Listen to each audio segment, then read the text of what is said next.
Chapter 7. If Chris had been deaf, he might have been able to sleep through the noise of the night guards coming in and the day guards getting up. Since he wasn't, he made a virtue of the inevitable and got up with them. He found Talia still sleepy-eyed, waiting for him in the mess hall. She'd had the foresight to claim 2 breakfasts from the cook.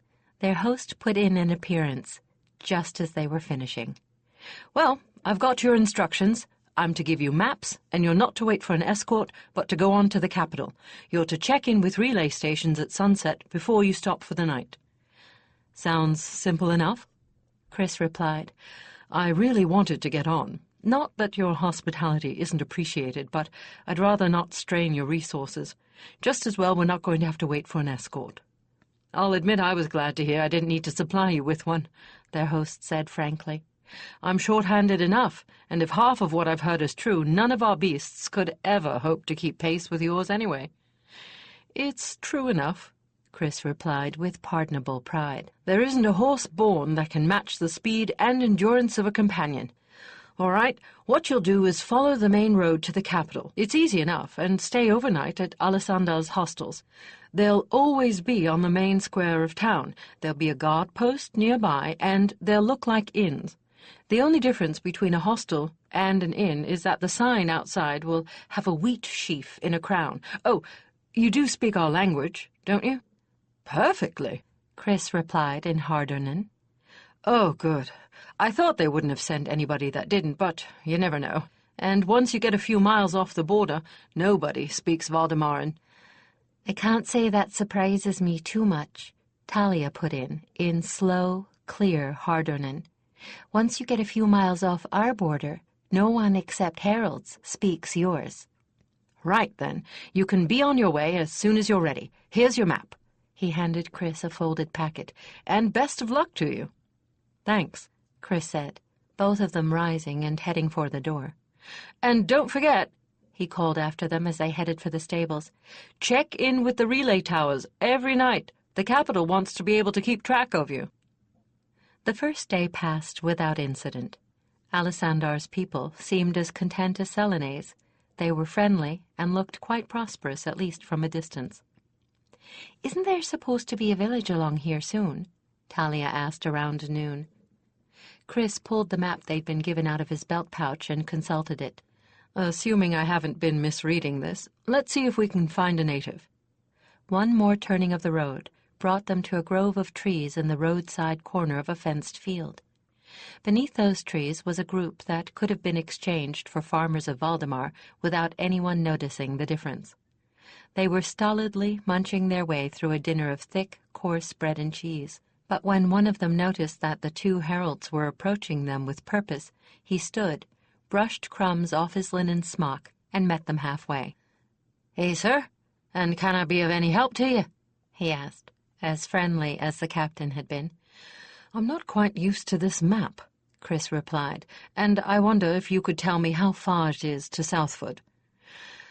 "That be just a league or so down the road. There's that hill yonder in the way, or you could see it from here." The man grinned. "Of course, if the hill bain't there, you wouldn't have to ask, eh?" Chris laughed along with him. "That's only true," he said, "and thank you." "Nice man," Talia commented when Chris returned to her side. "He could have been one of ours." She squinted across the fields of swiftly growing green grain, and Chris followed her gaze. "They seem to be thriving, too.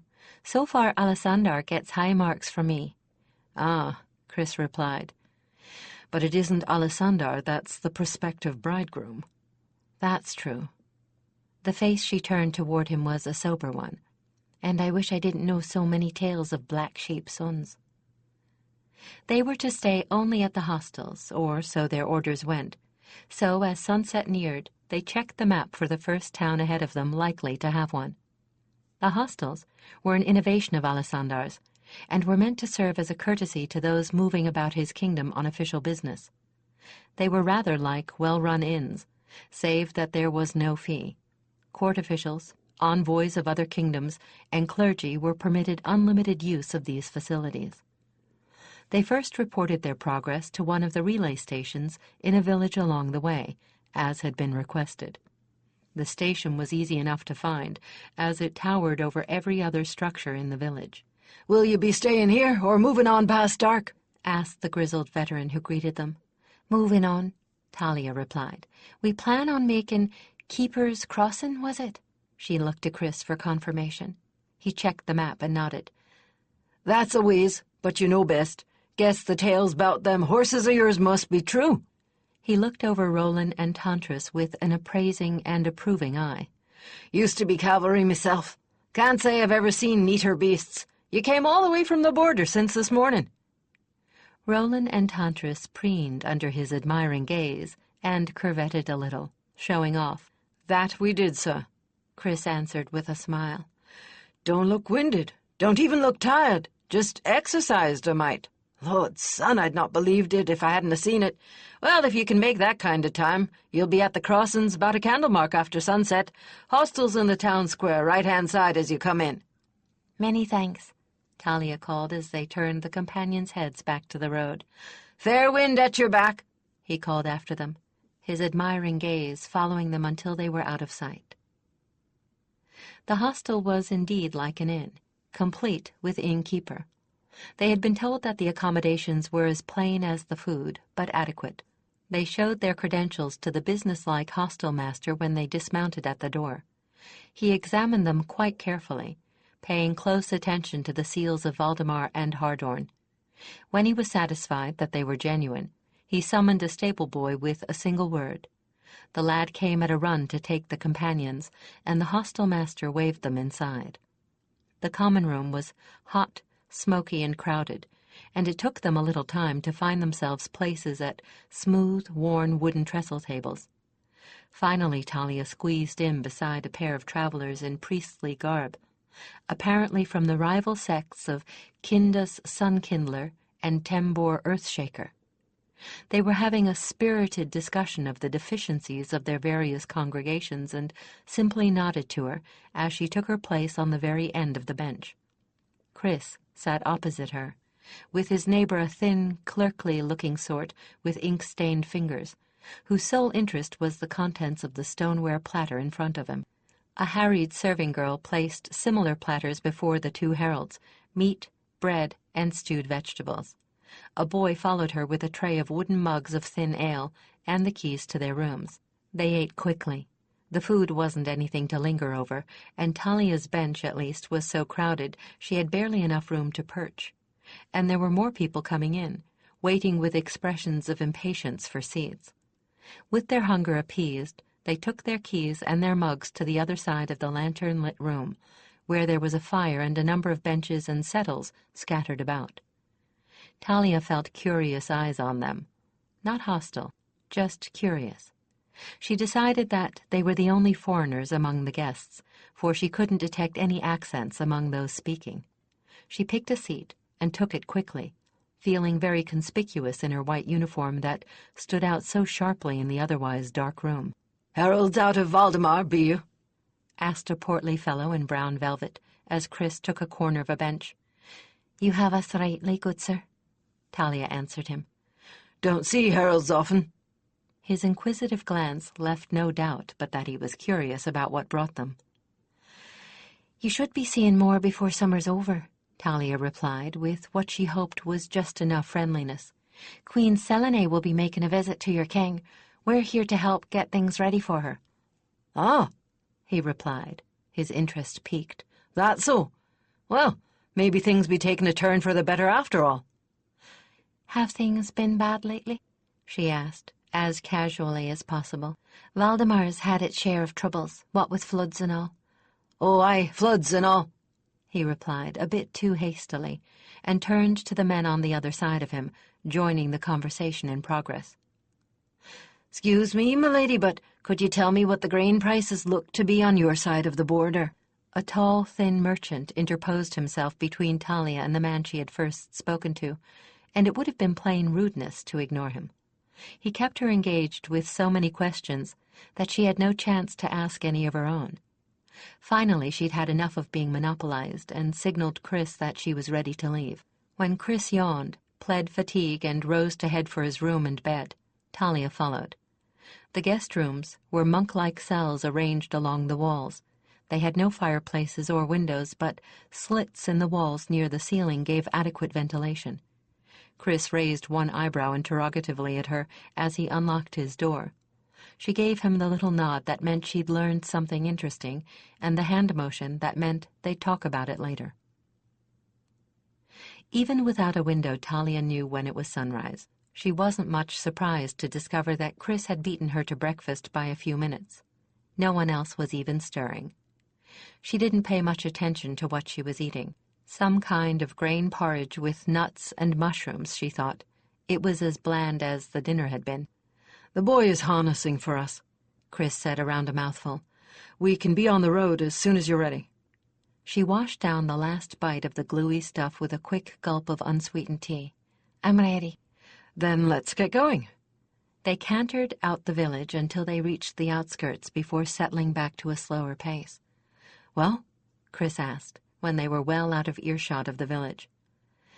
"There's something not quite right around here," Talia replied, "but I can't put my finger on anything. All I've got is a feeling, and that no one wants to talk about bad times around here. It may just be an isolated case of discontent." She shook her head, suddenly feeling dizzy. "What's the matter?" "I don't know. I feel a little funny all of a sudden." "You want to stop a minute?" Chris asked, sounding concerned. She was about to say no when another wave of disorientation hit. "I think I'd better." Their companions moved over to the grassy verge of the road on their own. Roland braced all four legs and stood rock still, while waves of dizziness washed over her. She didn't dismount. She didn't dare. She was afraid she wouldn't be able to get back up again. She just clung to the saddle and hoped she wouldn't fall off. "Want to go back?" Chris asked anxiously. "Think you need a healer?"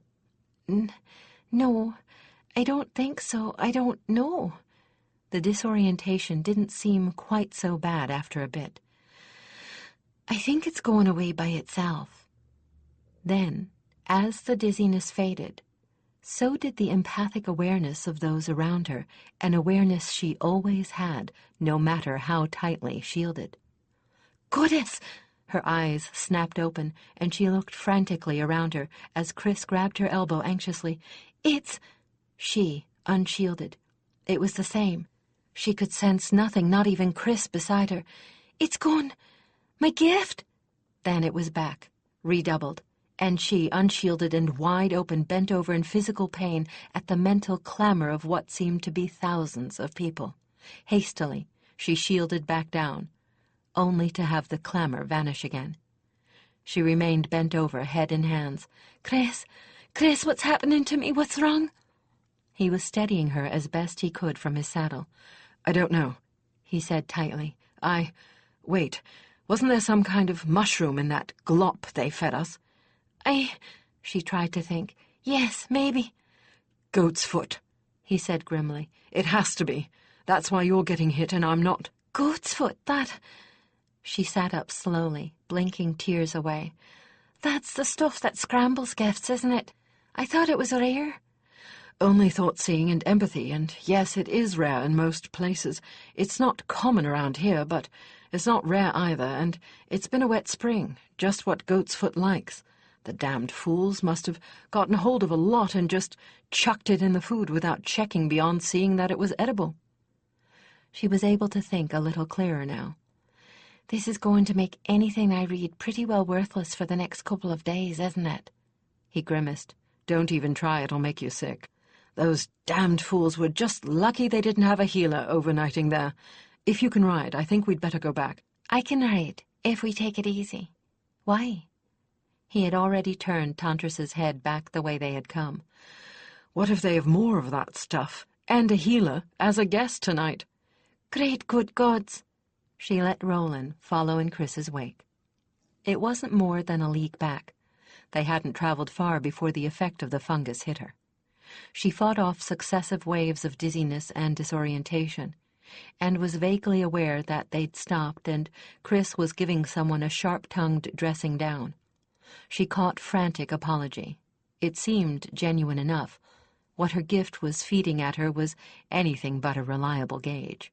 Waves of paralyzing fear, apprehension, guilt, followed immediately by waves of delirious joy, intense sexual arousal, and overwhelming hunger. Finally, another blank moment, and she drew a shuddering breath of relief. "Little bird." She opened her eyes to look down on Chris standing at her right stirrup. "Do you want to stay here? I can go back to the signal tower and get them to send a message that you've been taken ill and whose fault it is." No, I'll be better away from people. You can shield, they can't. I won't fall off. Roland won't let me." "If that's the way you want it." "Please." She closed her eyes. "Let's get out of here." She heard him mount, felt Roland start off after him. She didn't open her eyes. The disorientation didn't seem so bad when she could keep them closed. And she was right. As distance increased between herself and the village, the worst of the effects decreased. She felt a second shield snap up around her, Chris's, then a third, Roland's. She opened her eyes cautiously. It was like looking up through water but bearable. She felt Chris touch her arm and saw that he was riding beside her. "This couldn't have been on purpose," she asked slowly. "Could it?" He gave the idea serious thought. She could tell by the blank expression on his face. "I don't think so," he said at last. "They couldn't have known what hostel we'd overnight in, and they couldn't have counted on goat's foot being available.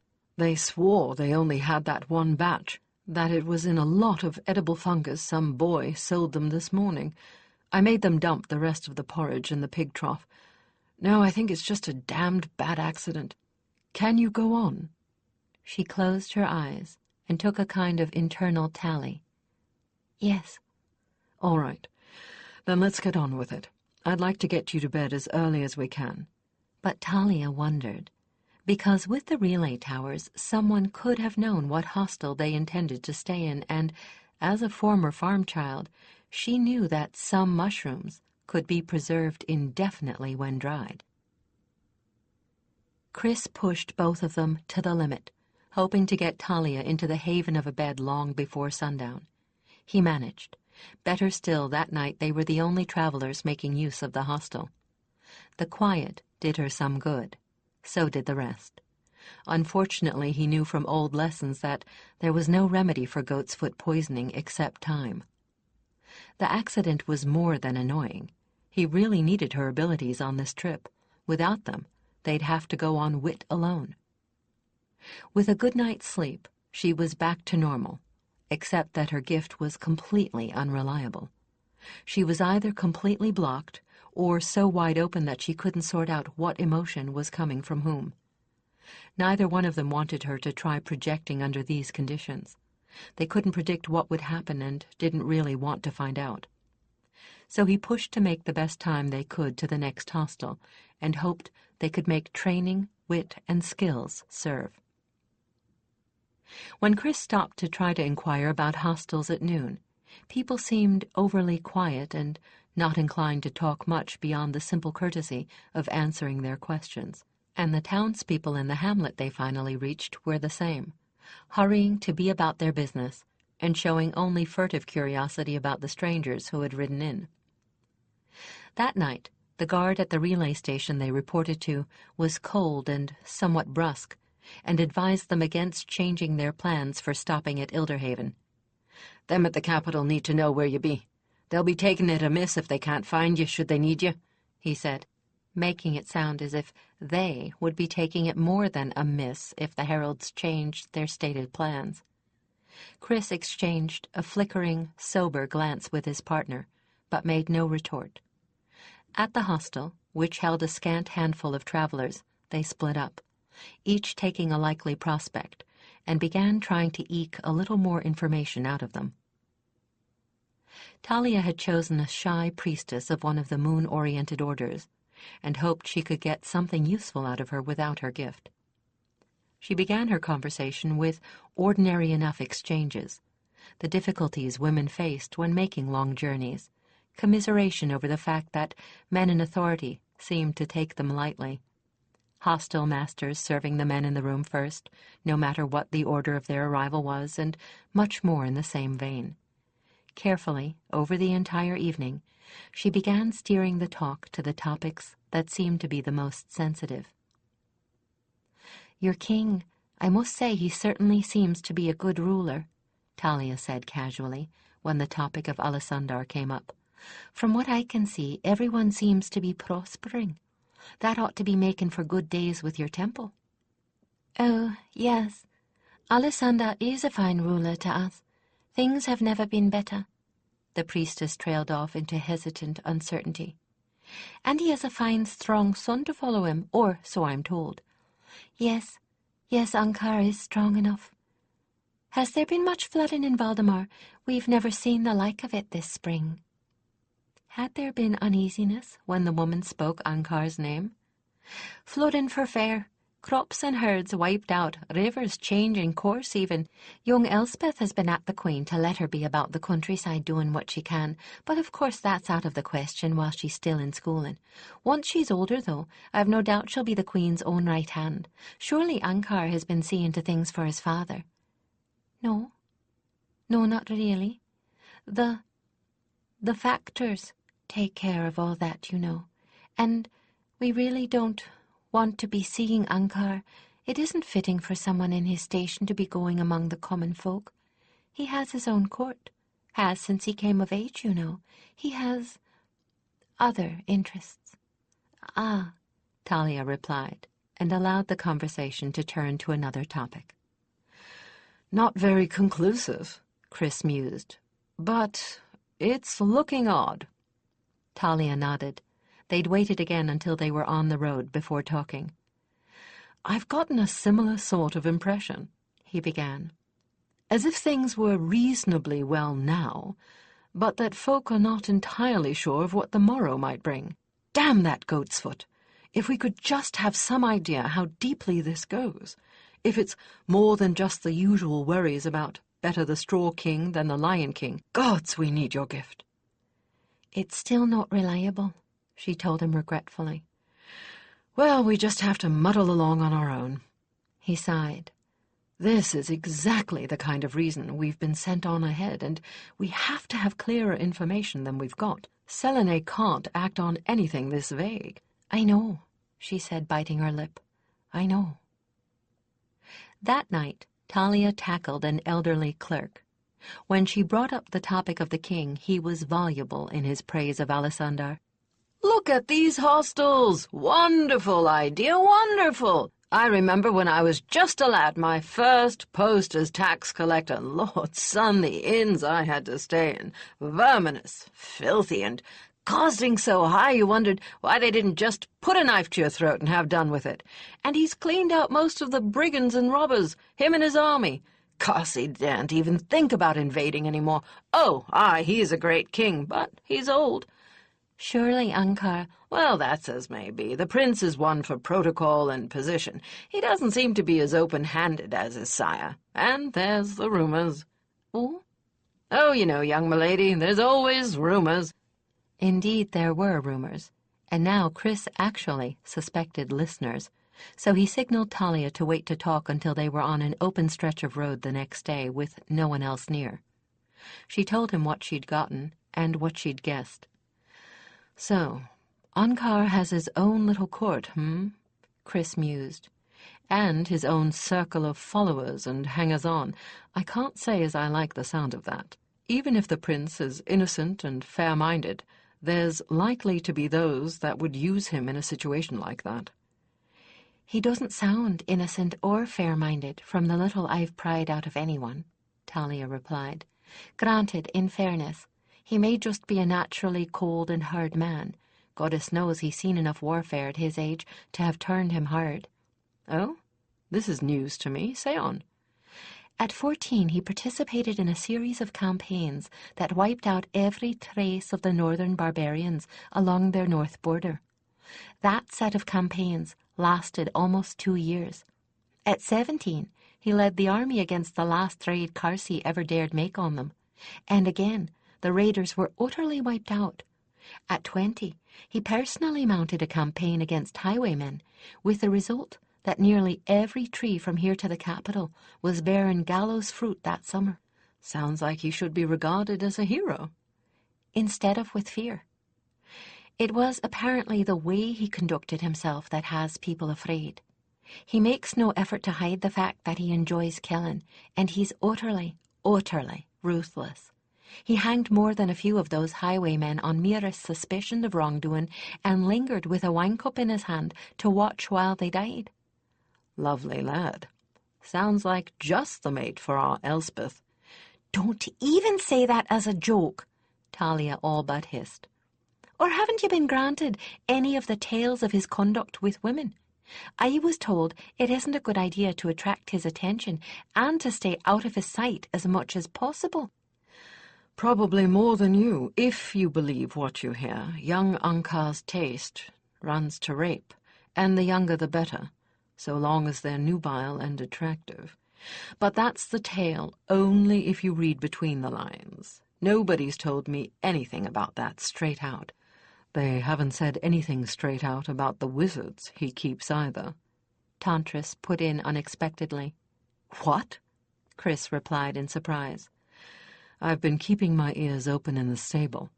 The hostel keepers have been frightening the stable hands into line with threats about turning them over to Ankar's wizards if they don't move briskly and keep to their work. So, that's an old wives' trick.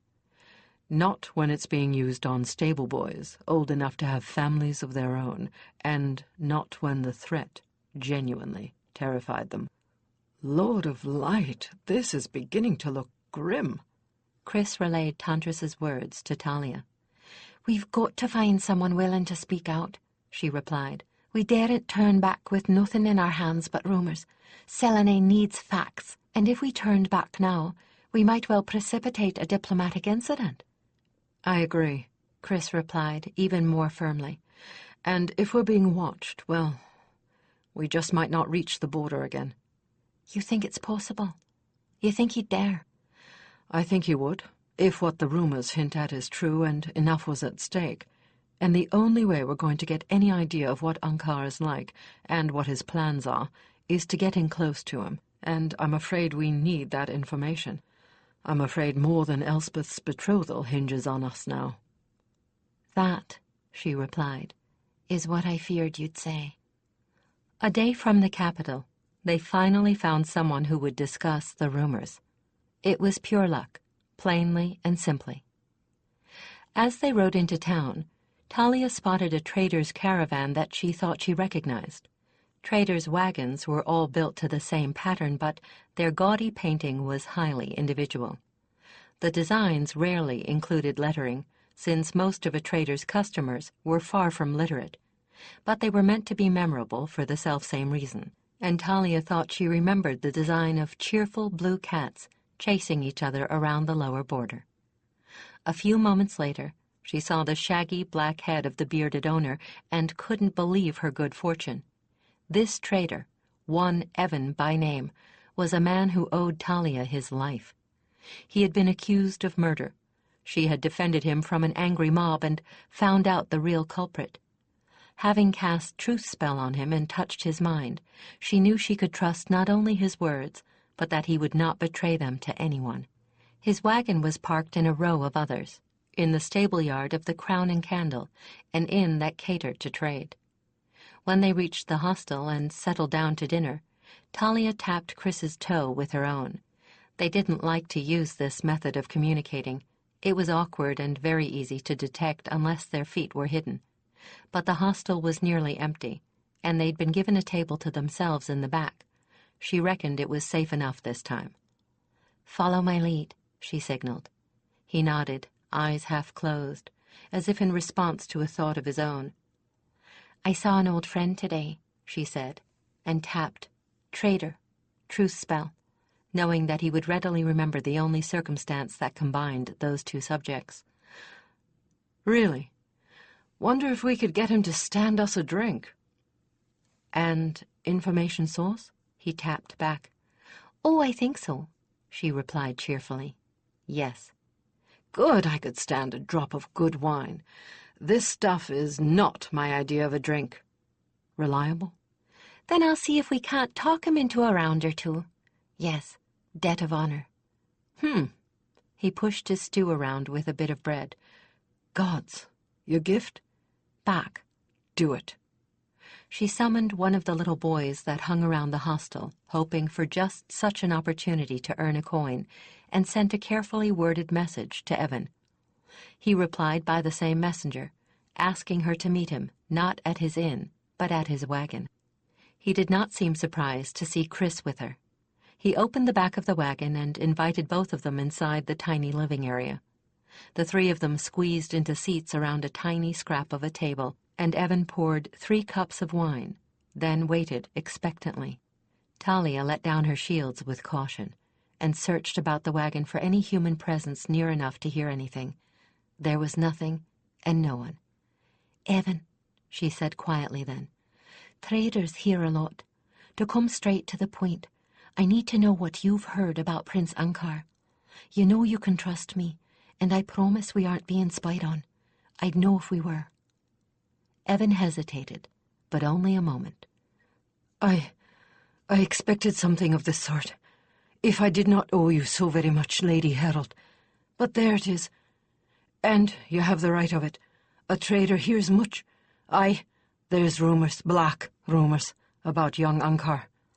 5-6 years agone, when he first came of age and warranted his own court, he began collecting some unchancy sorts about him. Scholars, he calls them.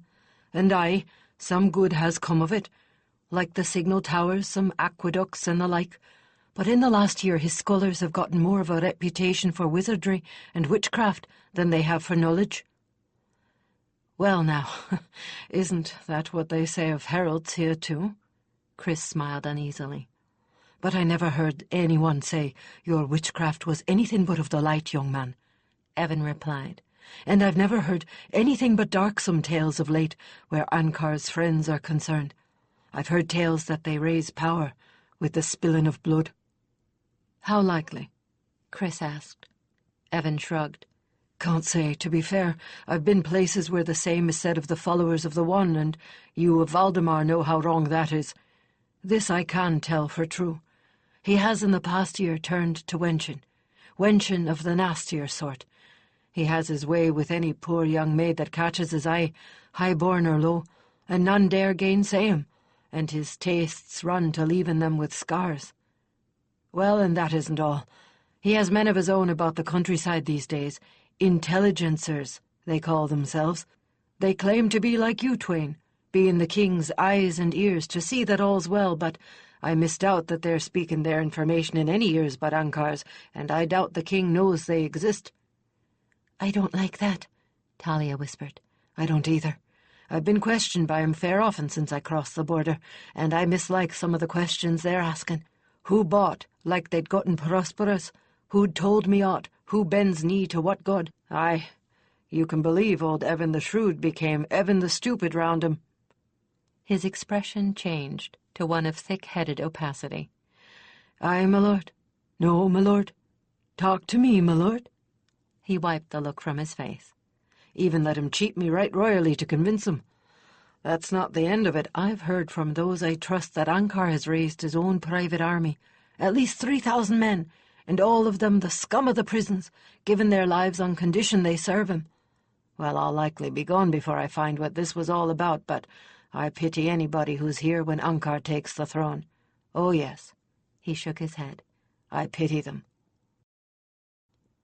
They rode away from their hostel the next morning with grim faces, and paused in a little copse of trees just outside of town, where they could see anyone approaching, but no one could see them.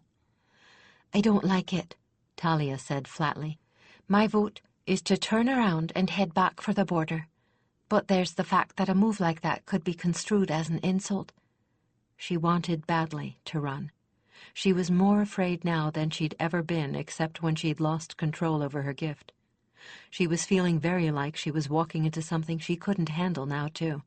But this was exactly why Selene had sent them in the first place, to uncover anything that might threaten Valdemar. And there was just the faintest of premonitions that some of this might lead back to Orthalin. "All the more reason to stick it out," Chris replied soberly. "We've heard the rumors. We need to learn exactly how much danger there is, or we can't properly advise the Queen of the situation. We don't learn the depth of the problem by turning tail and running, and like I said before, if we turn now, they might decide we've learned something and stop us before we made it back across the border. If we stick, we should be able to bluff our way out." "Chris, it's dangerous. We're playing with fire here." "I know it's dangerous, but no more dangerous than any number of other missions Dirk and I pulled off, and we have to find what his long-term plans are, if there's any chance at all to do so." I know, Talia shivered. "But Chris, I don't like it. I feel like I'm walking into a darkened room, knowing that as soon as I light a candle, I'll discover I've walked into a den of serpents and the door's been locked behind me." "You're the ranking herald, little bird. Do we go on and find out exactly what the situation is and whether or not there's immediate threat to the kingdom, or do we head back to Selene with what we know now, running like our tails are on fire, and hope they can't stop us?" "How could we get back if they come after us?" Chris sighed. "I wouldn't give very good odds. What we'd have to do is cut across country, avoiding roads. Unfamiliar country, I might add, and we'd have to go night and day. Or we send Roland and Tantris back alone, with messages, get rid of our rather conspicuous uniforms, steal disguises, try to get back afoot, with accents that damn us and every intelligencer in the country knowing our exact descriptions.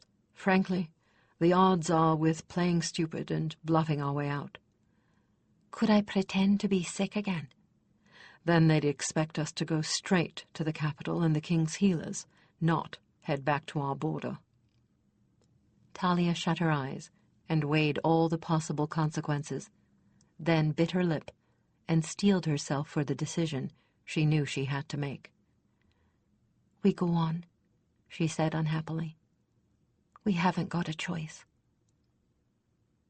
But when they met their escort, just outside the capital at the end of a 6-day journey from the Valdemar border, Talia almost heard the click of the lock behind her. They announced their arrival at the gates of the city and were asked, courteously enough, to wait. After about an hour, spent watching the usual sort of foot and beast traffic pass in and out of the city, there was a blast of trumpets, and the common folk vanished from the vicinity as if whisked away by a spell. Talia had expected an official escort. She had not expected that they would be met by what amounted to a royal procession, for that was exactly what emerged from the city gates. Prancing out of the gateway came a procession of dozens of brightly bedecked nobles and their liveried attendants, all mounted on high-bred palfreys. Prince Ankar and his entourage rode at the head of it. Talia had definitely not expected him, and from the very brief flash of surprise on his face, neither had Chris. Ankar rode toward them through a double row formed by his mounted courtiers and his guards. It was all very staged, and meant to impress. It impressed Talia, but hardly in the way she assumed he intended. On seeing him for the first time, Talia felt like a cat that has suddenly been confronted by a viper. She wanted to arch her back, hiss, and strike out at him. "Greetings from myself and my honored father," he said coolly, bowing slightly but not dismounting. "We have come to escort the envoys of Queen Selene to the palace." Talia was mortally certain that the "we" he used was the royal plurality, and noted that his horse was at least 2 hands higher than either companion, allowing his head to be that much higher than theirs. "Gods, I don't think he's left anything to chance." There was no superficial reason for the violent feeling of animosity that struck her. As they exchanged courtesies, the prince seemed perfectly amiable. He was darkly handsome, with smooth, even features and a neat black beard and mustache. He spoke to them fairly enough and accorded them every honor. As he rode beside them, back into the city and toward the palace, he discoursed on neutral topics: the harvest to come, the recent spring floods that had occurred in both countries, his wish for continuing good relations between the two kingdoms. All perfectly natural topics, and all spoken in tones of goodwill. None of this made the slightest bit of difference to Talia. There was something indefinably evil about the man, something cold and calculating, like a snake judging when it would be best to strike. He was paying very little attention to Talia, who was riding with Chris between them, as if, because of her sex, she was not quite of an exalted enough station for him to bother with. That was all to the good. Since he was busy directing his attention to Chris, she decided that this was no time for ethical quibbling. She would try to probe him. This was neither diplomatic nor particularly moral, but she didn't much care. There was something lurking beneath the smooth, careful surface of this cultivated prince, and she was determined to discover what it was. She was stopped by a powerful shield, one unlike anything she had ever touched before. There were no cracks in it that she could discover, not by the most careful probing. Startled, she cast a surreptitious glance at Ankar. He continued his conversation without seeming the least disturbed. So he was not the one doing the shielding. Who was? Then her sharp glance was intercepted by a nondescript man in gray riding to the left of the prince. He looked at her with eyes like dead brown pebbles, then permitted himself a faint smile and a nod. She shivered and looked hastily away. They couldn't reach the palace grounds any too soon for Talia, who only wanted out of the prince's presence. When they reached the courtyard of the palace, the entire entourage dismounted and dozens of liveried grooms appeared to lead the horses away, and with them their companions. Shaken by the encounter with the prince's mage, Talia scanned the grooms quickly for any evidence of harmful intent. Thank the gods! To her relief, there was nothing there but admiration for the beautiful creatures and the honest wish to make them comfortable. She tried to link with Roland and caught an impression of concern, but in the confusion it was hard to make out what the concern was for. Chris began to say something. The prince interrupted him before he'd even gotten a single syllable out. "The palace is quite remarkable," said Ankar, a kind of glint in his eye that Talia didn't understand and didn't at all like. "You really must see it all." What could they do but consent? And the prince seemed determined that they see every inch of his father's palace, conducting them all over it himself. He kept himself at Chris's side, and one of his ubiquitous toadies at Talia's, effectively separating them. They couldn't even signal to one another, and Talia was nearly stiff with apprehension before the enforced tour was over. Her anxiety, carefully concealed, redoubled every moment they spent in his presence, and she longed for one single moment alone with Chris.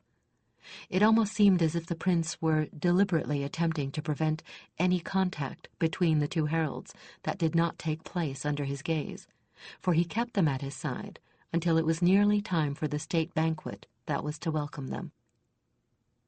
At last they were left alone in their sumptuous suite. Talia scanned about her for listeners, but could detect none. But then, could she, if they were shielded? Make discretion the better part, then. Lord of Light, she sighed. I didn't think I could ever be so tired. Hand sign. Trap. Listeners? She sat down on a couch and patted the fabric next to her in invitation. He took a seat next to her and her hand, squeezed. Gift? She squeezed back. Shields. His eyebrows arched in surprise. How? Did you see that odd little man on the prince's right? She asked. Him. I wonder what on earth he could be. Shielded Ankar, maybe more. Who knows? Some sort of tutor, maybe? Trouble. I could use a little air. For true. They moved to the open window, arms around one another, lover-like. Little bird, Chris whispered in her ear. There's another problem. There aren't enough guards visible here. Talia giggled and nuzzled his neck. "I'm not sure I understand you," she murmured back. He laughed and kissed her with expertly feigned passion. "Look, Selene is well loved, so she keeps a minimum of guards about her for safety, but they're still there, still visible. Alessandra is just as highly regarded, so I would expect to see about the same number of guards. I didn't see them. If they're not in sight, they must be out of sight. Why should he hide his guards? Unless he doesn't know that they're hidden, and if you can hide one, you can hide a dozen just as easily. I don't like it." "Chris, please," Talia whispered urgently. "I've changed my mind about staying. I think we should get out of here. Now. Tonight." "I agree. I think we've walked into a bit more than we can handle by ourselves." He led her back to the couch, where they continued the mock love play. "I've got no doubt now, after seeing that magician and watching the way people react to Ankar, that every one of the rumors is true. So we'd better leave tonight, but not quite yet. I want to find out what's going on with Alessandra first." He stayed quiet a moment, deep in thought, hands resting in the small of her back and face buried in her hair. "I think we should send substitutes into the banquet and do some spying before we leave." "All right, but I'll do the spying.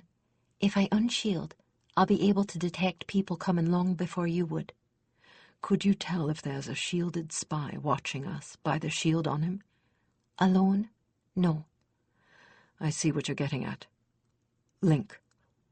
By linking their two gifts, her empathy and his farsight, they were able to scan their entire vicinity for null areas, and discovered, to their mutual chagrin, that there were no spies, shielded or otherwise. "Well," he pulled away from her, embarrassed, "I certainly feel like a fool." "Don't." She ran her hands nervously through her hair and smiled wanly at him. "Better we take the precaution needlessly. If we send in substitutes, won't they be recognized?" "No one from the prince's party will be at the banquet, remember? There won't be anyone there who's ever seen us, and if we use a couple of the servants, there should be no problems. After all, no one ever looks at servants. The two they assign to us should do. They're enough like us in size and appearance that our uniforms will fit reasonably well. I'll get their attention, and you deep trance and take them over." Talia shivered. She didn't like doing this, but Chris couldn't. His gift of farsight would do him no good in implanting a false personality. It was only by virtue of the fact that her gift of empathy was a particularly strong one that Talia could do it at all. This was normally a trick only mind speakers could manage. Chris rang for the two who had been assigned to them. As he had pointed out, they were similar enough in height and build to the two of them that the uniforms should fit well enough to cause no comment. The servants arrived, and with them their baggage. Chris instructed them in the unpacking of the formal uniforms. While he engaged their attention, Talia put herself into deep trance. "Forgive me," she thought, then reached out and touched their minds, lightly. There, first the man, then the woman. Chris caught them as they fell, easing them down onto the bed. Talia insinuated herself carefully into their minds, sending their real selves into a kind of waking sleep. Now, for the next part, she would need help. "Roland." In a moment he was with her, still anxious but in agreement with the plan, or at least as much of it as she was able to show him without being able to mind-speak him in words instead of images. Together they implanted false personalities and memories in their two substitutes. He could do some things she couldn't. She could make them believe that they were the foreigners. For the next several hours, the servants would be a sketchy sort of Chris and Talia, and remain that way until they returned to these rooms after the banquet. Their behavior would be rather stilted and wooden, but the formal etiquette such occasions demanded would cover most of that. Talia let Roland go, and eased herself up out of trance, feeling very stiff, quite exhausted, and just a bit guilty. "Is it?" "They're ready," she replied, moving her head around to ease the stiffness in her neck and getting slowly to her feet. "Let's get some clothes on them." They clothed the pair in the waiting formal whites, as if they were dealing with two dolls, it being easier to handle them in the entranced state. Talia cut their hair in imitation of Chris's and her own, and applied her skill with makeup to both of them. When she'd done, they bore at least enough of a superficial resemblance to the two of them to get them safely through the doors. "All right." Chris looked at her as they got the two substitutes on their feet. "I'm for the stables. It's going to take a little time to find the companions and their tack without being detected. If I can, I'll get everything and get them all saddled up. If you have the chance, you meet me at the stable doors." "Fine," Talia replied nervously. "I'm going to sneak up to the second floor and the minstrel's gallery. I ought to learn something there. With luck, I may be able to pick up something from one of Ankar's toadies, and I'll definitely be able to probe Alessandar and find out if he knows what his son is up to. I won't take long if I can help it." "If the worst happens, and you have to run for it, tell Roland, and I'll pick you up on the run in the courtyard." Chris gave her a tight grin, and she returned it. Talia took her substitute by the elbow. Chris did the same with his. Together they led them as far as the doors to the suite. Then Talia released their minds and gave hers a little push. The young woman blinked once. Then her implanted personality took over. She took the young man's arm. He opened the door and led her toward the banquet hall. Chris and Talia followed behind them long enough to be certain that the ruse would work, then separated. Thanks to the prince's enforced tour, they were both familiar with the layout of the entire palace. Chris made for one of the servants' stairs that led to the stables. Once she saw him safely on his way, Talia headed for the gallery that overlooked the banquet hall. She dropped all her shielding and slipped from shadow to shadow along the corridor, taking another of the servants' stairs to the second floor. The activity in the banquet hall aided her. The servants hadn't yet had time to light more than a few of the candles meant to illuminate the maze of corridors. She detected no one as she moved to the wall that backed the gallery.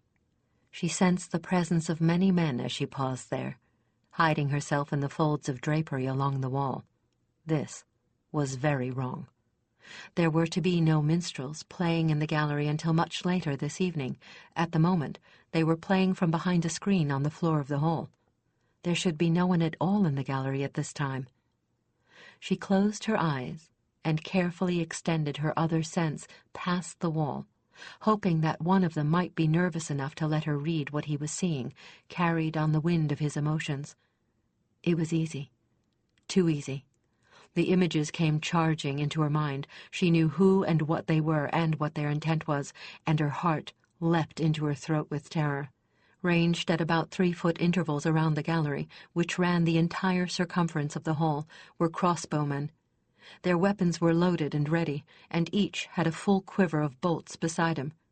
These were not members of Alessandar's guard, nor soldiers from his army. These were ruthless killers recruited personally by Ankar. The prince was impatient, and no longer prepared to wait for his father's natural death to bring him to the seat of power. He was also ambitious, and not content with the prospect of ruling only one kingdom. Here in one room sat his father and everyone who might be opposed to Ankar's rule, as well as the 2 heralds who might have warned their queen of his intent.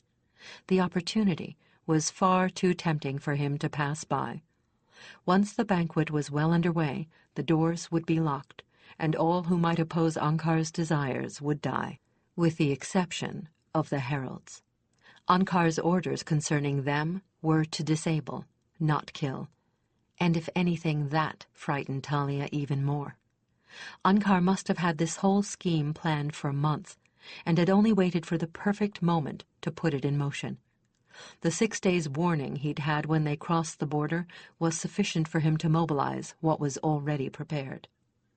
When the slaughter was over, he would ride with his own army to the border, overwhelm the queen and her escort as soon as they'd crossed it, kill her, seize Elspeth, and present himself as Valdemar's ruler by fait accompli. Talia longed for Kirill's ability to farspeak. Even at this distance, she would have been able to get some kind of warning back to the heralds near the border. And she would have been able to mind-call Chris and warn him as well. All she could do was to mind-call to Roland, carrying her message on a burst of purest fear, and hope he could convey the whole to Chris through Tantris. She slipped back to the staircase as silently and carefully as she had come, and made her way down to the lower floor. The hall here was lighted well, and Talia feared to set foot in it, feared it doubly when she sensed the presence of more of Ankar's men standing at intervals along it, presumably to take care of any stragglers. She clung, half paralyzed with terror, to the inside of the door and tried to think. Was there any other way out? Then she recalled the smaller rooms of state, meant for receptions and the like, that faced the forecourt on the second floor. Many of them had balconies and windows or doors that opened out onto the balconies. For the second time she climbed the staircase, heart pounding, her empathic sense extended to the utmost. She moved along the wall, between it and the musty draperies lining it, until she came to the door of one of those rooms. Mercifully, it was unoccupied and unlocked. Not even a single candle was lit within. She crept out from behind the drape, ignoring the itch of dust in her eyes and nose, and slipped inside.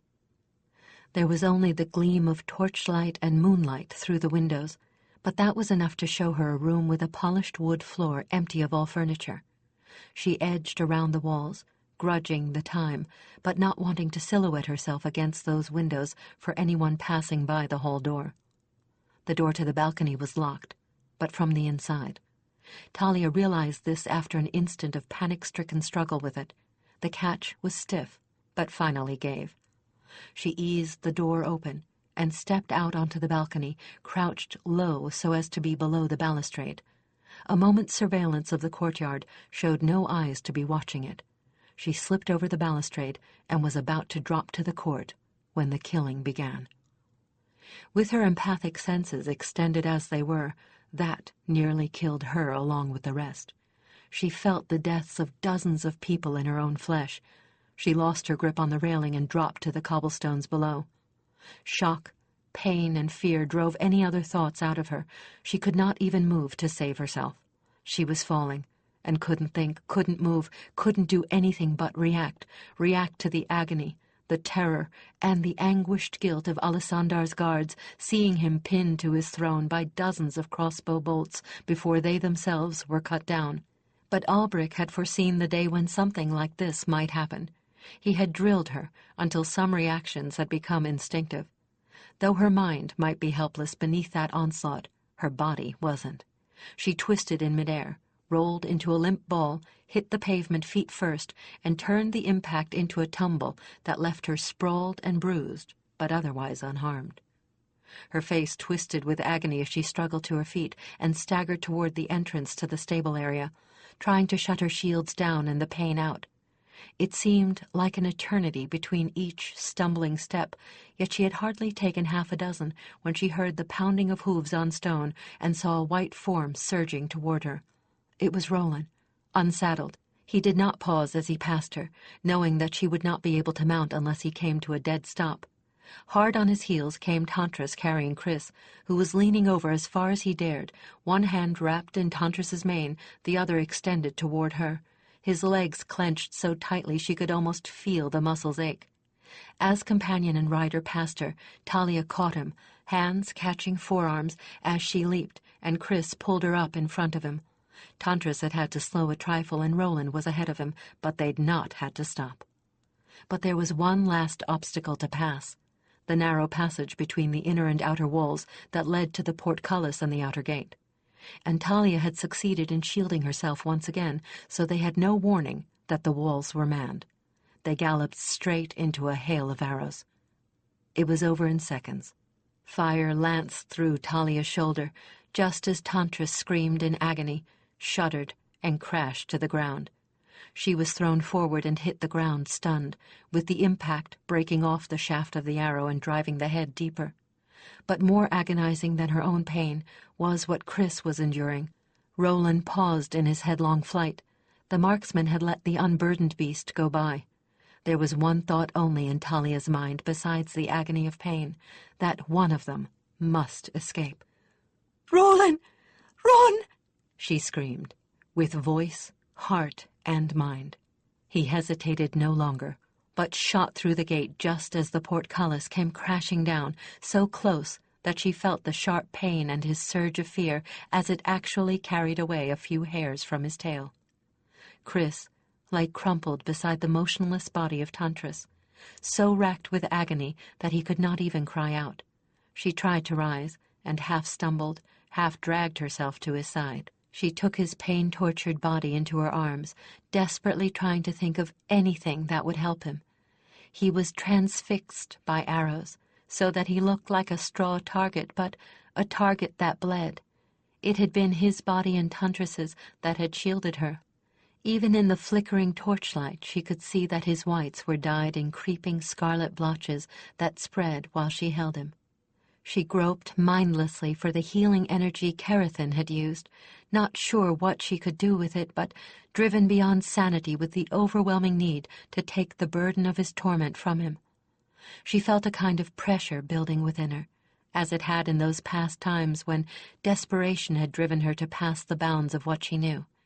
It built past the point where she was conscious of anything outside of herself, conscious even of the agony lancing her own shoulder. Then it found sudden release. She opened her eyes to find Chris's own eyes holding hers, free from pain and feverishly clear. Although she could feel his pain still, he could not. She had somehow come to stand between it and him. But he was dying, and they both knew it. She looked around, expecting to see soldiers surrounding them. "No." Chris's hoarse whisper brought her attention back to him. It is a maze. While I live, they will not come."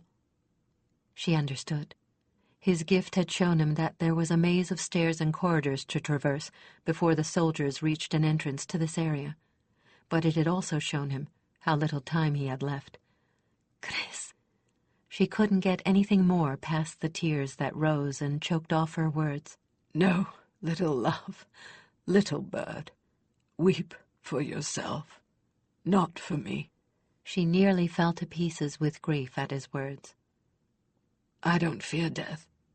Gladly, willingly would I seek the havens, if I but knew my companion waits for me there. But to leave you, how can I leave you with all my burden and yours as well?" He coughed, and blood showed at the corner of his mouth. Somehow he managed to raise one hand to touch her cheek. She seized it with her own and wept into it. "It isn't fair to leave you alone. But warn them, heart sister. Somehow, warn them. I cannot carry the task to the end. So it ends with you." She nodded, so choked with tears she could not speak. "Oh, little bird, I love you." He seemed to be trying to say more when another spate of coughing shook him. He looked up again, but plainly did not see her. His eyes brightened and gladdened as if he were seeing something wonderful and unexpected. "So bright." For one fleeting moment, Talia sensed joy and the touch of awe and a strange glory that was like nothing she'd ever sensed before. Then his body shuddered once in her arms, and the light and life left his eyes. He went limp within her embrace, and then there was nothing but the empty husk she held. The soldiers came then, tore them apart, and took her away. She was too numb with shock and grief to resist. Chapter 8. Her guards were anything but gentle. They bound her hands behind her and kicked and shoved her down countless rock-faced corridors and a flight of rough stone stairs. When she stumbled, they kicked her until she rose. When she faltered, they sent her onward with blows. They gave her a final push that sent her sprawling into the center of a bare room. There, they put her in the custody of 3 hulking brutes, creatures who looked more beast than man. These 3 stripped her to the skin, indifferent to the agony of her shoulder, and brutally searched her. Then, one by one, they raped her with the same brutality and indifference. By that time she was nearly senseless with shock and pain, and it hardly seemed to matter. It was just one more torture. She couldn't even concentrate enough to use her gift to defend herself, and when she'd tried feebly to fight back, the one using her had knocked her head against the stone floor so hard she was barely conscious. When they had finished with her, they hauled her to her feet by one arm and threw her into a dirt-floored, stone-walled cell, then tossed what was left of her blood-stained clothing in behind her. It was the cold that finally roused her, cold that chilled her and made her shake uncontrollably and awoke her lacerated shoulder to new pain. She roused enough then to crawl to where they'd tossed her things and pull them on over her abused flesh. Not surprisingly, nothing had been done about the wound in her shoulder, which continued to bleed sluggishly. "I've got to do something," she thought, through the pain and cold clouding her mind. "Got to get it out." She got a firmer grip on reality. Thought she remembered that the arrows she had seen the guards carrying had had leaf points. Right. She steeled herself against the inevitable, got a good grip on what was left of the slippery, blood-soaked shaft, and pulled. It came free. She passed out briefly as it did. When her vision cleared, she bound the wound with one hand, using a scrap from her shredded shirt as a bandage, and hoped that this would at least stem the blood loss. "Selene, Elspeth," she had to warn the Queen. That goad was driving her past the point where she should have collapsed, and continued to drive her. She had to warn the others. For that she must stay aware and alive, much as she longed to die. She curled in on herself, forcing herself into trance, driving herself regardless of the pain of her brutalized body. With this much pain behind it, even she should be able to reach the border. But she met with the same wall that had protected the prince from her probe. She battered herself against it like a wild bird against the bars of a cage, and with as much effect. There were no cracks, no weak points in it. Try as she might, she could not reach her mind call past it. Weeping with bitter pain and tortured frustration, she gave up, and lay in a hopeless huddle on the floor in the darkness. There was no way of telling how long she lay there before an anomalous sound roused her from a nightmare of shock, pain, and confused grief. She listened again. It was the sound of someone whispering. "Harold! Lady Harold!" The voice sounded vaguely familiar. "Harold!" It was coming from a small opening in the ceiling. She crawled on hands and knees across the dirt floor to lie beneath it, for her legs trembled so much she doubted they'd hold her, and coughed several times before she could speak. "I'm here, Lady Harold. It's me, Evan. Evan the trader from Westmark in Valdemar. The one you talked to a day ago." As she reached out tentatively with her gift, she wondered briefly if this too was a trap. "Gods, if it is. But what do I have to lose? Please, lady." She nearly fainted with relief when her gift confirmed that it was the same man. "Oh, gods! Evan! Evan, lady, bless you!" She gulped and got control over her babbling. "Where are you?" "Outside the walls in the dry moat. Some of my acquaintances have worked in the palace and guard and told me of these ventilation holes. I arrived after you, late this evening. I was drinking with some of the guards when there were screams. They told me some of what was happening and warned me to hold my tongue if I wanted to live. They aren't bad men, but they are afraid, Harold, very much afraid. The prince is making no secret now that he has evil magicians and an entire army that answers only to him." "If only I'd overruled Chris, he'd be alive now." "Later they told me they'd captured you. I couldn't leave you without trying to help. I bribed a guard to learn which cell they had taken for you. Lady," he seemed to be groping for words. "Lady, your friend is dead." "Yes, I know." She bowed her head as the tears fell anew, and she did not try to hold them back. He was silent for a long moment. "Lady, you saved my life. I am still in your life debt. Is there some way I can help you? The prince means to keep you living. I am told he has plans for you." Hope rose to faltering life.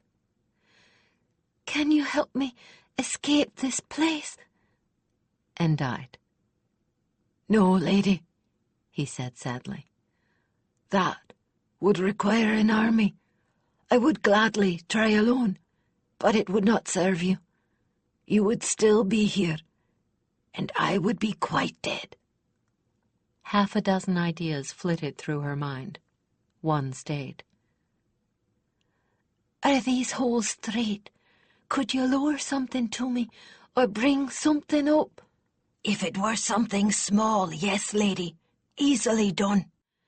My guide told me that they were quite straight and unobstructed." "Can you find me 2 arrows? If you can, see that the barbs of the fletching are heavy and—" She faltered, and forced herself to continue. "And at least 10 drams of argonel." "Have they hurt you, lady? There are safer ways to ease pain than argonel, and lady, that much—" "Trader, "Do not argue. I have my reasons, and argonel it must be. Can you do it?" "Within the hour, lady." There was a thin whisper of sound as he left.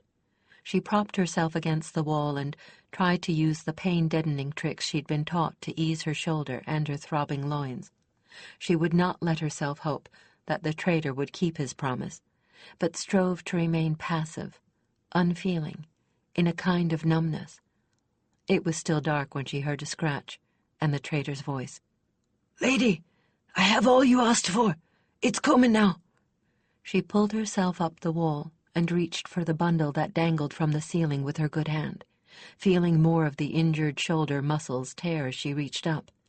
"The bottle holds 14 drams, and it is full." "May the Lord of Lights and the fair lady shine on you, friend, and all your kin and trade," she replied fervently, loosening the stopper enough to catch the distinctive sweet-sour odor of argonel. The bottle was completely full. "Leave the string. You will be taking something up in a moment and doing me another service. One last office that will free you of life debt entirely." "I am yours to command," he replied with simple sincerity.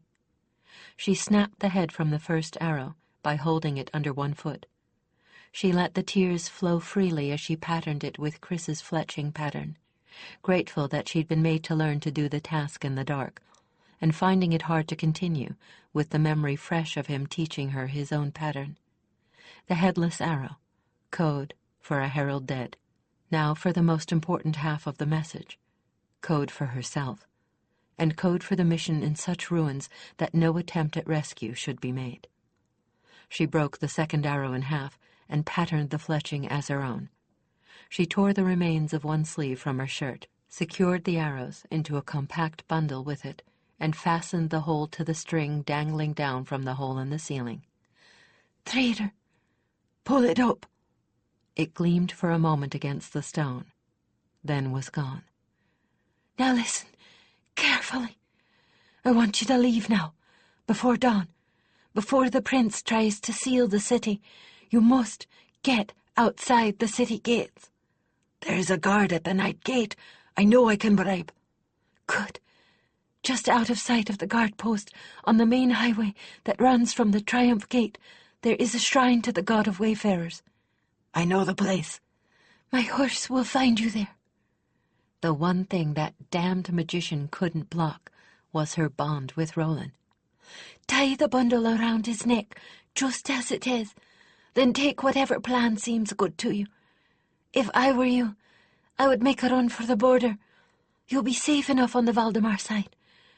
Know that you have all my thanks and all my blessings." "Lady, a horse?" She remembered then that he was Hardornan, and couldn't know how unlike horses the companions were. "He is more than horse.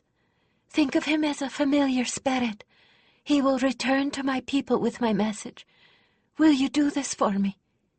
He was close to weeping himself. "Is there nothing more I can do?" "If you do that, you will have done more than I dared hope. You take with you all my gratitude and my blessings. Now go, please, and quickly." He did not speak again, and she heard the scrape that signaled his departure. She felt for her contact with Roland. Her bond with him was at too deep a level for the magician even to sense, let alone block. Although alternating waves of pain and faintness threatened to overwhelm her, she managed to remain aware until she knew with total certainty that Roland had gotten her message bundle from the trader. Roland did not need any instructions to know what to do. Her contact with him weakened and faded as she weakened with effort and blood loss, and he headed for the border at his fastest pace, until it vanished altogether as he reached the edge of her fast-shrinking range. By then, it was almost dawn. Now there were just 2 more tasks, and she would be able to give way to her anguish, her hurts, her grief. First, the bottle. The trader had been right to be nervous about argonel. It was chancy stuff.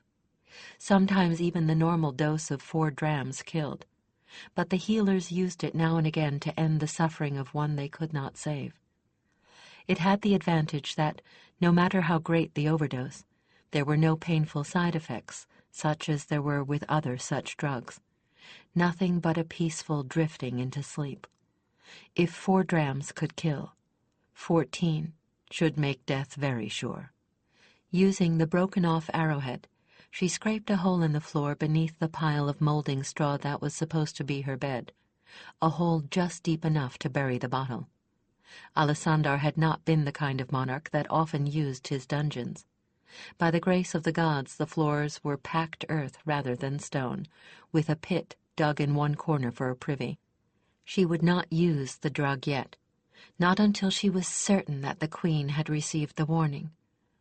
"Soon, bright lady, make it soon." Then she scraped a second hole, and a third, and hid the arrowhead from the broken arrow and the one she'd pulled from her own shoulder. If by some mischance they should find the bottle, she could still cut her wrists with one of them. Her shoulder was aflame with pain and bleeding again, and a little gray light was creeping down the ventilation hole when she'd finished. She lay on the straw and let herself mourn at last. Tears of sorrow and of pain were still pouring from her eyes when blood loss and exhaustion finally drove her into unconsciousness.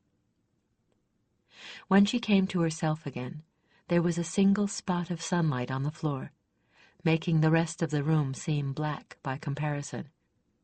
She blinked in hurt and confusion as the door clanked once and opened. She saw one of her jailers strolling toward her, wearing a sadistic grin and unfastening his breeches as he walked. For the space of a second she was ready to cry out and shrink away from him, but then a cold and deadly anger came over her, and abruptly she could bear no more. She took all her agony and Chris's still rawly part of her, all her loss, all her hatred, and hurled them into his unprotected mind in a blinding instant of forced rapport. Hatred couldn't sustain her long. She couldn't maintain it for more than a single moment, but that moment was enough. He screamed soundlessly and flung himself wildly at the door, nearly knocking himself senseless when he reached it. He slammed it after himself and threw the bolt home. She could hear him babbling in panic to his comrades on the other side. As she slumped back, she knew that they would not dare to molest her again, not unless the magician was with them. That was very unlikely. That one was too busy protecting his prince and keeping her from mind-speaking to have time to spare to protect menials so that they might amuse themselves. They shoved in a pail of water and a plate of some sort of slop later in the day. She ignored the food but drank the stale, fusty-tasting water avidly. Her terrible thirst woke her to the fact that she was beginning to feel both overheated and chilled. Gingerly she touched the skin next to the arrow wound. It was hot and dry to the touch and badly swollen. She was taking wound fever. While she was still able, she relieved herself down the privy hole in the corner, telling herself that she should be grateful that there was nothing in her stomach and bowels to make a flux of. It was cold comfort, that. She pulled the bucket within reach of the straw and propped herself against the wall, in case someone should try to take her unawares. When the hallucinations and fever dreams began, she was more or less ready for them. There was no pattern to the fever. When she was able to think, she would tend to herself as best she could. When the fever took her, she endured. There were horrible visions of the slaughter in the banquet hall, and the victims paraded their death wounds before her and mutely asked why she hadn't warned them. In vain she told them that she hadn't known. They pressed in on her, shoving mutilated limbs and dripping wounds in her face, smothering her. Her bestial guards multiplied into a horde and used her, and used her, and used her. Then Chris came. At first she thought it was going to be another dream like the first, but it wasn't. Instead, he was whole, well, even happy, until he saw her. Then, to her distress, he began weeping and blaming himself for what had happened to her. She tried to put on a brave face for him, but when she moved, she hurt so much that her fragile pretense shattered. He shook off his own distress at that and hurried to kneel at her side. He somehow drove away some of the pain, spoke words of comfort, bathed her feverish brow with cool water. When she whimpered involuntarily, as movement sent lances of hurt through her shoulder, he wept again with vexation at his own impotence and berated himself for leaving her alone. When the other horrible dreams came, he stood them off. The next time she came to herself, she found that there was a scrap torn from her sleeve near the bucket, still damp. After trying to puzzle it out, she decided that she'd done it herself, and the dream had been a rationalization of it. As delirium began to take her again, she tried to tell herself that it was unlikely that her hallucinations would include Chris a second time, but they did, and Chris continued to guard her from the hideous visions, all the while trying to give her courage. Finally, she gave up even trying to pretend to hope, and told Chris about the organelle. "No, little bird," he said, shaking his head at her. "It isn't your time yet.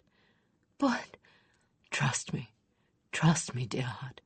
Everything is going to come out fine. Just try to hold on." He faded into the stone then, as she woke once more. That puzzled her.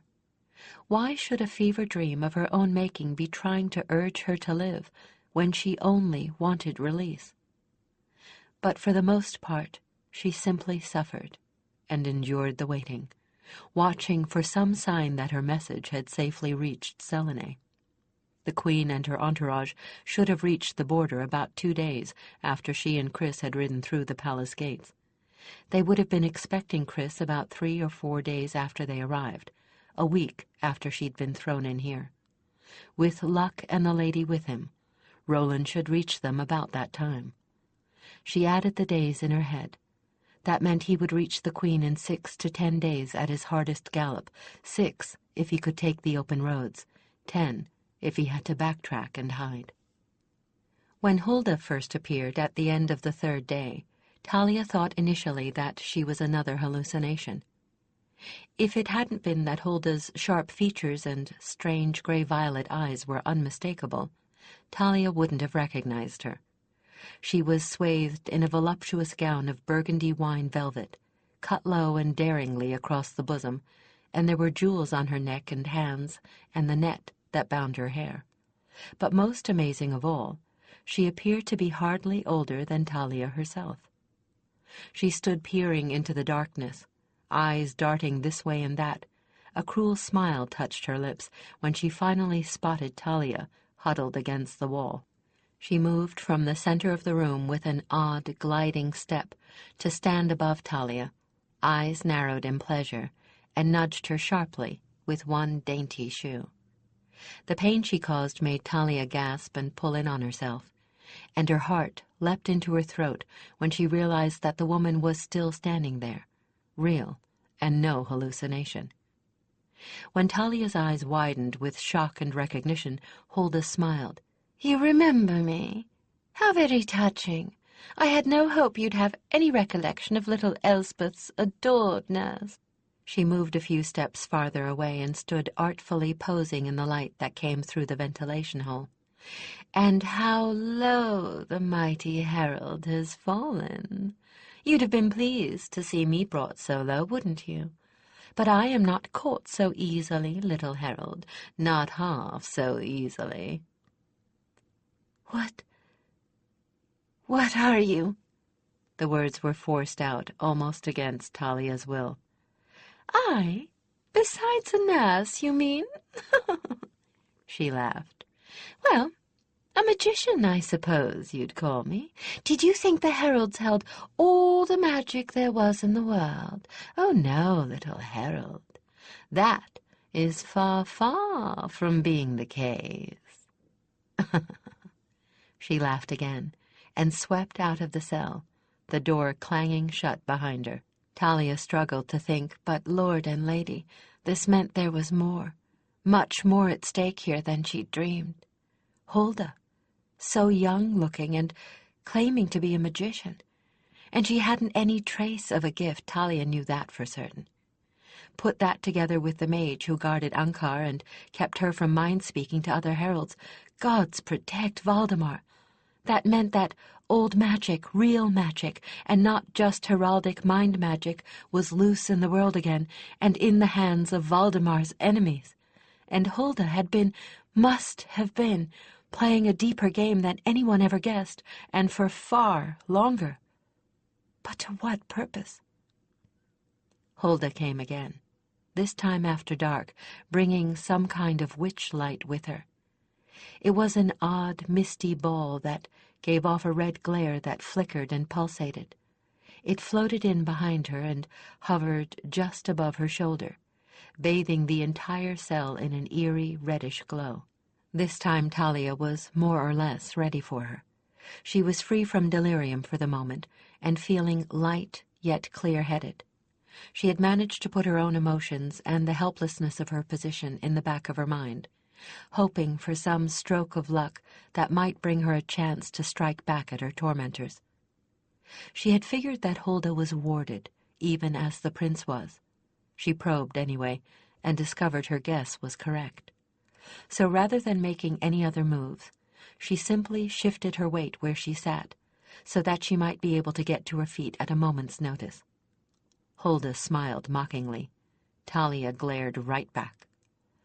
"You might rise to greet me," she mocked. "No? Well, I shan't ask it of you. You'll be dancing to my little prince's tunes soon enough, or should I say, king? I suppose I should.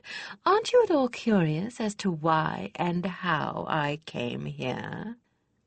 "I have the feeling you'd tell me whether I cared or not," Talia said bitterly. "Spirited. You're right, I would. Oh, I spent years looking for a child like Ankar, one of high estate, yet one who could readily incline himself to what I would teach him. Then once I found him, I knew within a year that one land would never be enough for him. So, once I taught him enough that he could do without me for a time, I turned my attention toward finding him a suitable mate. Dear Elspeth seemed so perfect." She sighed theatrically. "Oh, you are so talented, little Harold. What volumes of meaning you convey with a single syllable. Yes, dear Elspeth seemed perfect, coming from a long line of those gifted magically, and with such a father, plotting against his own wife. Delicious. If you're trying to convince me that treachery is inherited, you're wasting your breath." She laughed. "Very well, then, I'll be brief. I intended Elspeth to be properly trained and eventually consolidate an alliance with Ankar. As you probably guessed, I substituted myself for the original Hulda.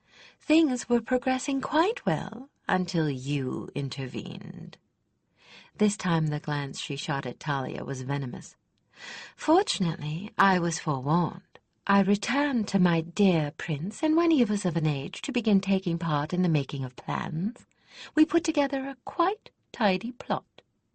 She began pacing the room, restlessly, the folds of her vermilion gown collecting loose dirt from the floor, dirt which she ignored.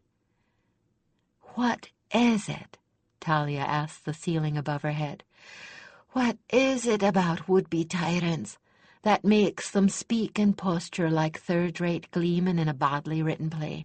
Hulda pivoted sharply about and glared, her hands twitching a little, as if she'd like to settle them about Talia's neck. Talia braced herself, hoping she'd try. Granted, she was as weak as water, but there were some tricks Alberic had taught her. "Haven't you got anything better to do than boast about your petty triumphs to a captive audience?" she taunted. Hulda's face darkened with anger. Then, to Talia's disappointment, she regained control of herself and slowly straightened and smoothed the folds of her gown while she calmed her temper. "You're to be a part of this, you know," she said abruptly. "Ankar wanted both of you alive, but you alone will do. We'll all ride together to the border and wait for your queen there. She'll see you with us and be reassured. Then, you don't seriously think you'll get me to cooperate, do you? You won't have a choice. Just as my prince's servant can keep you from sending your little messages, so I can take control of your own body from you, particularly since you're in rather poor condition at the moment. You can try. Oh, no, little Harold. I can bring in more help than you could ever hope to hold against. I will succeed." She laughed and swept out the door then, the witch light following. As Talia had hoped, on the 10th day of her captivity, the door to her cell opened, and Prince Ankar and his magician stood before her, and with him was Hulda. She was in another of the periods of clear-headedness between bouts of delirium. She debated facing them standing, but decided that she didn't have the strength. She simply stared at them with undisguised contempt. "My messengers have sent signals telling me that the Queen of Valdemar has turned back at the border," Ankar said, gazing at her with basilisk eyes. "And now they say she gathers an army to her side. Somehow you warned her, Harold. How?" She returned him stare for stare. "If you two are so all-powerful," she asked contemptuously, "why don't you read my thoughts?" His face reddened with anger. "Damn you, heralds, and your barriers!" he spat, before Hulda managed to hush him. Talia stared at him in astonishment. "Brightest lady, he can't read me, they can't read me, can't read heralds. No wonder we almost caught Hulda before." For one moment, she felt a stirring of excitement, but it faded. The information was priceless and useless. It only meant they would not be able to pluck truth from her thoughts, and so would never know when and if she lied. So start now. Tell them a truth they would never believe. According to Elspeth, Hulda had never believed that the companions were more than very well-trained beasts. She had been convinced it was the heralds who picked the chosen, not the companions. So, "My horse," she said after a long pause. "My horse escaped to warn them." Ankar smiled, and ice rhymed her blood. "An imagination, I trow. You should have been a bard. This will only delay things, you must realize. I have been working toward my goals for years, and I can easily compass a little more delay." He turned toward Hulda and brushed his lips along her hair. "Can't I, my dear nurse?" "Easily, my prince. You have been a most apt pupil." "And the pupil has exceeded the teacher, no?" "In some things, my love, not in all." "Perhaps you will be interested to hear that I know of your quarrel with the young heir, little Harold. It would seem that she is quite crestfallen and determined to make it up with you, since my informant tells me she is most eager to be meeting with you again. A pity that won't happen. It would have been amusing to watch the meeting, and you under my dear nurse's control." Talia tried not to show any reaction, but her concentration slipped enough that she bit her lip. "Do tell her who our informant is, my love," Hulda murmured in Ankar's ear. "None other than the trusted Lord Orthalin." "What? You are not surprised? How vexing. Hulda discovered him, you know, found that he had been working at undermining the heralds and the monarchs so long and so cleverly that no one even guessed how often he'd played his cards." "Some of us guessed." "Really?" Hulda pouted. "I am disappointed. But have you guessed why? Ankar has promised him the throne. Orthalin has wanted that for so very long, you see. He thought he had it when he arranged for an assassin to take Selene's father in battle. But then there was Selene and all those heralds who persisted in protecting her. He decided to do away with them first. It's a pity how little luck he's had. He has been so surprised at the way you keep eluding his traps. He'll be even more amazed when Ankar gives him the dagger instead of the crown. But I am disappointed that you had guessed at his perfidy already." "My poor dear. 2 disappointments in one day." Ankar turned his cold gaze back on Talia. "Well, since you have denied me one pleasure, you can hardly blame anyone but yourself when I use you for another, can you? Perhaps it will make up for the entertainments your actions denied my dear nurse." "Ah, but be wary of this wench, my lord king," Hulda cautioned. "She is not without weapons even now. Your servant must not let the barrier break for even a moment." He smiled again. "Small chance of that, my love. He knows the penalty should he fail to keep her trapped within her own mind. Should he weaken my heart, he becomes yours." She trilled with delight as he signaled to the hulking guards that stood behind him. They seized Talia and dragged her to her feet, pinioning her arms behind her back. Anguish threaded her body as the wound broke open anew, but she bit her lip and suffered silently. "Stubborn as well. How entertaining you will be, Harold. How very entertaining." He turned and led the way from the cell, with the magician and Hulda in close attendance, and the guards following with Talia. There was a long corridor that smelled of mold and damp, and an iron door at the end of it.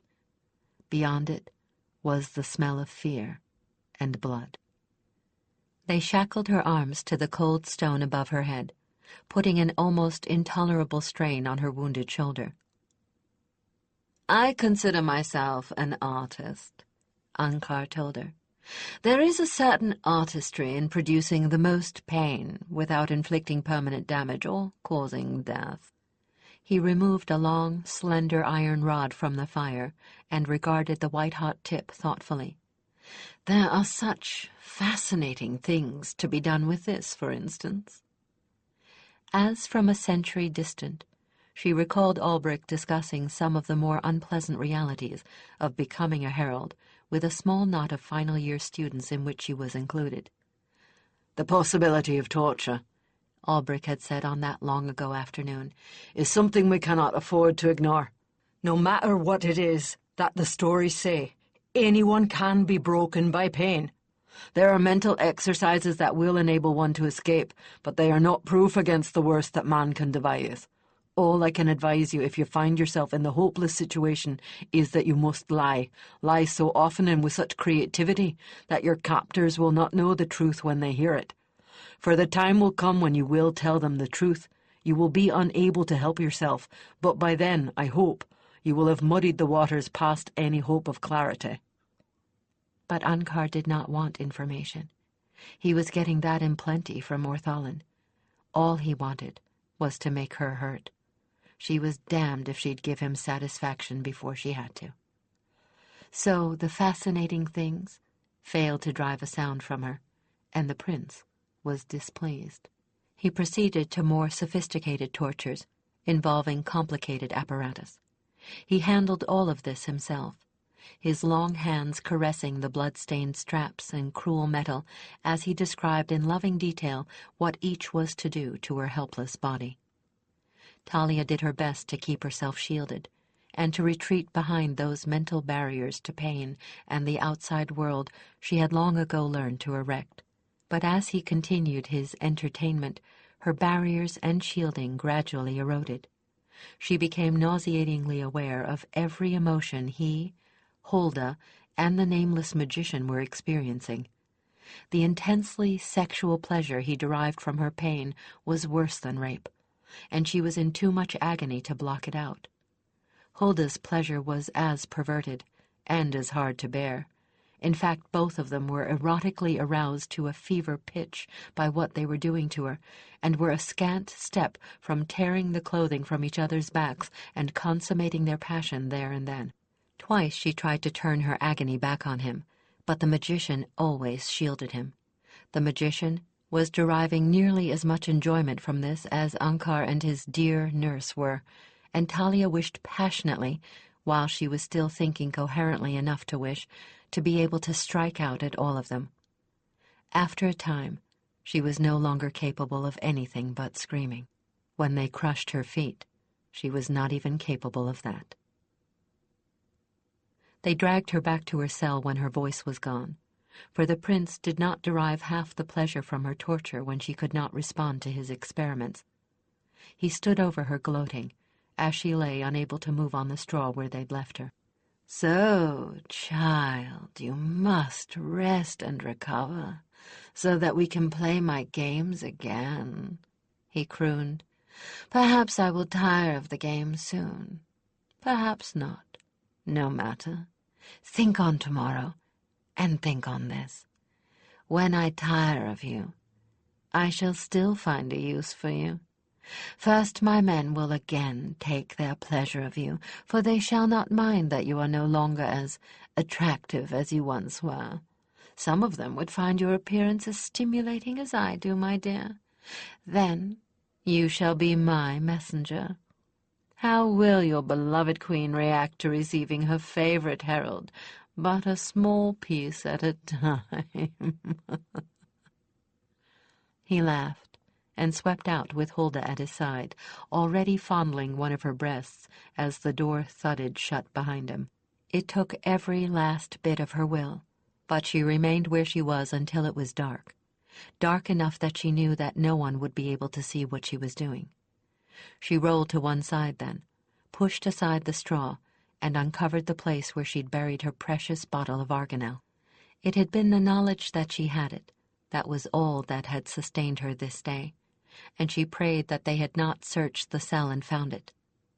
They hadn't. She kept her mind fastened on each tiny movement, knowing that otherwise she would never be able to continue. Her fingers were so swollen as to be all but useless, but she had anticipated that. She managed to scrape back the loosely packed dirt with the sides of her hands, clearing away enough so that she could get her teeth around the neck and pull the bottle out of the hole that way. The effort nearly caused her to black out and left her gasping and weeping with pain, unable to stir for long moments. When she could move again, she braced the bottle between wrists, rubbed raw, and pulled the stopper out with her teeth. She lay for a long, long moment again, while her mind threatened to retreat into blackness. That would only be a temporary escape, and she needed a permanent one. She spat the stopper out and rolled onto her side while her body howled in anguish and poured the entire bottle into her mouth. It burned all the way down her raw throat and burned in her stomach, where it lay like molten lead. It felt as if it were eating a hole through to the outside. She wept with pain, conscious of nothing but pain, for what seemed to be an eternity. But then numbness began to spread from the fire, pushing the pain before it. It spread faster as it moved outward, and soon she could no longer feel anything at all. Her mind seemed to be floating in warm, dark water. A few thoughts remained with her for a while. Elspeth. She hoped the child really had forgiven her. She hoped the next Queen's Own would love her as much as Talia did. And Dirk. Perhaps it was the best thing that he should not know how much she loved him. He would be spared much anguish that way, wouldn't he?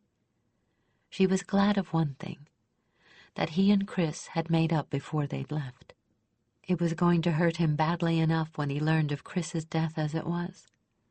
If only she'd been able to tell them. If only she'd known for certain about Orthalin.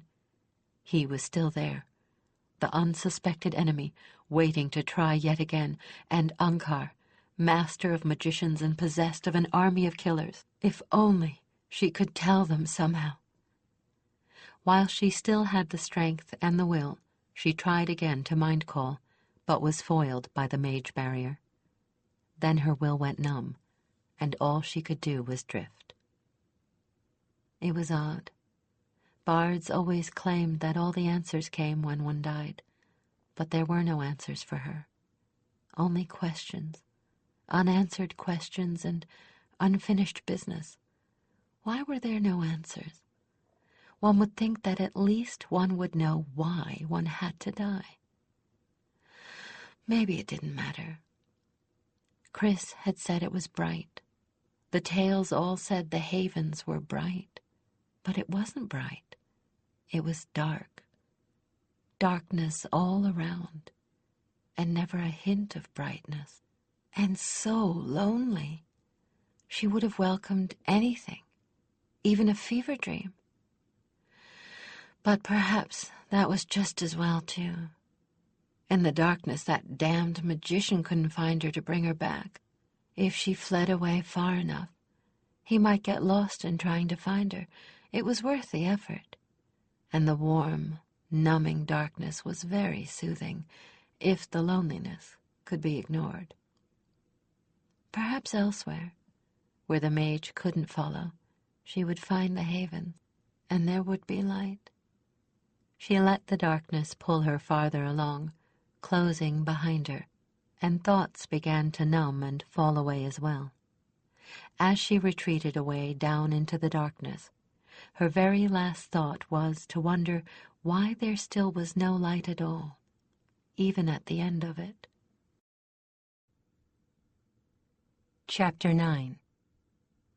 When the Queen and her entourage set out at last, Dirk was part of her honor guard, despite the vehement protests of healers and fellow heralds that he was not well enough for such an expedition.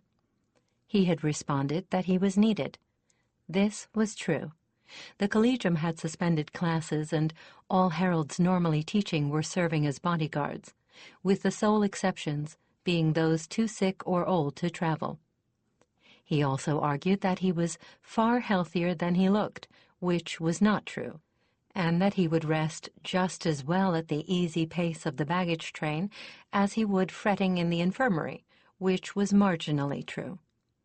The healers threw up their hands in disgust when Selene agreed to his presence, and pronounced her to be insane and him to be the worst patient they had ever had since Karen. He knew very well that Taryn and Skiff had quietly detailed themselves to keep an eye on him, not trusting his protestations of health in the slightest. He didn't care. Anything was worth not being left behind, even being hovered over. But he was right about the leisurely quality of the journey. This was to be an easy trip. The most exciting thing likely to occur would be when they met Talia or Chris at the border. The bodyguard of heralds was more because of tradition than suspected danger. After all, Alessandar was a trusted ally and a firm friend of Valdemar, and it was as likely for harm to come to Selene and Elspeth in her own capital as it was for them to come to harm in Hardorn. Dirk figured he should be as safe with them as in his own bed. There were other reasons why Dirk wanted to accompany the others, although none that he was willing to disclose to anyone else. His enforced idleness had given him ample time for thought, and he was beginning to wonder if he hadn't made a bad mistake in his assumptions about the relationship between Talia and Chris. While he hadn't precisely left the field clear, Chris hadn't spent much, if any, time alone with her since they'd returned. Instead, he'd had a brief fling with Nessa, then returned to his old semi-monastic habits. Nor had Talia sought him out. He knew these things to be facts, since he'd been keeping track of their whereabouts rather obsessively. Now that he thought back on it, Chris's frequent paeans of praise for the Queen's Own seemed less like those of a lover lauding his beloved and more like a horse trader trying to convince a reluctant buyer. And the one whose company Talia had been seeking was the one person who had been trying to avoid her, himself. Then there was that odd incident with Karen. Right after he'd damn near collapsed, she'd bullied her way past the healers the morning Chris and Talia had left, while he was still fairly lightheaded with fever, and had delivered a vehement lecture to him that he couldn't quite remember. It was maddening, because he had the shrewd notion that it was important, and he couldn't quite bring himself to confront Karen again and ask her what her diatribe had been all about. But if what vague memories he did have were not totally misleading, and they very well could be, she'd spoken of life bonds and more than once, and she'd gone on at some length about what an idiot he was being and how miserable he was making Talia feel. Besides all that, he'd had some very frightening dreams that he didn't think could all be laid to the fever, and had been entertaining very uneasy feelings about the whole expedition from the moment he had learned that Talia and Chris were gone. If something were to go wrong, he wanted to know about it firsthand, and he wanted to be in a position where he could do something, not just wonder what was happening, although in the kind of shape he was in, he was not too sanguine that he'd be able to do much. Technically, he was still an invalid. So he was sent to the rear of the company before the baggage animals to share Skiff's bodyguard duty on Elspeth. Skiff's Simri had foaled in early spring, and the youngster was just barely old enough to make this kind of easy trip. Elspeth was anxious, and Dirk had a notion that he and Skiff were the best possible company for the young heir. The antics of Simri's offspring and Skiff's easy patter kept her spirits up, and Dirk was more than willing to talk about the one subject that overwhelmed her with guilt and dominated her thoughts: Talia. Selene had given Talia's note to Elspeth when the heir had searched for the Queen's Own without success, and had finally demanded to know what her mother had done with her. She had recalled her promise of many years' standing with heartfelt remorse almost as soon as Talia had turned her back on her and ridden away. "I'll never get mad at you," she had pledged, "no matter what you say, unless I go away and think about it and decide what you told me just wasn't true." And a great deal of what Talia had said that night, though harsh, was true. She hadn't thought past her own pleasure and her own wishes. She hadn't once considered her affair in the light of the larger view. Her would-be lover's betrayal had hurt, but not nearly so much as the thought that she'd driven away a friend who truly loved her with that broken promise. Talia's words had been ugly, but not unearned, and Elspeth had returned her own share of harsh and ugly words. If truth were to be told, though Elspeth was even more ashamed when she thought about it, the name-calling had begun with her. She wanted desperately, now that she'd read the note, to make her own apologies and explanations, and to regain the closeness they'd had before Talia's stint in the field. Her remorse was very real, and she had the urge to talk about it incessantly. She found a sympathetic ear in Dirk, who never seemed to find her own repetitive litany boring. She gradually managed to purge some of her guilt just by pouring her unhappiness into his ears, and slowly it became less obsessive. But it was still very much with her. "Daydreaming, young milady?" The smooth, cultivated voice startled Elspeth out of deep thought. "Not daydreaming," she corrected Lord Ortholon, just a shade stiffly. "Thinking." He raised an inquisitive eyebrow, but she wasn't about to enlighten him. He nudged his chestnut palfrey a little closer. Gwenna responded to her unspoken twinge of revulsion and moved away. "I must admit to being caught up in a great deal of thought myself," he said, as if unwilling to let her escape from him. Thought and worry. Damn him, she thought. He is so smooth. He makes me want to trust him so much. If Ulbrich hadn't said what he did to me, I'd trust Ulbrich with my life, Gwenna said unexpectedly in her mind. I wouldn't trust that snake with my hoof parings. Hush, loveling, she replied the same way, amusement at her companion's vehemence restoring her good humor. He won't catch me again. Worry about what, my lord? She asked ingenuously. My nephew, he replied, surprising the boots off her with his expression and the tinge of real concern in his voice. I wish that Selene had consulted me before sending him on this mission. He's so young. He's quite experienced. But not in diplomacy, and not alone. Bright Havens, loveling. I could almost believe he really is anxious. He is. Gwenna sounded just as surprised. And somehow that frightens me. What does he know that we don't? It's a simple mission to an ally, she said aloud. What could possibly go wrong? Nothing, of course. It's just an old man's foolish fancies. He laughed, but it sounded forced. No, never mind. I actually came back here to see if you were pining for one of those young men you've left back at court. Them? She produced a trill of very artificial gaiety. Lady bless, my lord, I can't for the life of me wonder what I ever saw in them. I never met a pack of puppies with emptier heads in my life. I'm afraid they bored me, so I was only too pleased to escape them, and I think I'd better head to the rear and take my turn making sure poor Dirk doesn't fall out of his saddle. Farewell, my lord. Oh, that's putting a kink in his tail, little sister, Gwenna applauded as she spun and cantered to the rear. Well done indeed. Dirk, Elspeth cantered up next to him. What, imp? He'd been almost half asleep. The sun was gentle and warm. Aridy's pace was smooth, and the gentle chime of bridle bells and the ringing of hooves on the road had been very soporific. Do you think it'll be Talia that meets us on the border? Elspeth's tone was wistful, her face full of undisguised hope.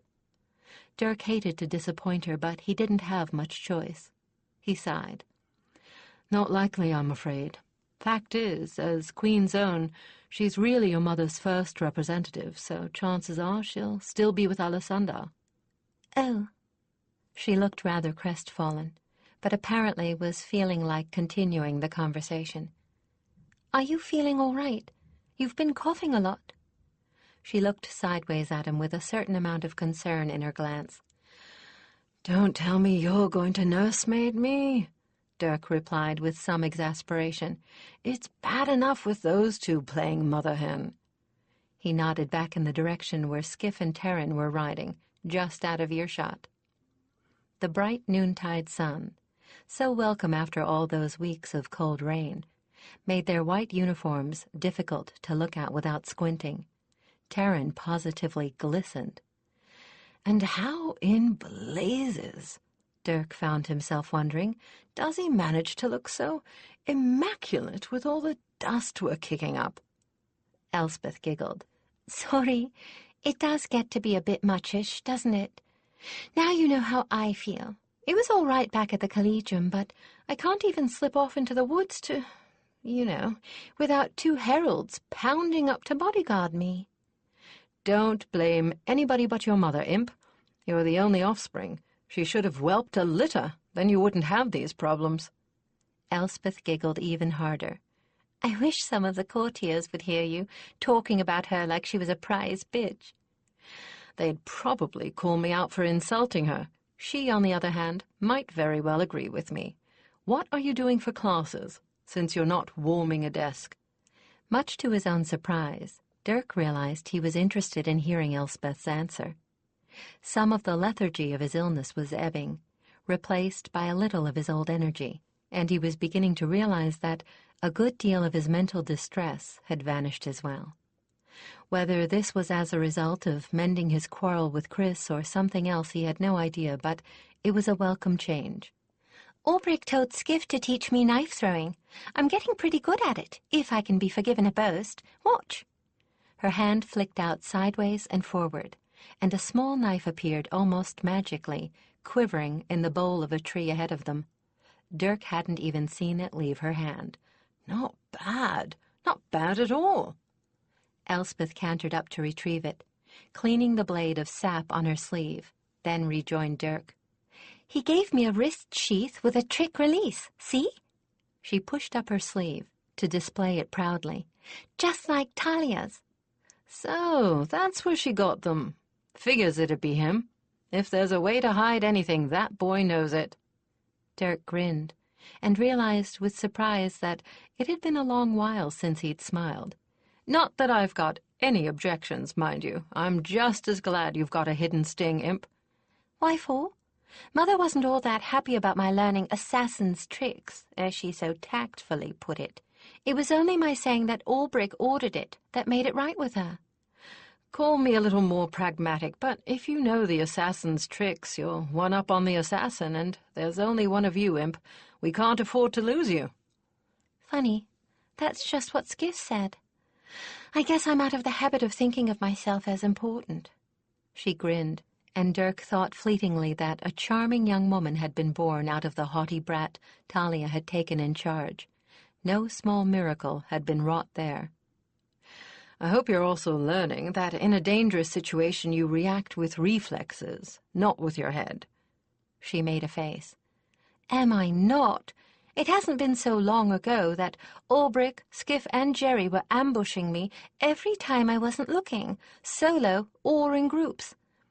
Anyway, other than that, I'm just supposed to be talking with heralds. I guess they figure I'll pick things up by contamination or something.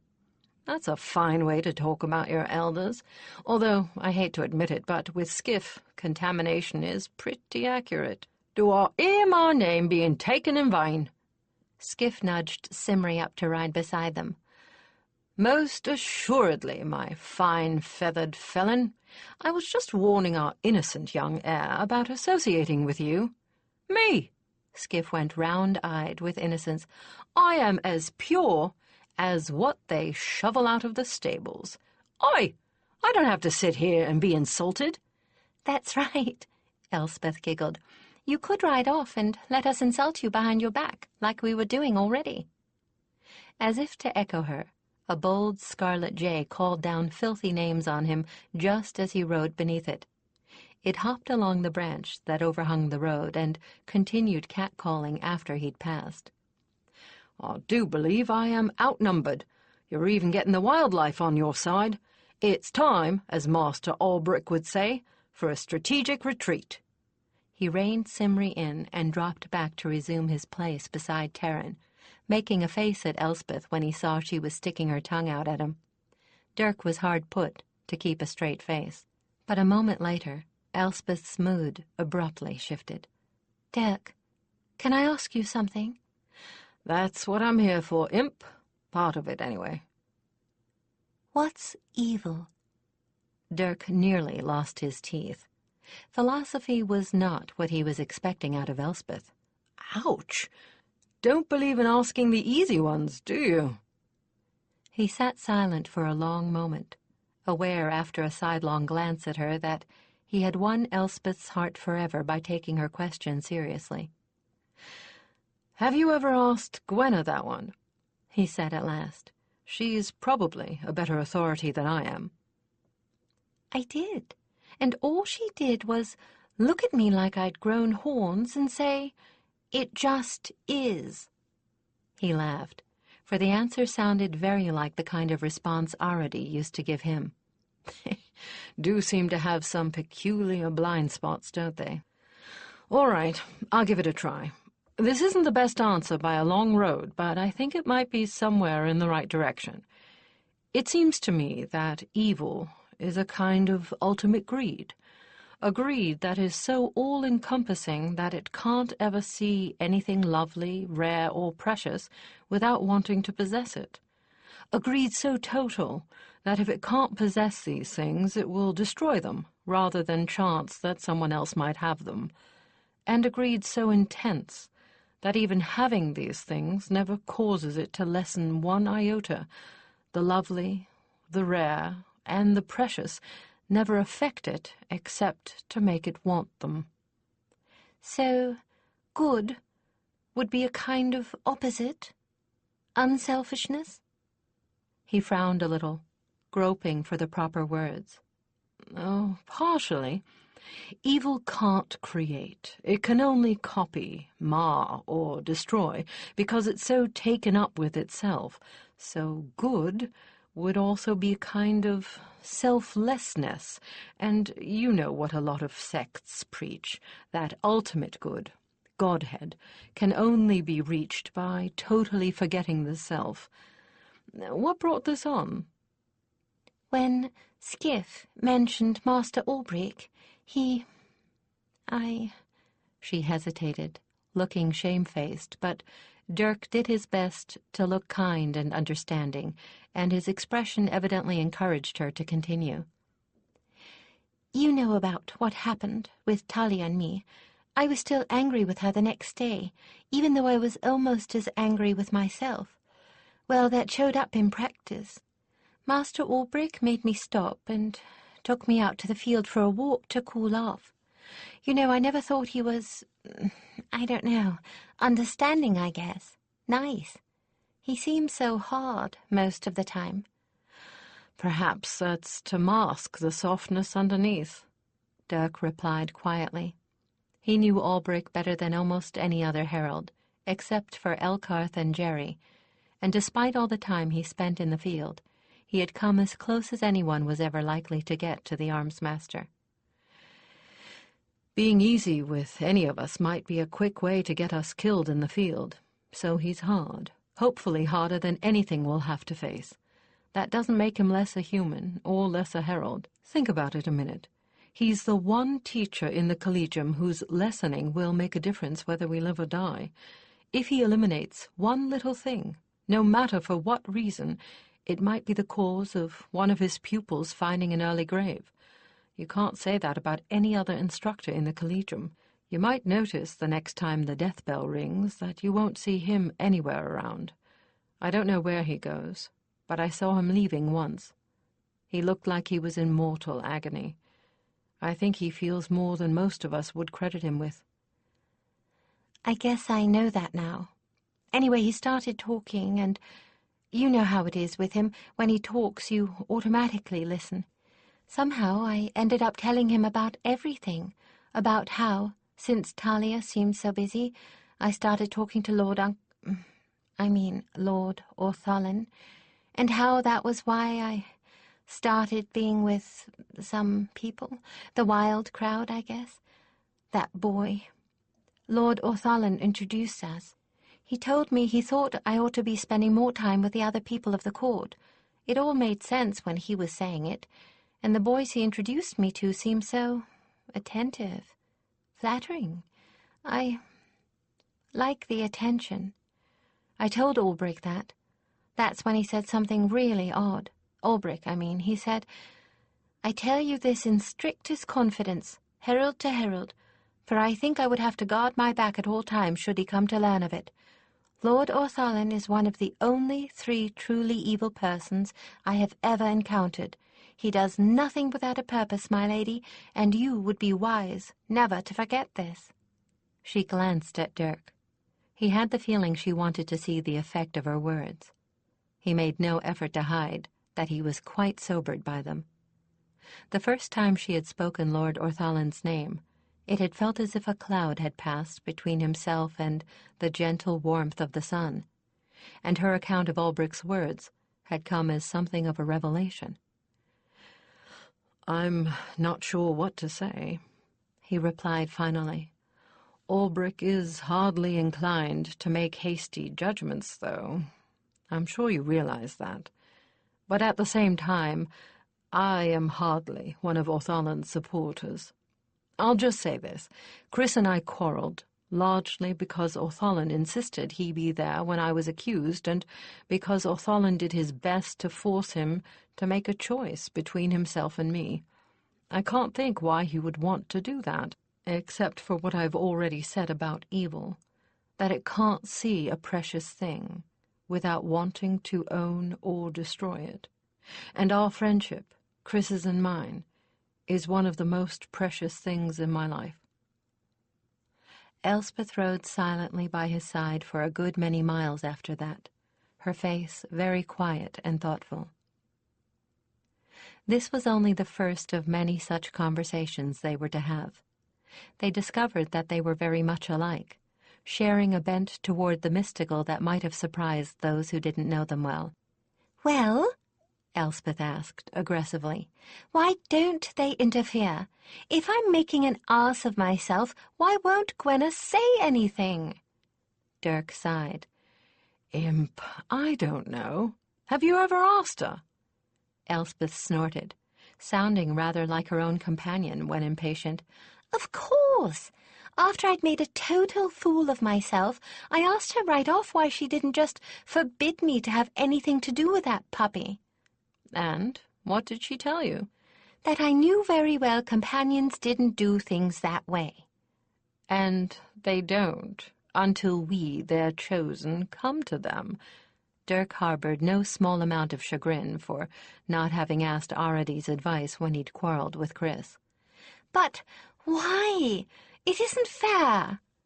At Elspeth's age, Dirk knew from his own experience fair achieved monumental importance. Isn't it?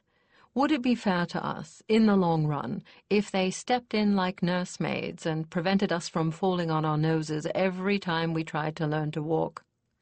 Good answer, Chosen, Arady told him, even if a bit simplistic.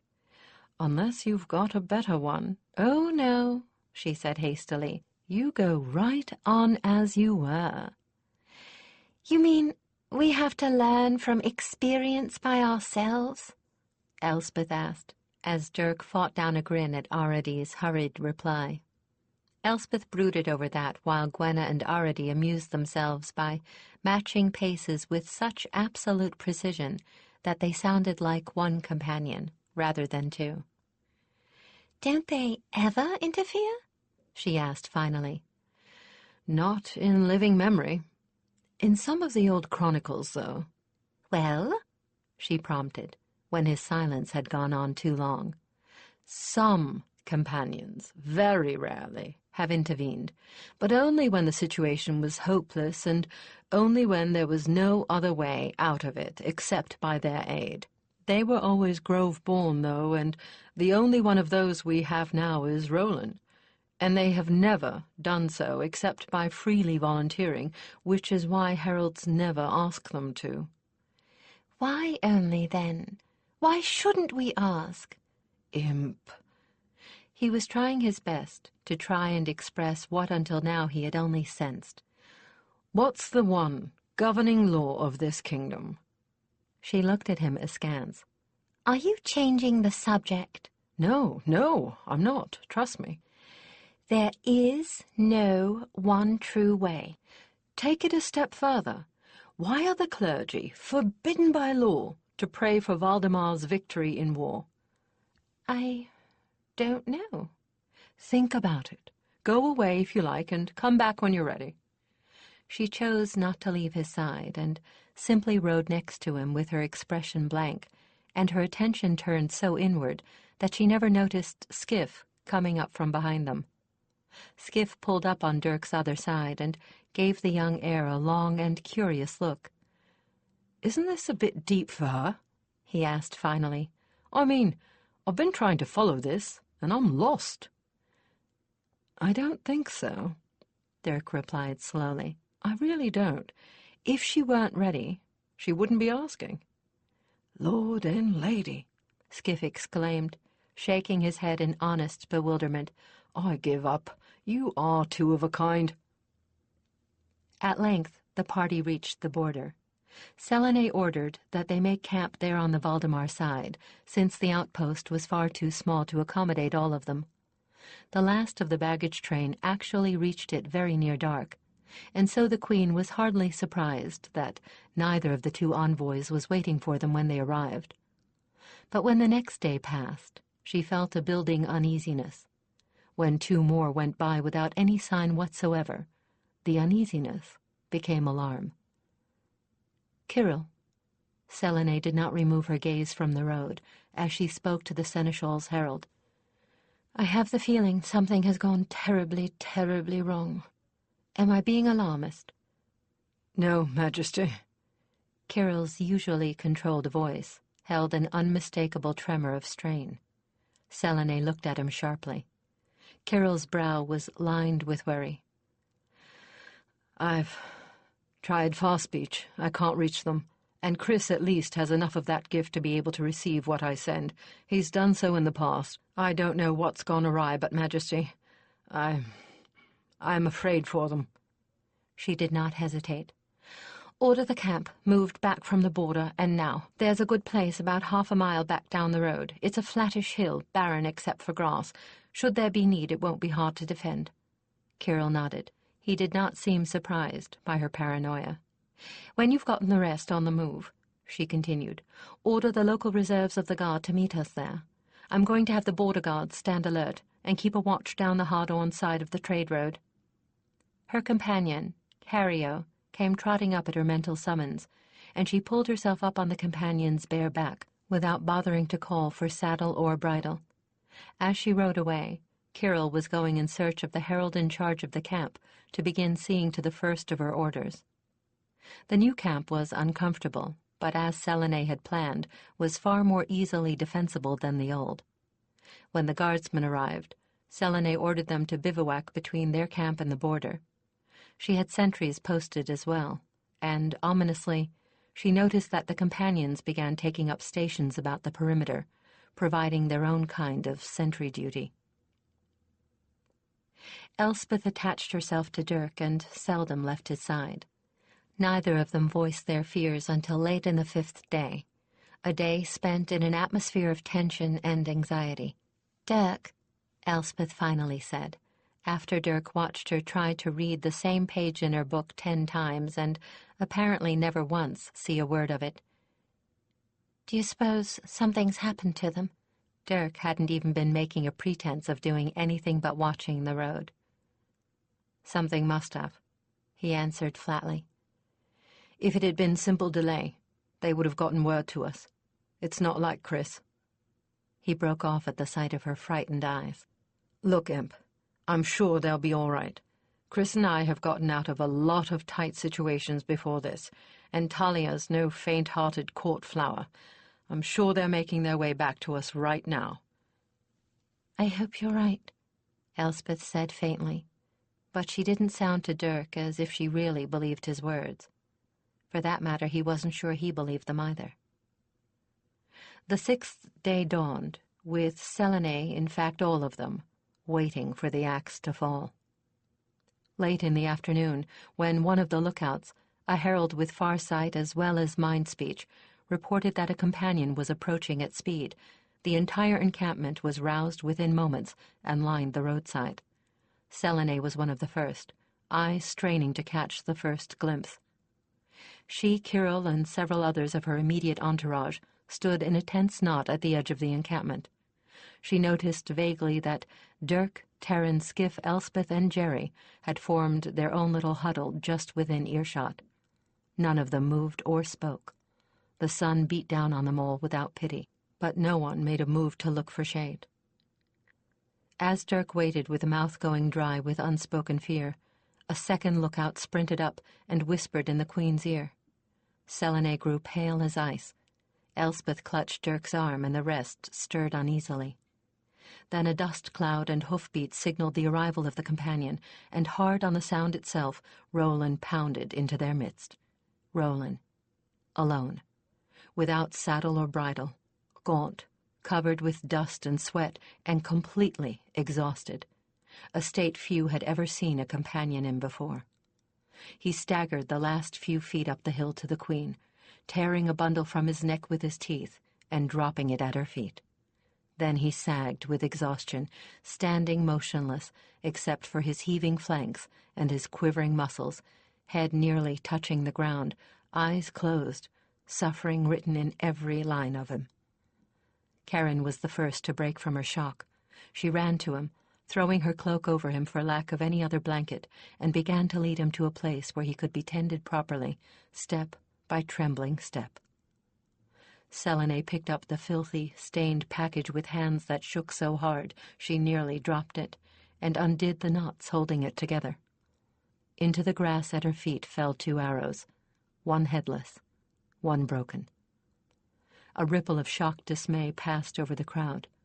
The Queen felt as frozen as a snow statue. As Kyril bent to pick them up, Elspeth whimpered once beside her and swayed with shock. Jerry caught and supported her just as Dirk's agonized cry of negation broke the silence. Selene started, and turned to see Dirk struggling to break away from Skiff and Terran. "Damn you! Let me go!" he cried in agony, as Skiff held him away from Aradi. "I've got to go to her! I've got to help her!" "Dirk, man, you don't even know if—" Terran choked out the words. "If she's still alive! She's got to be! I'd know if she weren't! She's got to be!" He fought them still, as Kyril's low tones carried to where they stood. "The headless arrow is Harold Chris," he said, his expressionless face belying the anguish in his voice. "The broken is Harold Talia. You see, I was right. Let me go!" Skiff caught his chin in one hand and forced his head around so that Dirk was forced to look him in the eyes, with a strength that matched Dirk's own, even augmented by the latter's frenzy. There were tears flowing freely down his cheeks as he half-sobbed his words. "Think, man! That's a broken arrow she sent! She was as good as dead when she sent it, and damn it, she knew it! There's no hope of saving her, but she gave us the warning to save ourselves. Do you want to kill yourself too, and make us mourn 3 of you?" His words penetrated Dirk's madness, and the wild look left his eyes, replaced by anguish and torture. "Oh, gods!" The fight left him, and he sagged to his knees, buried his face in his hands, and began weeping hoarsely. At this moment Selene wished with all her aching heart that she could do the same. But this message could have only one meaning. A friend to her and her people had suddenly turned his coat, and her land was in danger. Her kingdom and the lives of her folk were at stake, and she had her duty just as surely as any other herald. There was no leisure time to spend on personal feelings. Later, when all was safe, she would mourn. Now, she must act. She emptied herself of emotion, knowing she'd pay for this self-denial later. There was the guard to be alerted, the Lord Marshal to be brought, her mind filled with plans making it easier to ignore, for the moment, the sorrow she longed to give vent to.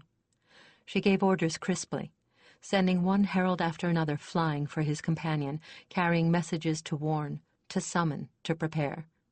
She turned on her heel with Kyril at her side and strode hastily to her tent.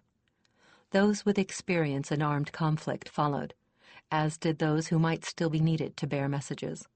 Those who were not of either group headed for the baggage train to break out the weaponry, or down the hill to organize the tiny force of the guard to protect the Queen. Left in their wake were Skiff, Terran, and Dirk. Skiff reached out his hand to his friend, then pulled it back.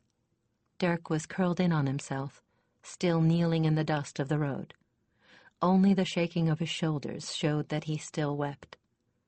Skiff and Terran stood awkwardly at his side for long moments, both unsure of what, if anything, they could do for him. Finally, Terran said in an undertone, "He won't try anything stupid now. Why don't we give him a little privacy? Aridy's the only one likely to be able to comfort him at all." Skiff nodded, biting his lip to keep from sobbing himself, and they withdrew after the others, as Aridy moved up beside Dirk and stood with her head bowed next to his, almost, but not quite, touching his shoulder. Lost in his own travail, Dirk heard nothing of another approaching until a hand lightly touched his shoulder. He raised his head slowly, peering through blurred, burning eyes to see that the one touching him was Elspeth. Grief, matching his, stared out of her eyes, and her features were as tear-streaked as his own. It was growing dark. The last rays of sunset streaked the sky like bloodstains, and stars were showing overhead. He realized dimly that he must have been crouching there for hours. And as he stared at her, he began to have the beginnings of an idea. "Elspeth," he croaked, "do you know some place no one is likely to be right now? Someplace quiet?" "My tent, and the area around it," she said. He thought he had surprised her out of her own tears by the question. "I'm at the back of the camp, not close to Mother's tent. Everybody is with her right now." "Can I use it?" "Of course. Why? Can you, oh Dirk, have you thought of something? You have! "I think maybe I might be able to fetch her. But I need a place where my concentration won't be broken." Elspeth looked hopeful and dubious. "It's an awfully long way." "I know. That doesn't matter. It isn't the distance that worries me. It's the weight. I've never fetched anything that big before. Gods, nothing alive even close to that size." His face and heart twisted with pain. "But I've got to try. Something. Anything." "But Chris," her voice broke. "Chris isn't here to see for you. No, wait," she said, kneeling next to him as his hope crumpled. "I can see. I'm not trained, but I've got the gift. It came on me early. It's been getting a lot stronger since I was chosen, and I know I've got more range than anybody else I've talked to. Will I do?" "Yes. Oh, gods, yes." He hugged her shoulders, and they rose together and stumbled through the dusk to her tent. Elspeth slipped inside the tent and tossed 2 cushions out for them to sit on. Dirk set his hands lightly on her wrists and calmed his own thoughts as best he could. He tried to pretend to himself that this was just another student he was training in her gift, and began coaxing her into a light trance. The last of the light faded, and the stars grew brighter overhead, while they sat oblivious to their surroundings. She was silent for a very long time, and Dirk began to fear that her untrained gift would be useless against all that distance, despite the power of the emotions fueling it.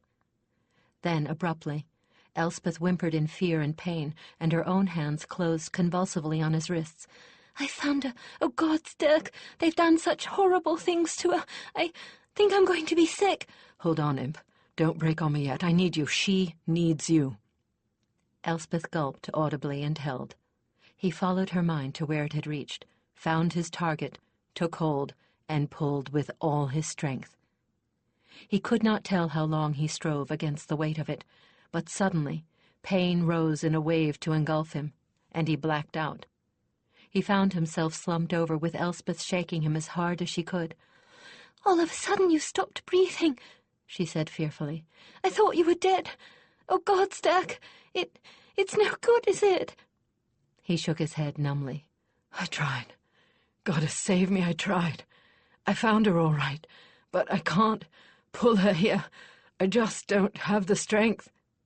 He felt hot tears splash on his hand from Elspeth's eyes, and decided they would make a second attempt. He knew with conviction that he'd rather die in trying to bring Talia back than live with the knowledge that he wasn't brave enough to make the second trial. But before he could say anything, the matter was taken out of his hands. "Man," said a voice in his mind. "Dirk. Harold." The voice was not Aradi's. It was masculine. He looked up to find 3 companions standing beside them, Aradi, Elspeth Squenna, and leading them Roland. They had moved up on them without so much as a twig stirring.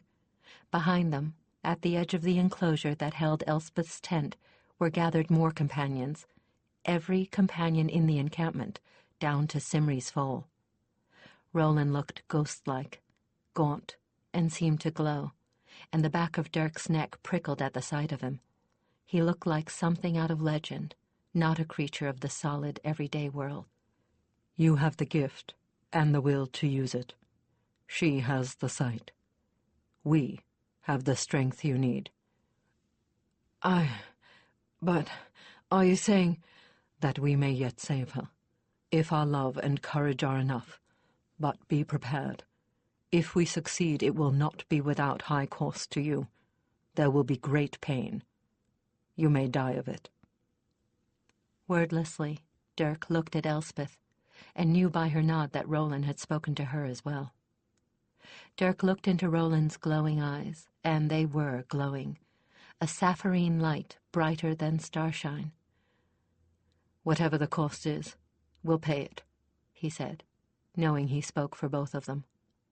They stood up and made room for the three companions between them. They stood in a circle, Roland, Elspeth, Gwenna, Aradi, and Dirk. Elspeth and Dirk clasped hands and rested their arms over the backs of the companions, obtaining the needed physical contact among the five of them in that way. It was much easier for Elspeth to find her target the second time. "I have a," she said softly, when she touched Talia again, then sobbed, "Dirk, I think she's dying." Once more Dirk sent his own mind along the path Elspeth had laid for him, took hold, and pulled. Then a second strength was added to his, and it built and grew. Then another joined the second, and another. For one awful, pain-racked moment, or was it an eternity, Dirk felt like the object of a tug-of-war game, being pulled apart between two forces far greater than his own. Only his stubbornness kept him to the task, as he felt his mind being torn in two. He held, then felt himself being stretched, thinner and thinner, tighter and tighter, quivering like a harp string about to snap. All his strength seemed to flow out of him. He felt consciousness fading again, fought back, and held on with nothing left to him but his own stubborn will.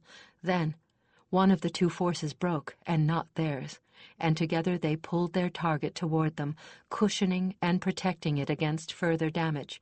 Their combined strength was enough, barely, but enough. The conference of war was proceeding in Selene's tent, with council members, officers of the army and guard, and heralds perched wherever there was room. Kyril was pointing out weak spots in their own defenses, places that appeared to be candidates to be attacked, on the map laid over her table. Then a cry of horror from someone standing just outside the tent flap made everyone look up with startlement. Someone shoved tent flap and those standing inside it abruptly out of the way, and Elspeth stumbled inside, face paper white and drained, pushing others from her path. Following her was Dirk, who looked even worse. When those inside saw what he bore in his arms, the cry of horror was echoed inside the tent as well, for it was a mangled, bloody wreck of a human body, and it had Talia's face. No one moved, no one but Dirk in the air. Elspeth emptied Selene's bed of the 5 heralds perched on the edge of it, pushing them out of the way without a word. Dirk went straight to the bed and set Talia down gently on it. Without even looking around, he reached out a blood-smeared hand and seized the most senior healer present by the arm, pulling her to Talia's side. Then he straightened up with exaggerated care, moved 2 or 3 steps out of the way, and passed out, dropping to the ground like a felled tree. When the furor was over and Selene had a chance to look around, she discovered that Elspeth had done the same, but less dramatically and more quietly in the corner. Elspeth's recovery was rapid, which, as she remarked somewhat astringently, was fortunate for the sanity of those who could not imagine how the impossible rescue had been accomplished. She was the center of attention for all those who were not involved with the attempt to save Talia. Kyril was her particular demon, insisting on being told every detail so many times she thought she could recite the tale in her sleep, and coming up with countless questions. Eventually Elspeth's patience reached a breaking point, and she told him, in a quiet but deadly voice, that if he wanted to know any more he should ask his own companion about it. She was going to see what she could do about helping the healers with Talia and Dirk. Healer Tessa was worried. Dirk's recovery was not as rapid. He was still unconscious the next day, and it was some time before she and the other healers diagnosed the problem as a relapse of his pneumonia coupled with incredible psychic strain. She had charge of his case. Her old friend Devon had charge of Talia's, though they shared every germ of expertise they had on both cases. Dirk had inadvertently brought the bottle Talia had drunk the argonel out of with her, and the traces of it within the bottle told Devon what it was they had to fight besides her terrible injuries. Within a day or two, he and Tessa decided between them that they had done all they possibly could for both of the patients under the primitive conditions of the encampment. They decided that while it was dangerous to move them, it was far more dangerous to leave them there. There might be warfare waged there at any moment, and they both badly needed the expert touch of the teachers at the Healers' Collegium. Yet there was no time to spare, and assuredly no heralds to spare, to move them back to the capital. Instead, after a hasty conference, Tessa and her colleague decided to take the patients a few miles up the road and install them in the stone-walled home of the Lord Holder, who gladly gave up his dwelling to the Queen, and was equally glad to move himself and his family well out of the way of possible combat. The Queen had called for all the healers of the Collegium that could be spared. The Lord Holder's residence was more than half fortress. It was readily defensible at need. The healers were installed there as soon as they arrived, with Tessa organizing them as soon as Dirk began showing signs of improvement. Tessa knew with grim certainty that although they had only Talia and Dirk to treat now, if there should be war, they would have other patients, and soon. Elspeth spent most of her time there. Her mother had asked her and not ordered her, a sign that Selene trusted her good sense and was tacitly acknowledging that she was becoming adult, to stay with the healers and some other of the officials of the court, who began arriving as she called them. But, Elspeth began to protest, until the haunted expression in her mother's eyes stopped her. Never mind. What do you want me to do? I'm giving you powers of regency, Selene replied. The rest of the kingdom isn't going to cease to exist while we wait here. You've sat through enough council meetings, Catling. You have a good idea what to do. You handle the day-to-day needs of the kingdom unless you have to have a decision from me. And one other thing. If the worst happens, you and the council and whatever heralds are left escape together into the west and north.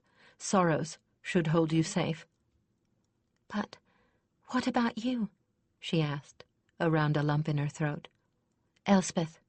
If it goes that badly, you'll be their new queen. That was an eventuality Elspeth preferred not to contemplate. She had enough worries as it was. Talia looked far more dead than alive, and the healers were obviously baffled and frightened by something about her condition, though they would not reveal to Elspeth what it was. It was stalemate at the border, and stalemate in the sick room, and in neither case could Elspeth do anything about the matter. It was not a position she enjoyed, and she began to realize just how often it was a position the Queen was in. All she could do was pray. So she did, with a fervor that matched that of her ancestor King Valdemar, and she hoped that fervor would make her prayers heard. Chapter 10. Dirk came to himself shortly after being put in the healer's hands, but he was confused and disoriented, as well as fevered. And the reaction backlash he was suffering had him near blind with a headache no amount of herb tea could remedy. They had to darken his room almost completely until the pain ebbed.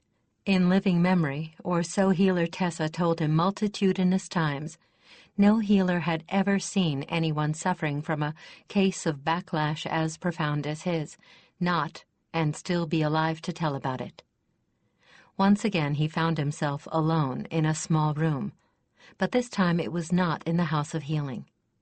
For several days it was all he could do to feed himself and respond to the orders the healers gave him. This time he was far too weak to even protest at the regime the healers directed for him, unlike his previous encounter with them. For a while he remained pliant and well-behaved, but as he recovered, he began to grow suspicious and worried when his questions about Talia remained unanswered or were evaded. The more they evaded the subject, the more frustrated and angry he became. He even queried Gwenna as soon as his reaction headache wore off. Gwenna couldn't help. She tried to tell him what was wrong with Talia, but her answers were frightening and confusing.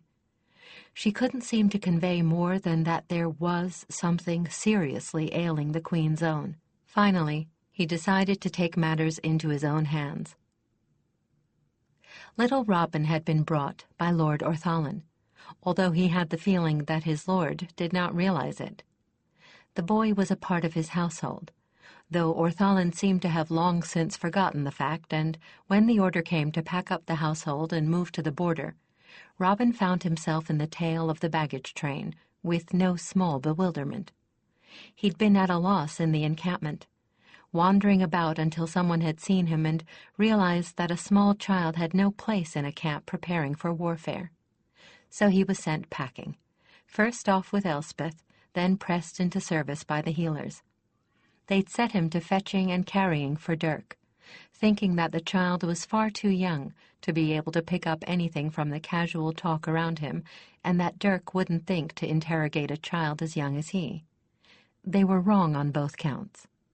Robin was very much aware of what was going on, not surprising since it concerned his adored Talia.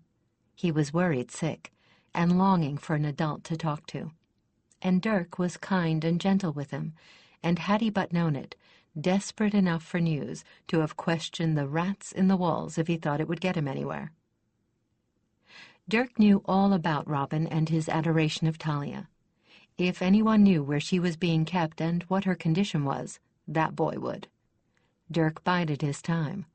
Eventually, the healers stopped overseeing his every waking moment. Finally, there came a point when they began leaving him alone for hours at a time. He waited then, until Robin was sent in alone with his lunch, alone, unsupervised, and more than willing to talk, and put the question to him. "Robin." Dirk had no intention of frightening the boy, and his tone was gentle. "I need your help. The healers won't answer my questions, and I need to know about Talia." Robin had turned back with his hand still on the doorknob. At the mention of Talia's name, his expression was one of distress. "I'll tell you what I know, sir," he replied, his voice quavering a little. "But she's hurt real bad, and they won't let anybody but healers see her." "Where is she? Do you have any idea who's taking care of her?" The boy not only knew where she was, but the names and seniority of every healer caring for her, and the list nearly froze Dirk's heart. They'd even pulled old Farnhurt out of retirement, and he'd sworn that no case would ever be desperate enough for them to call on him. "Robin, I've got to get out of here, and I need you to help me, all right?" he said urgently. Robin nodded, his eyes widening. "Check the hall for me. See if there's anybody out there." Robin opened the door and stuck his head out. "Nobody," he reported. "Good. I'm going to get dressed and sneak out. You stand just outside, and if anybody comes this way, knock on the door." Robin slipped out to play guard, while Dirk pulled on his clothing. He waited just a few moments more, then left his room, giving Robin a conspiratorial wink on the way out, determined to discover the truth. The healer in charge was Devon. Though not the most senior, he was the one with the most expertise and the strongest gift for dealing with wounds and trauma. He was also one of Talia's first and best friends among the healers, and had worked with her on many other cases where heralds were involved. There were times when loving care was more important than seniority, and Devon would have been one of Dirk's first choices to care for her, had he been consulted. Dirk had a fairly good idea of where to find him at this hour, and most castle keeps were of the same design. Devon would be in the still room, just off the herb garden near the kitchen, snatching lunch with one hand while he worked with the other. Dirk used all his expertise at shadow-stalking to avoid being caught, while making his way to the little first-floor workroom, redolent with the odors, pleasant and not so pleasant, of countless medicines. He heard someone moving about behind the closed door and slipped inside quickly and quietly, shutting it behind him and putting his back up against it. Devon, his back to the door, didn't seem to notice his presence. "Devon, I want some answers. I've been expecting you," the healer said calmly, without taking his attention from the task in front of him. "I thought you might not be satisfied with what you were being told about Talia. I said so, but I wasn't in charge of your case, and Tessa felt you shouldn't be worried." "Then how is she?" Dirk demanded, and at the sight of the healer's gloomy face asked fearfully, "Is she—" "No, Harold," Devon replied with a sigh, stoppering the bottle he'd been decanting liquid into and turning to face him. "She's not dying. Not yet, anyway. But she isn't alive either." "What's that supposed to mean?" Dirk asked, becoming angry. "What do you mean she's not alive?" "Come with me, and you'll see for yourself." The healer led the way to a small room in the infirmary, one of several that were interconnected, such as were used for patients that needed to be isolated. There was little there besides a bedside table with a candle and the bed in which Talia lay without moving. Dirk felt his throat constrict. She looked as if she'd been laid out for a funeral. Her face was pale and waxen. By watching very closely, Dirk could see that she was breathing, but just barely. "What's wrong with her?" His voice cracked with strain. Devon shrugged helplessly, feeling a lot less helpless than he looked now that Dirk had finally approached him. "I wish we knew. We think we counteracted the organelle in time. Well, the pain she was in neutralized a great deal of it, and if we hadn't taken care of the rest, she would be dead. Organelle doesn't allow for mistakes. We've restored some of the blood loss. We're doing pain blockages on most of the major injuries. We've done everything we can to restore her, but she simply doesn't wake. No, it's more than that. It's as if she wasn't there anymore. As if we were dealing with an unensouled body. The body works, the reflexes are all there, it breathes, the heart beats, but there's no one home. And we don't have the slightest notion why. One of the older healers speculates that her soul has gone somewhere, perhaps trying to escape some kind of mental coercion. I suppose that's possible. Tradition claims many mages have had gifts like ours and used them for evil purposes. It may be she encountered one of them, along with her other trials. It's possible now she fears returning to herself, not knowing she is in the hands of friends again. We were willing to try almost anything. So we asked Harold Kirill to help. He was here for a solid day, holding her hand and mind calling her. He pushed himself to his limits, pushed himself until he had a reaction that sent him into a state of collapse. It did no good at all. Frankly, I don't know what else we could try. He glanced sideways at Dirk. Devon had something in mind, but from what he understood about this young man, Dirk would have to be lured into it very carefully. Unless what? Dirk snatched at the offered scrap. As you know, her gift was empathic. She did not mind hear or mind call very well. It may be that Kirill simply wasn't able to reach her. I suppose if someone who had a strong emotional bond with her were to try calling her, using that bond, she might hear. We tried communicating with her companion, but he apparently had no better luck than Kirill, and possibly for the same reasons. Harold Chris had a strong emotional tie with her, but yes, and no one can think of anyone else. Dirk gulped and closed his eyes, then whispered, "Could I try?" Devon almost smiled, despite the grimness of the situation. "Come on, little fishy," he thought, trying to imbue his will with all the coercive force of a far-speaking herald. "Take the nice bait. I know all about your life bond. Karen told me about the night you fell ill and about your performance over the death arrows and how you rescued her, but if you don't admit that life bond exists, you might as well be calling into the hurricane for all she'll hear you." He pretended to be dubious. "I just don't know, Harold. It would have to be a very strong emotional bond." The answer he was praying for came as a nearly inaudible whisper. "I love her. Is that enough?" Devon almost cheered. Now that Dirk had admitted the existence of the life bond, the idea stood a chance of working. "Then by all means do your best. I'll be just outside if you need me." Dirk sat heavily in the chair next to the bed and took one bandaged, unresisting, flaccid hand in his own. He felt so helpless, so alone. How in the names of all the gods could you call through emotions? And it would mean letting down barriers to his heart he'd erected years ago and meant to be permanent. But they couldn't have been permanent, not if she'd already made him admit that he loved her. It was too late now for anything but complete commitment, and besides, he'd been willing to die to save her, hadn't he? Was the lowering of those barriers any greater a sacrifice? Was life really worth anything if she wasn't sharing it? But where was he going to find her? Suddenly, he sat ramrod straight. He had no way of knowing how or where to call her from, but Roland must. He blanked his mind and reached for Aridi. She settled gently into his thoughts almost as soon as he called her. "Chosen?" "I need your help, and Roland's," he told her. "Then you've seen, you think we can help to call her back? Roland has been trying, but cannot reach her, not alone.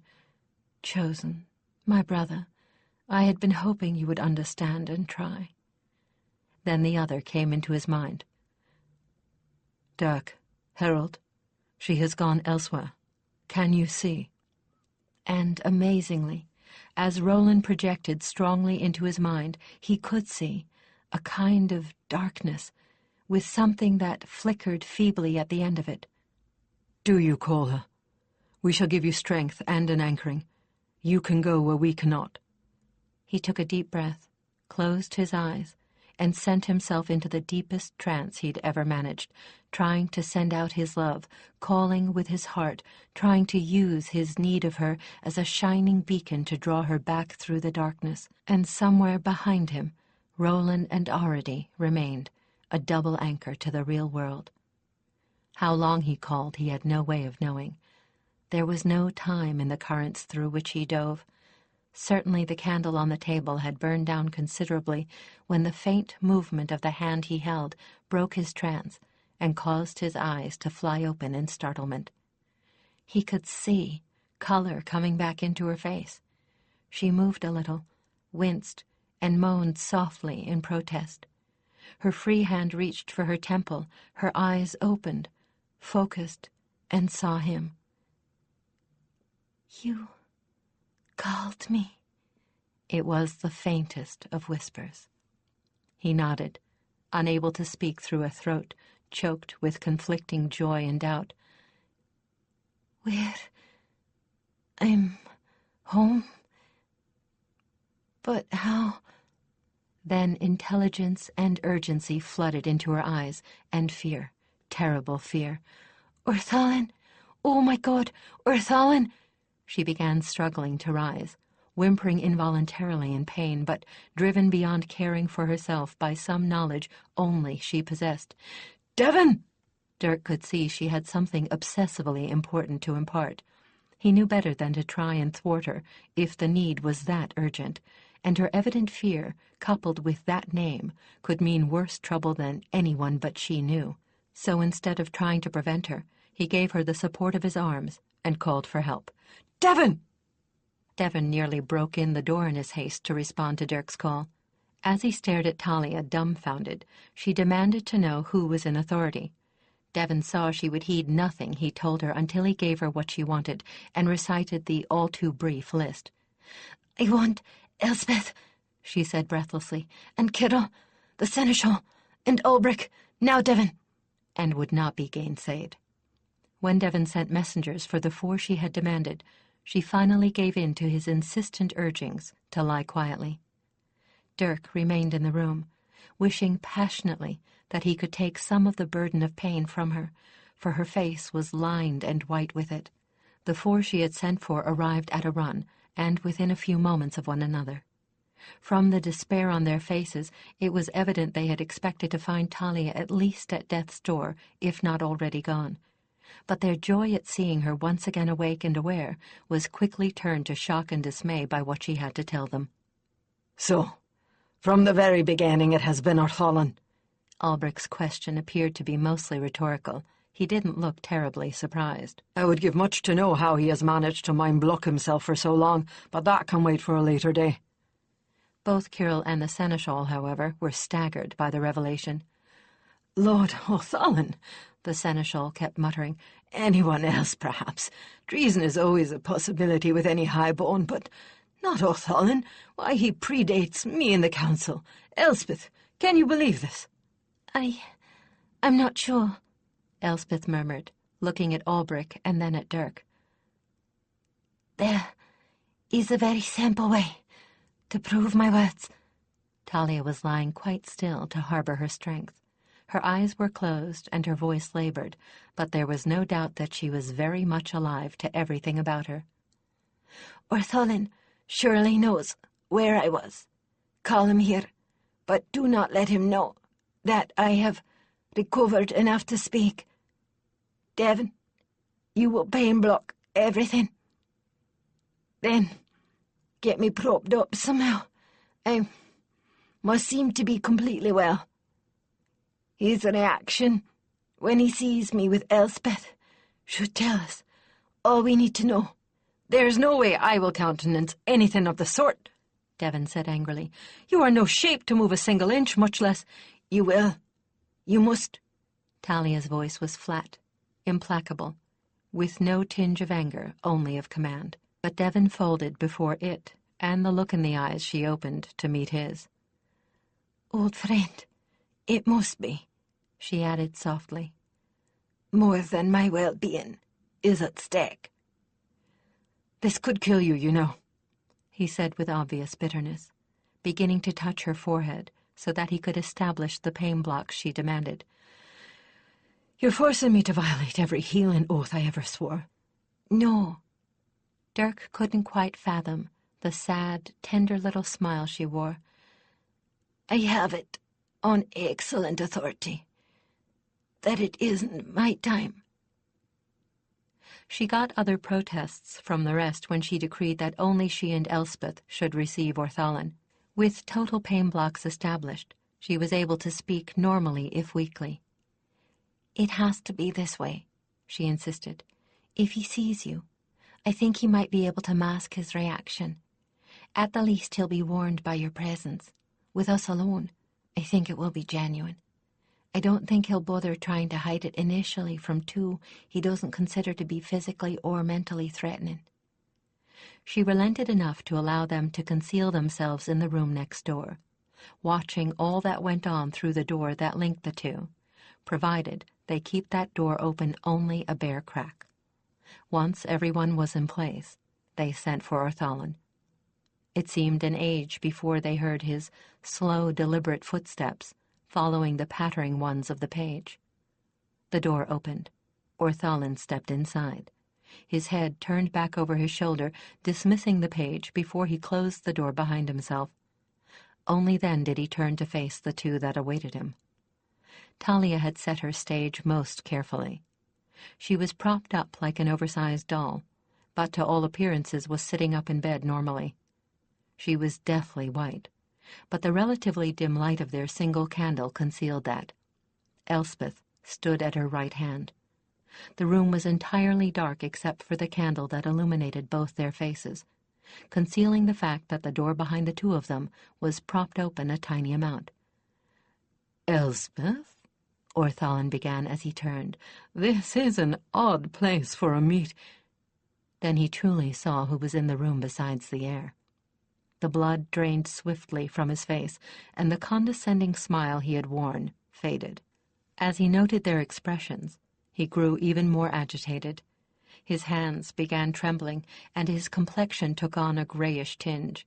His eyes scanned the room, looking for anyone else who might be standing in the shadows behind them. "I have met Ankar, my lord, and seen Hulda," Talia began.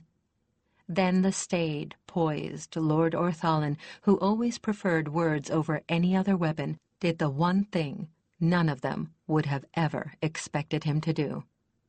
He went berserk. He snatched his ornamental dagger from its sheath at his side and sprang for them, madness in his eyes, his mouth twisted into a wild rictus of fear. For the men hidden behind the door, time suddenly slowed to an agonizing crawl.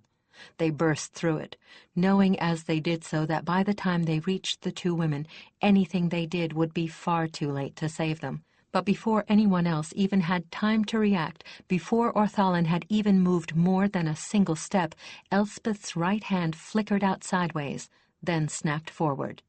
Halfway to them, Orthalin suddenly collapsed over Talia's bed with an odd gurgle, then slid to the floor.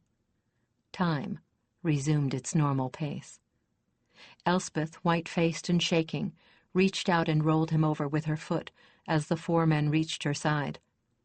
There was a little throwing dagger winking in the candlelight that fell on Orthalin's chest. Blood from the wound it had made stained his blue velvet robe black.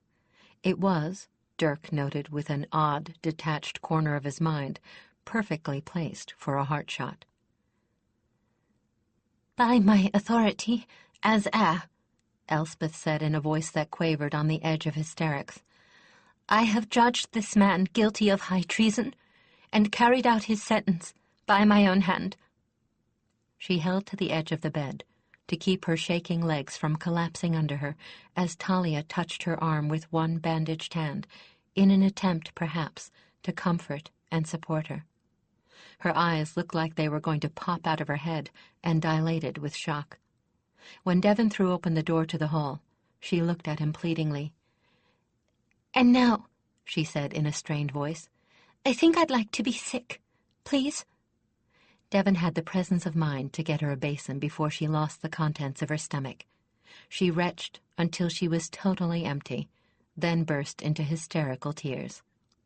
Devon took charge of her quickly, leading her off to clean herself up and find a quiet place where she could vent her feelings in peace. Kirill and Albrecht removed the body quickly and efficiently. The seneschal wandered after them, dazed and shaken. That left Dirk alone with Talia. Devon reappeared for a moment before he could say or do anything. The healer removed the cushions that had been propping her up and got her lying down again to his own satisfaction. He pressed his hand briefly to her forehead, then turned to Dirk. "Stay with her, would you? I took some of the pain blocks off before they do her an injury, but all this would have been a heavy strain if she had been healthy. In the shape she's in, I can't predict the effect. She may very well be perfectly all right. She seems in no worse state than she was before. If she starts to go into shock, or looks like she's relapsing, or really if you think anything is going wrong, call me. I'll be within hearing distance, getting Elspeth calmed." What else could he do, except nod? When Devon left, he turned hungry eyes back toward Talia. There was so much he wanted to say, and had no idea of how to say it. Now that the impetus of the emergency was gone, she seemed confused, disoriented, dazed with pain. He could see her groping after coherent thought. Finally, she seemed to see him. "Oh God, Dirk, Chris is dead. They murdered him. He didn't have a chance. I couldn't help him. I couldn't save him. And it's all my fault that it happened. If I told him we had to turn back when we first knew something was wrong, he'd still be alive." She began to weep, soundlessly, tears trickling slowly down her cheeks. She was plainly too exhausted even to sob. Then it hit him. "Goddess," he said. "Chris. Oh, Chris." He knelt beside her, not touching her, while his shoulders shook with the sobs she was too weary to share, and they mourned together.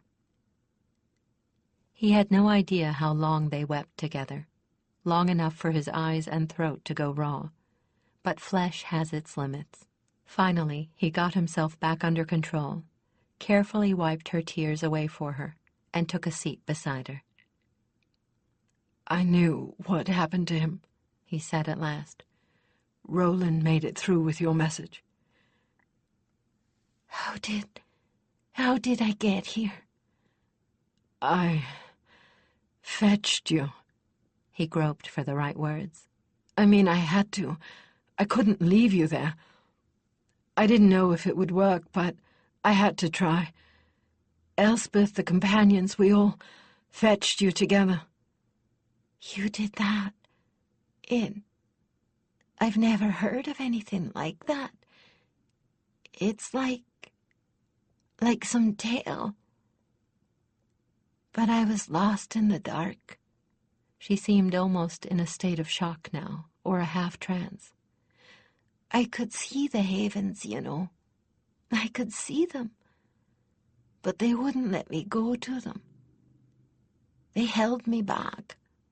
Who held you back?" "Love and duty," she whispered, as if to herself. "What?" She wasn't making any sense. "But Chris said..." Her voice was almost inaudible. He had feared before. Now he was certain. It had been Chris whom she loved, and he'd prevented her from reaching him. He hung his head, not wanting her to see the despair on his face. "Dirk," her voice was stronger, not quite so confused. "It was you who called me. You saved me from Ankar, then brought me out of the dark. Why?" She'd hate him for it, but she deserved the truth. Maybe one day she'd forgive him. "I had to. I love you," he said helplessly, hopelessly. He stood up to leave, his eyes burning with more tears he dared not shed, and cast one longing glance back at her. Talia heard the words she'd been past hoping for, then saw her hope getting ready to walk out the door. Suddenly everything fell into place. Dirk had thought that Chris was the one she'd been in love with. That was why he'd been acting so crazy, wanting her himself, yet fearing to try to compete with Chris. Havens, half the time he must have loathed himself for a very natural anger at his best friend who had turned rival. No wonder he'd been in such a state. And now Chris was gone, and he thought that she'd want no part of him, the constant reminder, the second best. Damn the man! Stubborn as he was, there would be no reasoning with him. He would never believe anything she told him. It could take months, years, to straighten it all out. Her mind felt preternaturally clear, and she sought frantically for a way out of her predicament and found one in memory. Just like with a far-speaker, Ilse's words were clear in her memory. They almost always begin by hearing first, not speaking. You're feeling right now, but I suspect that one day you'll learn how to project your own feelings in such a way that others can read them, can share them. That could be a very useful trick, especially if you ever need to convince someone of your sincerity. Yes, she'd done that without really thinking about it already. There was the forced rapport, and the kind of rapport she'd shared with Chris and Roland, and the simpler tasks of projecting confidence, reassurance. This was just one step farther along. She reached for the strength and the will to show him, only to discover that she was too drained, too exhausted. There was nothing left. She nearly sobbed with vexation. Then Roland made his presence felt, filling her with his love and more. Roland, his strength was there, as always, and offered to her with open-hearted generosity, and she had the knowledge of what to do and how to do it. "Wait," she coughed, and as Dirk half turned, she projected everything she felt into his open mind and heart, all her love, her need for him, forcing him to see the truth that words alone would never make him believe. Devon heard a strange, strangled cry that sounded as if it were something torn from a masculine throat. He whirled, and started for Talia's room, fearing the worst. He paused for a moment at the door, steeled himself against what he was likely to see, and opened it slowly, words of comfort on his tongue. To his total amazement, not only was Talia still living, but she was actually clear-eyed and smiling, and trembling on the knife edge between laughter and tears. And Dirk was sitting on the side of her bed, trying his best to find some way of holding her without hurting her, covering every uninjured inch of her that he could reach with kisses and tears. Half stunned, Devon slipped out before either of them noticed him, and signaled a page passing in the hall. He absently noted that it was one whose face he had seen often in this corridor, though he couldn't imagine why the child should have spent so much time here. When the boy saw who it was that had summoned him and what door he had come out of, he paled. Incredible, Devon thought wryly. Is there anyone who isn't worried to death about her? I need a messenger sent to the Queen, preferably a herald courier, since a herald is the only one likely to be able to find her without looking for hours, and this is fairly urgent, he said. The page's mouth trembled. The Lady Herald, sir, he said in an unsteady treble. Is she dead? Lord of Lights, no, Devon suddenly realized that he felt like laughing for the first time in days, and shocked the child with an enormous grin. In fact, while you're getting me that messenger, spread the news. She's very much with us, and she's going to be very, very well indeed. Chapter 11. Dirk's pure joy could not last for long. All too soon he recalled that there were far more important issues at stake than just his happiness. Talia alone knew what had transpired in Ankar's capital, might know what they could expect. Surely there was danger to Valdemar, and only she might be able to guess how much. He sobered. She caught his mood immediately. Othalin isn't the only enemy, he said slowly. She couldn't have gotten any paler, but her eyes widened and pupils dilated. No. How long was they? Since we fetched you. Let me think. He reckoned it up. He'd been unconscious for 2 days, then spent 6 more recovering from backlash. Just about 8 days. He guessed at what she'd ask next. We're in Lord Faltern's keep, right on the edge of the border. Selene?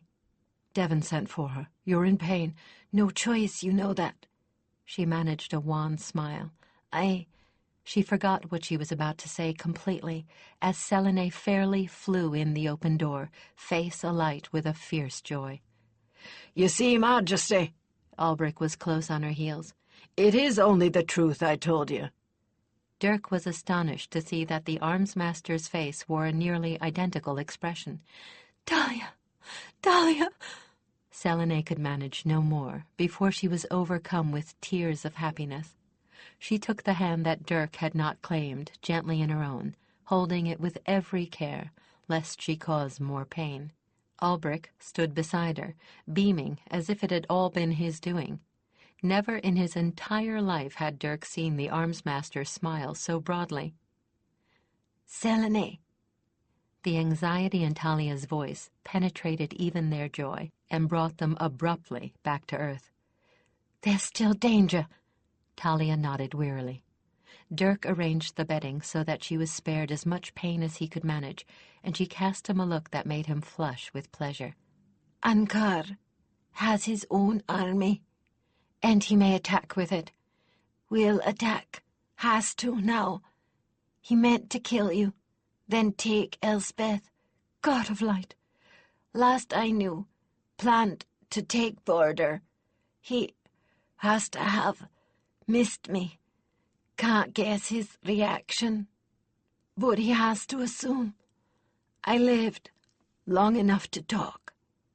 So, we're in as much danger as before, maybe more. Selene stood, jaw clenched in anger.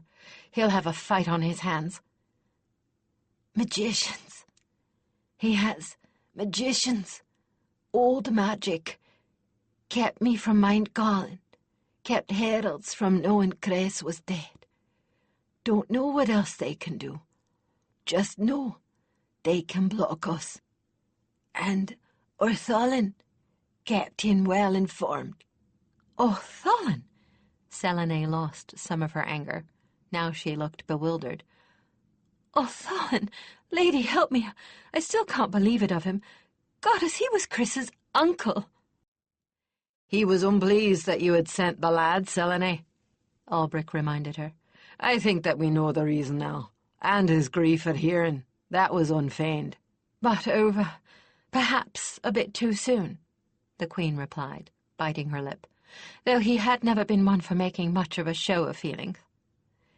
He killed your father, Talia whispered. Her eyes closed again, exhausted with the effort of speaking for so long. During the battle, sent an assassin in the confusion. Selene went white. I never guessed. I trusted him. Silence then. The silence before the tempest. Dirk. Talia opened her eyes very briefly, only to close them quickly, as if she found her vision wavering when she did so. He needed no other clue than the dazed way she looked at him. He touched her cheek gently and went looking for Devon himself. When he came back, he brought with him not only Devon, but 3 other healers as well. By then the little room was rather crowded. Kyril was back and Elspeth with him. The seneschal had returned and had brought the Lord Marshal. Candles had been brought, lighted, and stuck on every available surface. The room was bright and a little warm and stuffy. I hate to ask this of you and of her, Devon, Selene said, looking guilty, but we haven't got a choice. Can you healers hold her together long enough for her to tell us what we need to know? Dirk wanted to protest. Then his rebellion subsided.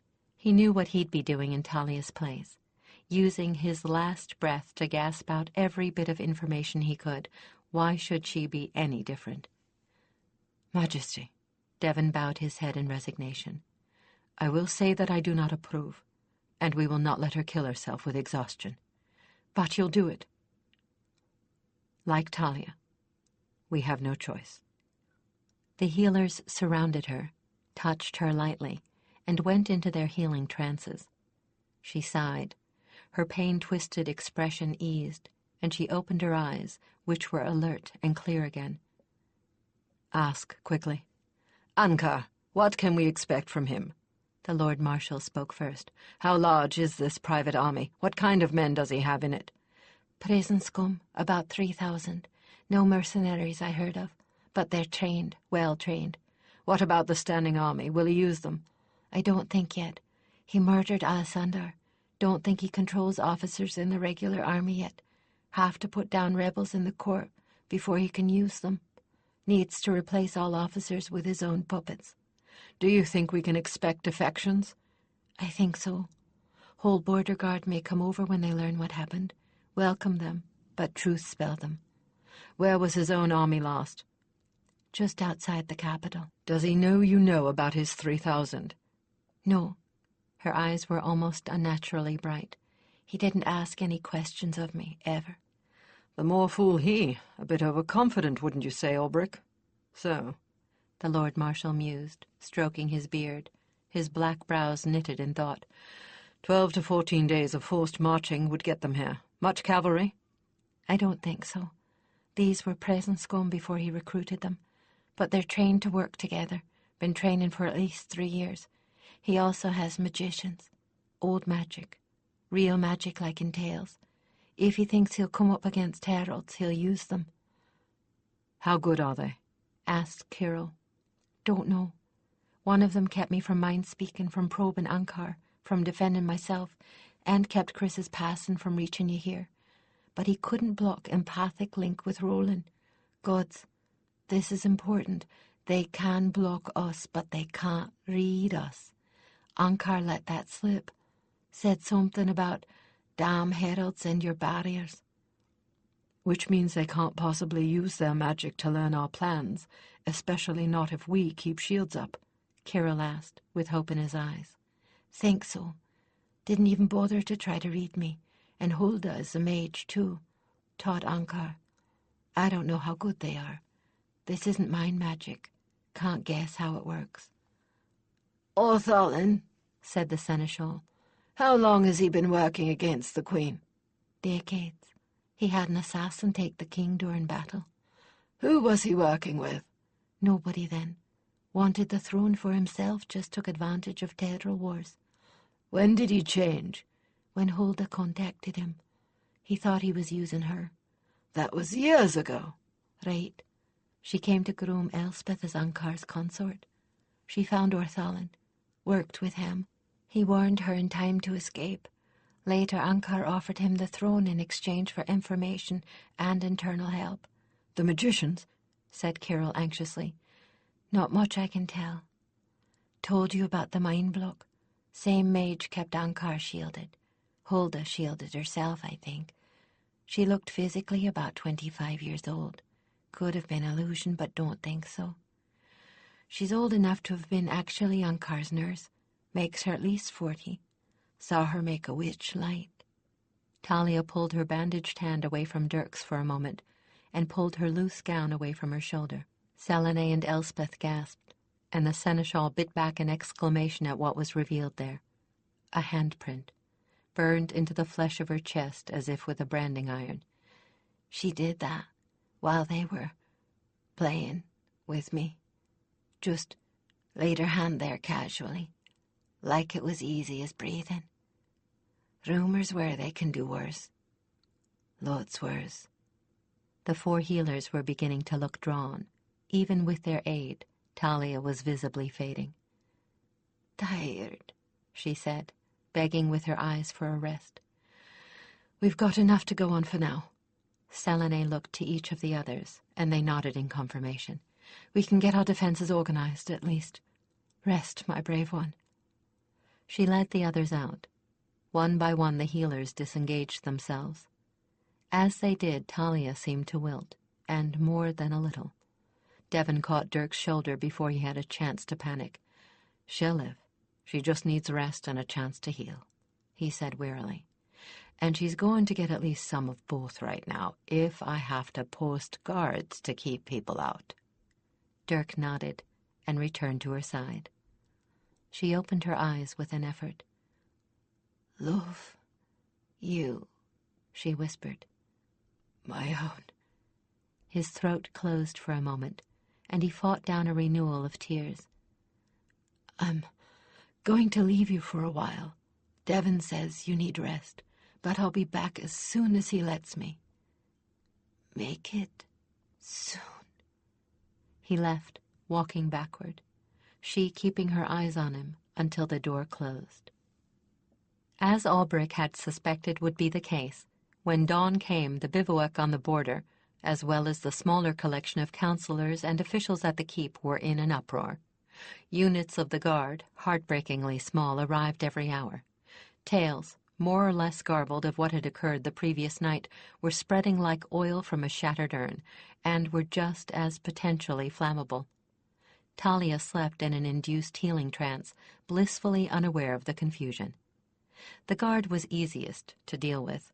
The Lord Marshal simply called all the officers together, and, with Albrecht present to verify exactly what had been said and done, related to them the entire true story.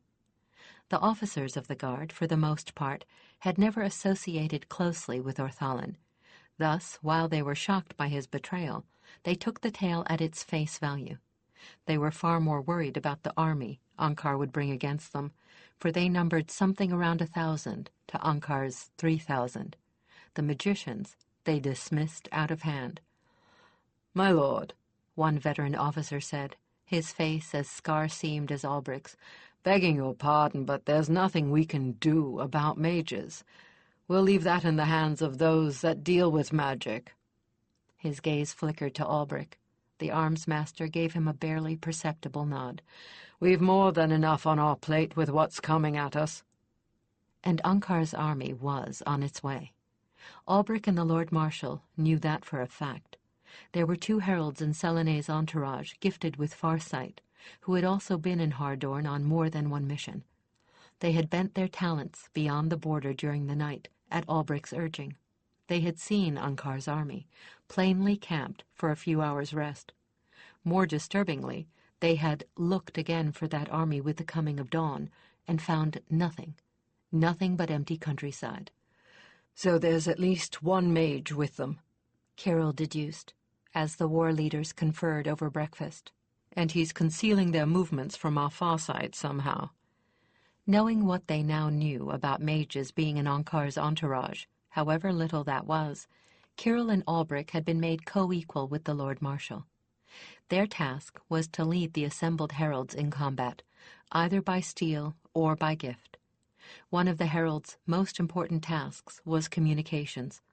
Each officer would have a mind-speaking herald with him at all times, and Kirill would be with Selene to coordinate all of them. That was the trick that had won the Tedral Wars for them, the one thing no other army could match. "Doesn't matter," the Lord Marshal replied. "At least not at the moment. We know where they were. We know by that how fast they've come and how soon they're likely to get here. We also know those mages haven't been moving 'em somehow, else they wouldn't have needed all the horses your heralds saw." "My lord," one of his officers had appeared beyond the open tent flap, saluting smartly. He was scarcely old enough to have grown a beard. Morning sun gilded his fair hair, and he was having a difficult time repressing a grin. "We're getting the recruits you warned us of." "Recruits?" Kirill said, puzzled, as Albrecht nodded. The Lord Marshal gave a brief snort that might have been a laugh. "You'll see, Herald. Bring them on up here, lad. We've got 2 here that can test them." "All of them, sir?" "How many are there?" The Lord Marshal was surprised now. "Over 100, sir." "Lady Bright, aye, bring 'em all up. We'll get them sorted out somehow."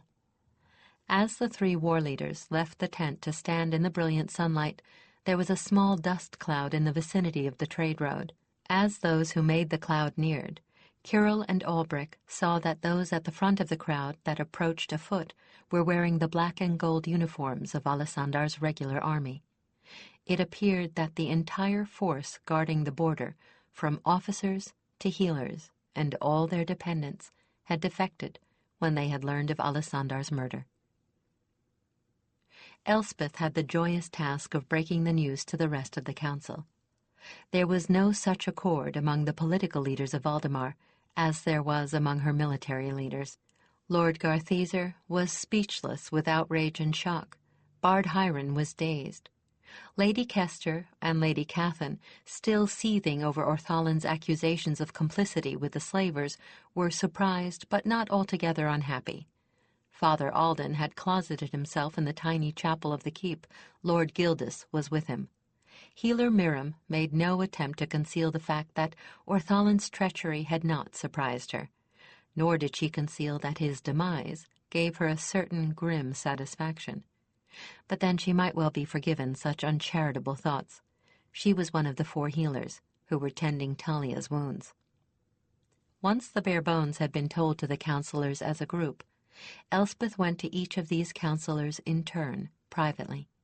She gave a simple explanation of what had occurred, but would answer no questions. Questions, she told them, must wait until Talia had recovered enough to tell them all more. Long before then, Ankar's army arrived. Albrecht was beginning to feel hopeful.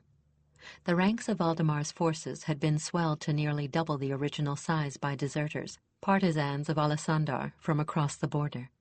The Lord Marshal was fairly dancing with glee.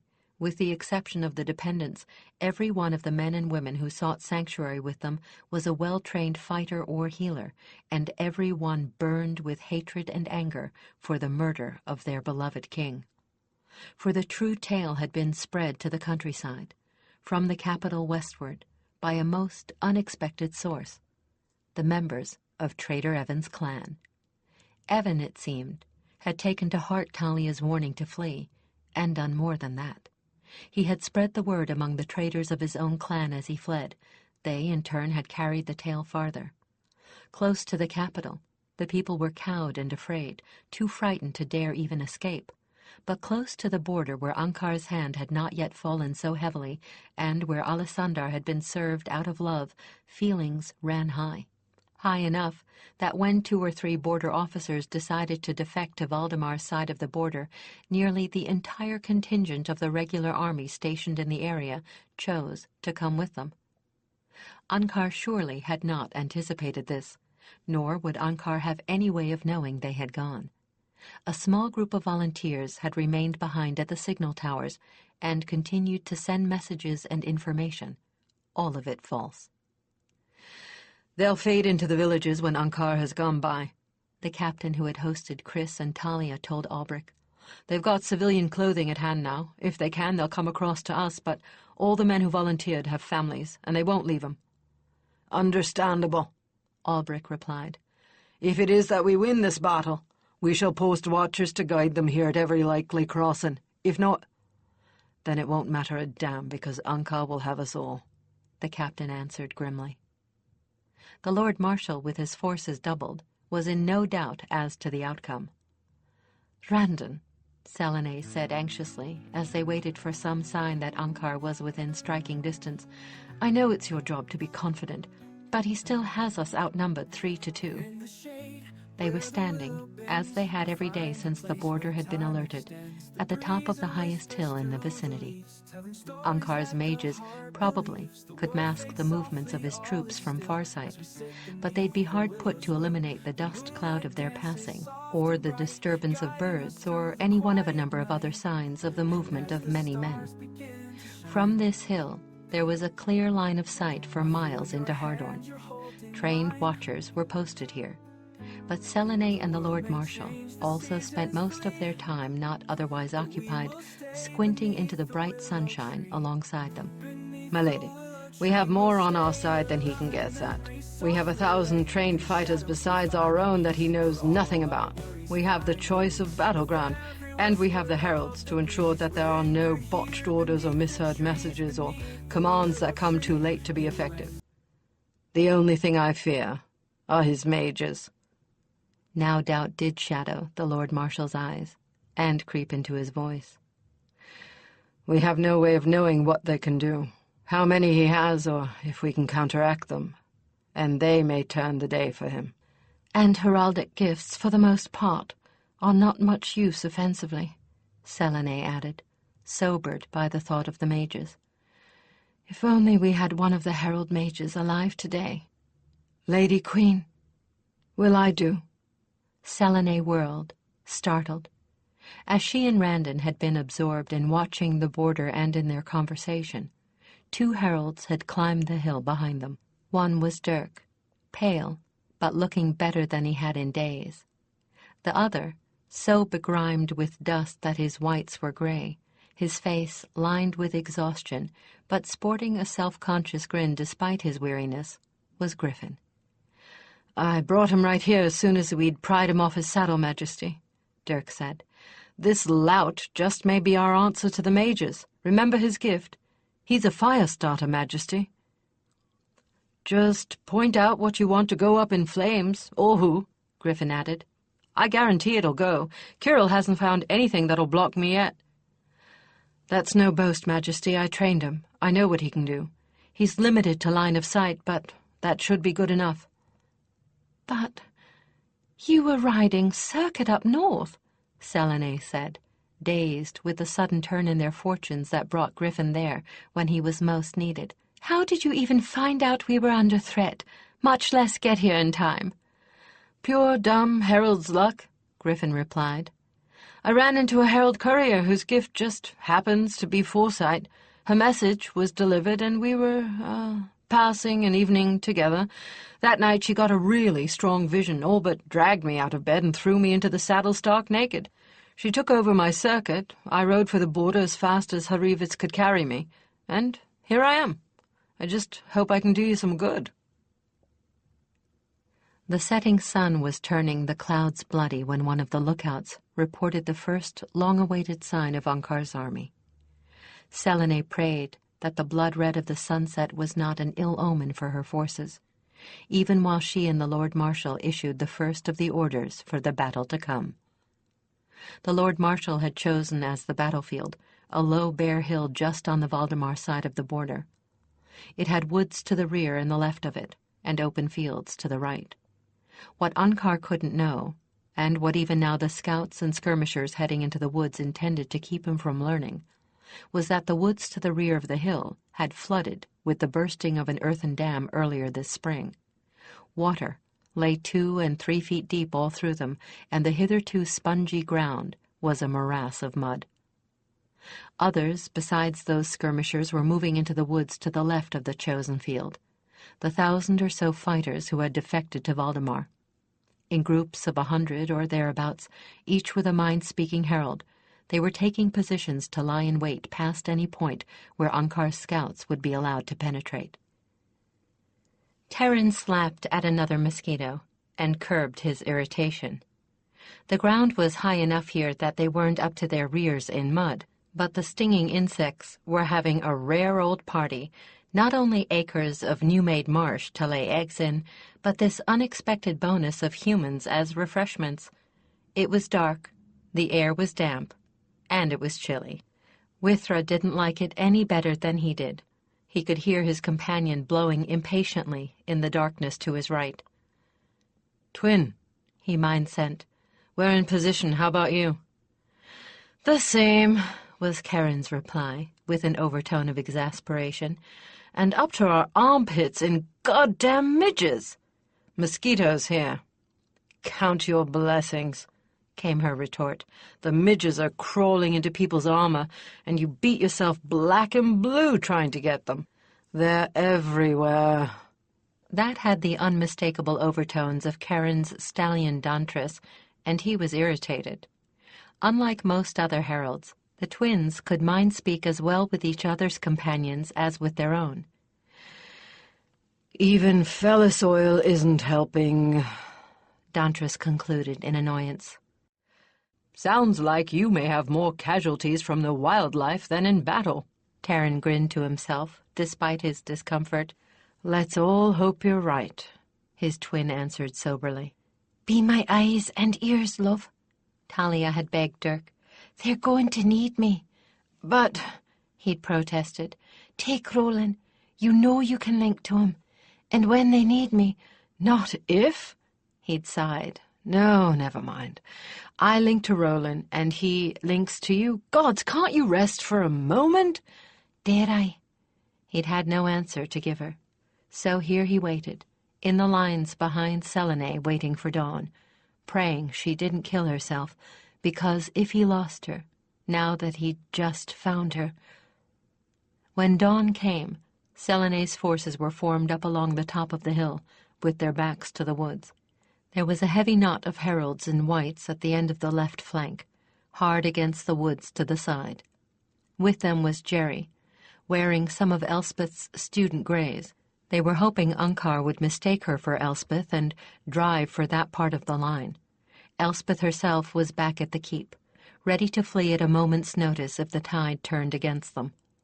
She had agreed to this reluctantly, but saw the sense in it, and she wanted to be certain if everything went wrong that Talia was not left behind. During one of her brief moments of wakefulness, the Queen's Own had soberly asked the heir to personally be certain that she didn't fall back into Ankar's hands, and Elspeth had promised, just as soberly. Although Elspeth had a shrewd notion that Talia meant she should see to it that the Queen's Own received coup de grâce, the heir was determined to bring her along even if it meant carrying the injured herald herself. In the pale light of dawn, Selene's original 1,000 looked pitiful against Ankar's 3,000. They were a shade more heavily armored than the guard. From the way they obeyed their officers' orders, they were as well trained. About 500 of the 3,000 were still mounted. Cavalry then, but light cavalry, not heavy. The good news was that their bows were all crossbows. In an open field battle, virtually useless in combat once fired, and lacking the range of a longbow. Selene's forces waited, patiently. Ankar would have to come to them. "He's a good commander, I'll give him that," the Lord Marshal growled, when after an hour of waiting nothing had happened. "He's assessing his chances, and I hope to blazes we look like fools. Wait a minute. Something's happening." A rider came forward from the ranks with a white parley flag. He rode to the exact middle of the battlefield and paused. The Lord Marshal rode forward 3 paces, his battle harness jingling, and thundered, Speak, man, or are you just here to look pretty? The rider, a slightly foppish fellow wearing highly ornamented plate with a helmet that bore an outlandish crest, colored angrily and spoke up. Queen Selene, your envoys murdered King Alessandar, clearly on your orders. King Ankar has declared a state of war upon Valdemar for your heinous act. Your forces are outnumbered. Will you surrender yourself now to Ankar's justice? An angry muttering went up along the line as Selene grimaced. I wondered what sort of tale he'd concoct, she murmured to Kirill, then called to the rider. And just what can I expect from Ankar's justice? You must abdicate and give over your daughter Elspeth in marriage to Ankar. The heralds of Valdemar must be disbanded and outlawed. Ankar will rule Valdemar jointly with Elspeth. You will be imprisoned in a place of Ankar's choosing for as long as you live. Which will be about 10 minutes once Ankar has me in his hands, Selene said, loud enough for the envoy to hear. Then she stood up in her stirrups, removed her helm so that the sun shone fully on her golden hair, and called aloud, What do you say, my people? Shall I surrender? The resounding no that met her question rang across the hilltop and caused the envoy's horse to start and shy. Now hear me, she said, in a voice so clear and carrying that there was no doubt that every one of Ankar's men could hear it. Ankar murdered his own father, and my envoy as well. He consorts with evil magicians and dabbles in blood sacrifice, and I'd sooner set a blade across Elspeth's throat than have her spend so much as 5 minutes in his company. Let him beware the vengeance of the gods for his false accusations, and the only way he'll rule Valdemar is when every one of her citizens is dead in her defense.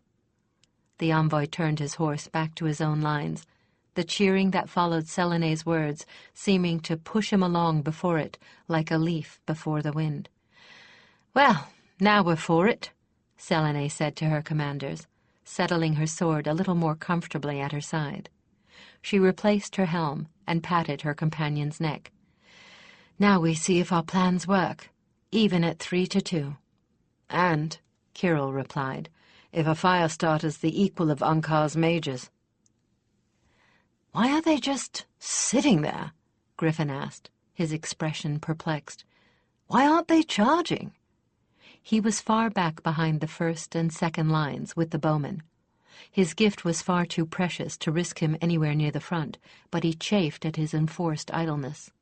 They found out in the next few moments, as fog seemed to begin rising from the earth at a point between their lines and Ankar's. The fog was a sickly yellow, and the breeze blowing across the battlefield did not disturb it at all. Then it seemed to writhe and curdle. There was an eerie green glow all about it. The breeze brought a whiff of a sulphurous stench, and the whole battlefield seemed to shift sideways for an instant, and Griffin's stomach lurched, and in the place of the fog was a clutch of demonic monsters. They were easily 7 feet tall, with dark pits in their skulls in place of eyes, in the depths of which a dim red fire seemed to flicker. Their mouths were fanged, their leathery yellow hides, the color of rancid butter, seemed armor enough. They each carried a double-bladed axe in one hand, a knife nearly the length of a sword in the other. There were nearly 100 of them. A fearful murmuring arose from the ranks of Selene's forces. A few arrows flew in the direction of the things, but those that connected merely bounced off. As they opened their fanged mouths to roar and began advancing on the center of Selene's lines, her own troops fell back a step or two involuntarily. Then, without warning, one of the demon warriors stopped dead in its tracks and let out a howl that caused men to clap their hands to their ears. Then it burst into flame. It howled again and began staggering in circles, a walking pyre. Selene's troops cheered again. Then the cheering died, for the rest of the demons were still coming, oblivious to the fate of the burning one, which had fallen to the ground, still afire. A second and a third ignited, and still they kept coming. They moved fairly slowly, but it was evident that they would reach Selene's lines in a few moments. And so they did, and the slaughter they caused was hideous. The demons waded into the line of fighters as a man might wade into a pack of yipping curs. They swung their heavy axes with deceptive slowness and sheared through armor and the flesh beneath as if the armor were paper and the flesh as soft as melted cheese. There was no deflecting the blows of those vicious axes. A man in the way of one of them went down with his shield split and his skull split as well. Incredibly, fighters pressed to replace those that had fallen, but their bravery was useless. The axes continued to swing, and the replacements joined their fellows, either in death or in mangled agony. The guards swarmed to make a protective wall against Selene and her commanders, but the demons were inexorably cutting through them. There was blood everywhere, some of it yellow, but precious little compared to the amount of red, human blood flowing. Men cried out in fear or in pain, the monsters roared, and under all was the screech of blade edge meeting armor and the stink of demon flesh burning. Griffin, standing far behind the lines, brow furrowed with concentration, was focusing on yet another of the demons. As it too went up in flames, he looked for a new target in despair. It seemed that he alone could kill these monsters, but there were so many of them. "Harold!" He tried to ignore the insistent voice in his ear, but the man would not go away. He turned impatiently to see that his persistent companion was the counselor, Bard Hiron.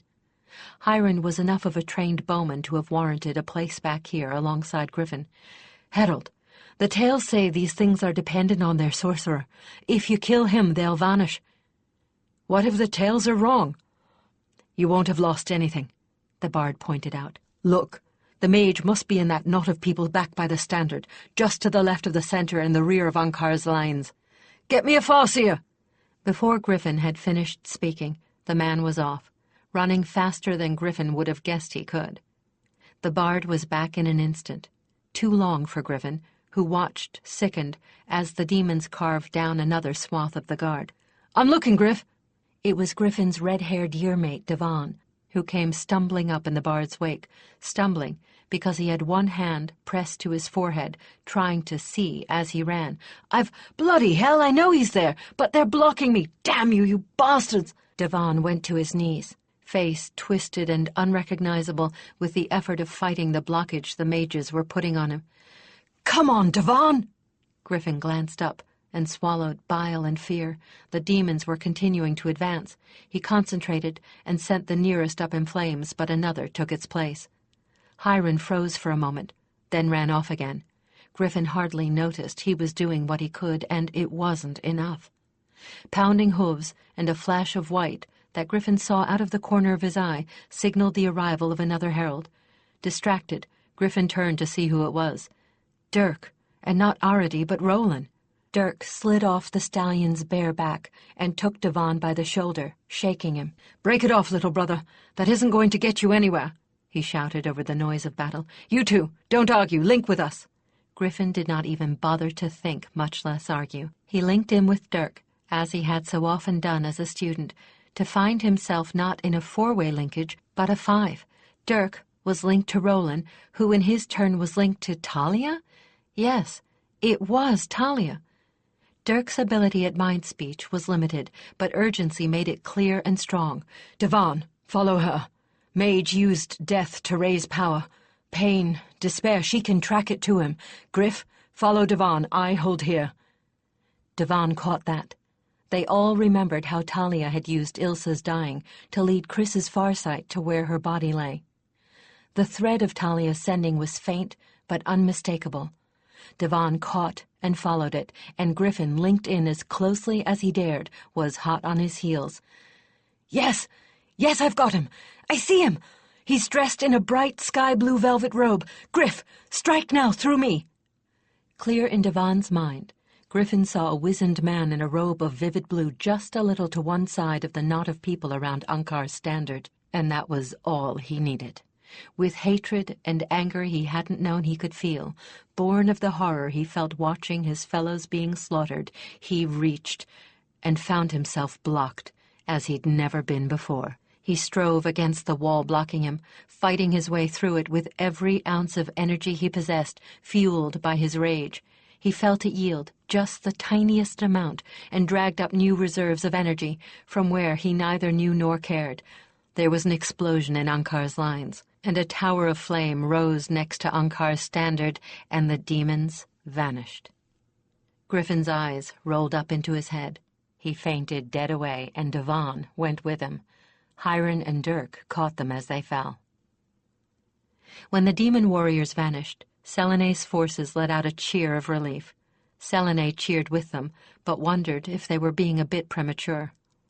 When no other arcane attacks manifested, then she truly felt like cheering. There must have been only the one mage, and somehow the heralds had been able to defeat him. Griffin and Devon found the mage and burned him, Kirill said, at Selene's glance of inquiry. They both collapsed after. Griffin's still passed out, but it doesn't look as if he'll be needed again in a hurry. No, it didn't. For now Ankar's regular troops were charging Selene's line. The bowmen showered them with arrows, no few of which found their marks. Ankar's own crossbowmen had long since expended their own bolts, uselessly it might be added, and had switched to charging with the rest, swords in hand. Selene's guardsfolk braced themselves for the shock, for now the first step of their battle plan was about to take place. When Ankar's line hit Selene's with a clangor of metal on metal and cries of battle rage and pain, most of their force was concentrated on the middle, where Selene's standard was. She waited, ignoring the sight and sound of her people killing and being killed for several long moments, for she, not the Lord Marshal, was the field commander. Her gift of foresight was not a strong one, but it was an invaluable one, for it operated best on the battlefield. It would not tell her what was to happen, but given that there were plans already made, it would tell her when the exact instant occurred that those plans should be set into motion. She waited, listening for that insistent inner prompting. Then, "Tell the left to pull in," she said to Kirill. He mind-sent, with a frown of concentration, and almost instantly the troops on the left-hand side of the standard began making their way toward the center. As she'd hoped, Ankar sent his cavalry to the left, with Foot following, supposing that he could encircle their line at that point, or even capture the supposed heir. "Wheel," she told Kirill, and, relayed by the heralds with each group, the entire force pivoted on the center, with the leftmost end being on the very edge of the swamp, where some of Ankar's cavalry were even now discovering the 2 and 3 feet of water and mud. She waited another long moment, until all of Ankar's forces were between her line and the woods on the left. Then, "Now, Kirill, call them in!" And pouring from the woods came the troops that had hidden there all night, fresh, angry, and out for blood, the defectors from Alisandar's army, and the heralds that were their link to the command post. The defectors looked a little odd, for each of them had spent a few moments of his hours in waiting, cutting away the sleeves of his uniform tunic, so that the sleeves of the white, padded gambeson showed. There could now be no mistaking them on the battlefield for Ankar's troopers. Caught between two forces, with a morass in front of them, even Ankar's seasoned veterans began to panic. After that, it was a rout. Griffin was the first to reach the keep, half-blind with reaction headache. He had stayed only long enough to assure himself that the victory was indeed Selene's, then pulled himself onto his companion's back and sought the healers. "We did it! We pulled it off!" he told Elspeth, downing a swallow of headache potion with a grimace. "Those extra troops from Hardorn turned the tide. By now what's left of Ankar's army is probably being chased across the border with its tail between its legs." "What about Ankar himself?" "Never got into the thick of battle. Probably he's gotten away. And before you ask, I don't know if Hulda was with him, but I'd guess not. From what I've been able to pick up from you and Talia, I'd say she isn't one to put herself at any kind of risk. She's probably safely back at the capital, consolidating things for her little dear." "What about—" "Elspeth, my head is about ready to break open. I think I know why Lavan called the firestorm down on himself. It probably felt better than his reaction headache. I'm going to go pass out for a while. Thank Talia for me. We couldn't have done it without her. And you, stay ready. They'll be bringing battle casualties back any minute now. The healers will need every hand they can get, and there'll be plenty of fellows eager for the privilege of having the air listening to their boasts while they're being patched up." So it proved, and Elspeth learned firsthand of the aftermath of battle. She grew a great deal older in the next few hours, and never again would she think of war as glorious. Selene remained on the border, as fresh troops came to help with mopping up, but Elspeth, the councillors, the wounded, and most of the heralds, including Talia and Dirk, returned to the capital. Just before the councillors left, Selene called them all together. "I must remain here," she said, feeling grey with exhaustion. "Elspeth has full powers of regency. In my absence, she heads the council with full vote." Lord Gartheser looked as if he was about to protest, then subsided, sullenly. The councillors who had been Orthalin's advocates, with the exception of Hiron, were angry and unhappy, and would be Elspeth's first problem. "You have no choice in this, my councillors," Selene told them, fixing her eyes on Gartheser in particular. "In war, the monarch has right of decree, as you well know. And should there be any trouble," she paused significantly, "be certain that I shall hear of it, and act." Elspeth called a council meeting as soon as they were all settled, but sent messages that it would be held in Talia's quarters. With the more aged or slothful of the councillors grumbling and panting their way up the stairs to the top story, the meeting convened. Talia was by no means well. She was healed enough to manage an hour or two undrugged, but no more than that. She was propped up on her little couch, positioned just under her window. She wore bandages everywhere except her head and neck. Her ruined feet were encased in odd, boot-like contraptions. She was nearly as white as the uniform she wore. Elspeth sat next to her, with one eye on her at all times. Lord Gartheser, predictably, was the first to speak. "What has been going on here?" he snapped angrily. "What's all this nonsense about Orthalin being a traitor? "It is not nonsense, my lord," Talia interrupted him quietly. "I heard it from his co-conspirators, and his own actions when confronted merely with their names proves his guilt." Simply, and without elaboration, she told the whole story of what she and Chris had learned about Unkar, of the massacre at the banquet, of Chris's death, and her confrontations with Hulda and Unkar. When she paused, obviously tired, Elspeth took up the tale, relating what Talia had told them after Dirk had brought her back, and the scene with Orthalin. Lord Gartheser sat silently through it all, mouth agape, growing paler by the moment. "So you can see, councillors," Elspeth finished, "why my very first act as regent must be to ascertain your loyalty under truth spell. Kirill, would you be willing to administer to your fellow councillors? I have only one question to put to all of us. Where and with whom do your first loyalties lie?" "Certainly, Elspeth," Kirill replied, nodding his grey head toward her obediently. "And Elkarth can administer the test to me." "But Gartheser was sweating profusely. "You have some objection, Gartheser?" Lady Catherine asked with honeyed sweetness. If you prefer not to take the test, you could resign your position." Lord Gartheser looked from face to face, hoping for a reprieve, and found none. Lady Elspeth, I fear the stress of my position is too much for me. With your leave, I should prefer to resign it." "Very well, Gartheser," Elspeth said calmly. "Does anyone else object? No? Then, my lord, you may leave us. I would suggest you retire to your estates for the quiet, peaceful life you have so richly earned. I do not think, given the stress you have been through, that it would be wise to entertain many visitors." She watched Gartheser rise and stumble out the door with an impassive expression not even Selene could have matched. "Kirill," she said when he was gone, "you may begin with me. And after Elspeth, I should like to be tested, Hiram said shamefacedly, being as I was one of Orthalin's stronger supporters. If you wish. Kiddo? The testing took a very short time. Not surprisingly, all passed. Next we have 2 council seats to fill. Speaker for the North and Speaker for the Central Districts. Any suggestions? For the Central, I would suggest Lord Jelthin, said Lady Kester.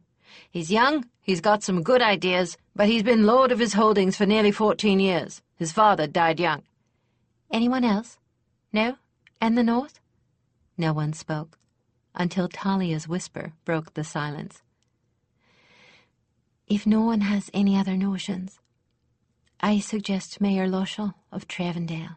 He's quite able. He knows the problems of the North intimately. He has no private axe to grind that I'm aware of, and he has enough years to balance Lord Jelthin's youth. Any other suggestions? So be it. Kirill, see to it, will you? Now, the other matter facing us is Hardorn and Ankar. We are going to have to increase the size of the guard. That means a tax increase. Why, we beat them right soundly. There's no need. You're starting at shadows. I know for a fact your mother gave you no such orders. Quiet, Kirill thundered out over the bedlam. When they stared at him dumbfounded, he continued, Herald Talia wishes to speak, and she can't be heard over your babbling. Elspeth is right, Talia whispered wearily. I know Ankar better than any of you. He'll be back at us, again and again, until one of our lands lacks its leader. And I tell you, this kingdom is in more danger now than we were before the battle we just won. Now he knows some of what we can do, and what kind of strength we can raise at short notice.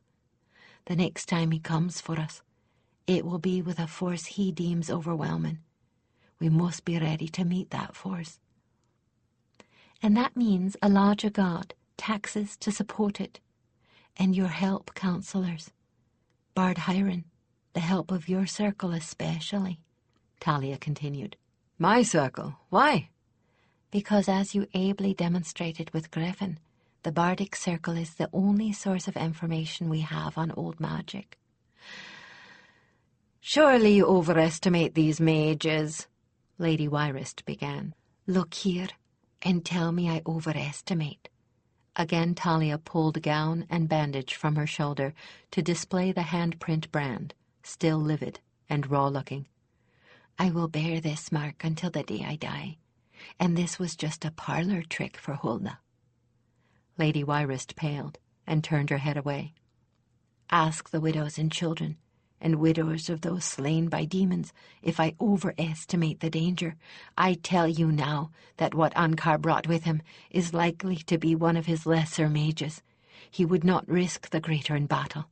And Hiron, your circle alone preserves the tradition of what we can expect and how we can defend against it, if indeed we can. We can, Hiron said thoughtfully. It's in some of the chronicles from Vanyel's time, when the gifts were superseding the magecrafts. It may be that you heralds and your companions are all that will be able to guard us from Ankar's magicians.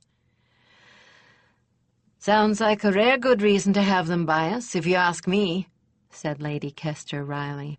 And we'll need you and your circle for your traditional reason as well, Elspeth said, smiling at Hiron, especially if we're not to end up conscripting for the guard. Rousing patriotic fervour and spreading tales of what's happened and what we can expect. Aye, Lady Elspeth, as always. The circle is yours to command. And keeping the spirits of our people high. Ever in your service. Elspeth took a quick glance at Talia as she lay back on her pillows, face pinched and drained. If there's no more business at hand? None that can't wait, said Lord Gildas. Then I think we'd best dismiss and let the healers see to Talia. As the councillors filed out, Skiff slipped in, Healer Devon and Healer Renee with him. Little sister, Dark's waiting downstairs, Skiff began. Talia's face crumpled, and she began to cry. Please, not now. I'm so tired. Listen to me, listen, He caught one of her hands in his own and knelt beside her couch. I know what's happening to you, I understand. I've seen you trying not to wince away when he touches you. I've talked him into going home to tell his parents about you. I'm going with him. By the time we get back, you'll be fine again. I know you will. Now gather your courage and give him a wonderful goodbye to keep him going, eh? She shuddered. He wiped her tears, and she relaxed. Is that why you brought Renee? He chuckled. You've got it. She'll give you a little mental pain block, as it were. Let her work while I fetch Dirk. She was able to do all Skiff had asked and more, but when the two of them left, she crumbled again. Renee, am I ever going to be able to be whole again? I love him. I need him. But whenever he touches me, I see Ankar and Ankar's guards. Hush, now, hush, Renee soothed her, as if Talia were 12 years her junior instead of 4 her senior. It was fine at first, but after the battle it started to build every time a man touched me, and it was worse than that when the man was him. Renee, I can't bear it, I can't bear it. Talia, dear friend, be easy. Yes, you'll be fine. Just like Skiff said, it's just a matter of healing, inside instead of out. Now sleep. Will she heal? Devon looked at Renee somberly as Talia dropped into healing trance. She will, Renee replied serenely, and it'll be mostly her own doing. You'll see. I pray you're right. I know I am. Chapter 12. Skiff took the tower stairs at a run, though for all the sound he made, no one would ever have known there was anyone on the stairs at all. He'd been back from the north for several hours now, and he was more than impatient. You can't see Talia yet, they'd told him. She's with the healers every morning, and they've left orders that they're never to be disturbed. Well, all right, but that didn't make a fellow any less twitchy, not when he was worried about her. He'd determined to get up to her room as soon as he'd finished lunch. He'd all but bolted his food and nearly choked as a consequence. He'd evidently misjudged the timing by a bit, for as he approached the half-open door at the top of the stairs, he'd heard voices inside. He shrank back into a shadow on the landing and peeked around the corner. From where he was hidden, he could see inside the room quite easily. There were 2 healers there, both easily identifiable by their greens, one on either side of a lounge that held someone in Harold's whites, Talia, without a doubt. He winced inside, for her face was distorted by pain, and her eyes streamed tears, although she did not utter so much as a single moan. Enough, said the healer on her right, and Skiff recognized Devon. That's absolutely all for today, Talia. Her face relaxed somewhat, and the woman on her left gave her a look of caring sympathy and a handkerchief to dry her tears with. You really don't need to be enduring all this, you know, Devon said a bit crossly. If you'd let us heal you at the normal rate, it could all be done quite painlessly. Dear Devon, I don't have time, and you know that perfectly well, Talia replied softly. Then you ought to at least let us work under pain block, and I still don't understand why you don't think you have time. But if you worked under pain blocks, I wouldn't be able to help, and if I can't help, neither can Roland. In that case, it would take 6 of you to do what one does now. Her voice actually held a touch of amusement. She's got you there, Devon. The woman healer, Miriam, the healer's representative on the council, pointed out wryly. He snorted with disgust. Heralds, I don't know why we put up with you. If you're not killing yourselves, you're trying to get us to speed heal you so that you can go back out and get yourselves ruined that much sooner. Well, old friend, if you'll recall, the first time you ever saw me, I was your patient. There'd already been an attempt to rid the world of me, and I was only a student. You could hardly expect this tabby cat to change colour after such an auspicious beginning, could you? The healer reached out and touched her cheek in a spontaneous gesture of affection. It's just that it hurts me to have to put you through such agony, dearling. She caught the hand and held it, smiling at him. The smile transformed her from a simply pretty woman, swollen and red-rimmed eyes notwithstanding, to a lovely one. Take heart, old friend. There are not many more days of this to come. Then whatever healing is left will all be bone healing, and you can't speed that. She laughed. As for why I don't have time, well, I can't tell you, because I don't know myself. I only know it's true, just as true as the fact that Roland's eyes are blue. Besides, I know you. I'm a cooperative patient, unlike Karen and Dirk. I do exactly as I'm told. Since you can't complain of that, you have to find something to be annoyed about. Miriam chuckled, as did Healer Devon.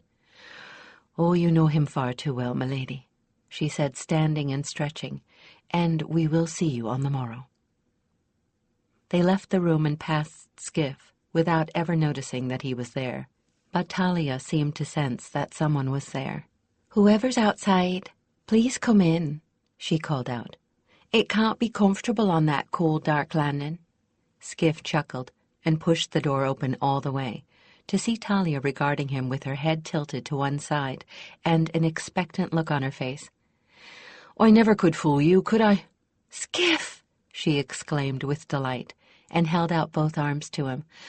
"I hadn't expected you back this soon." "Oh, you know me, a box of soap and a spare uniform, and I'm ready to go." He embraced her very carefully and kissed her forehead before sitting on the floor next to her couch. "And where Skiff is, seeing as we went to the same destination, can Dirk be far behind?" "You tell me." He was pleased to see her eyes light with carefully contained joy. "Well, he's not. Far behind, that is. He planned to stay one day longer, but if I'm any judge, he'll have made that up on the road. I wouldn't be surprised to see him here this afternoon. Dear Art, I'm glad to see you want him again." Her eyes glowed and she smiled.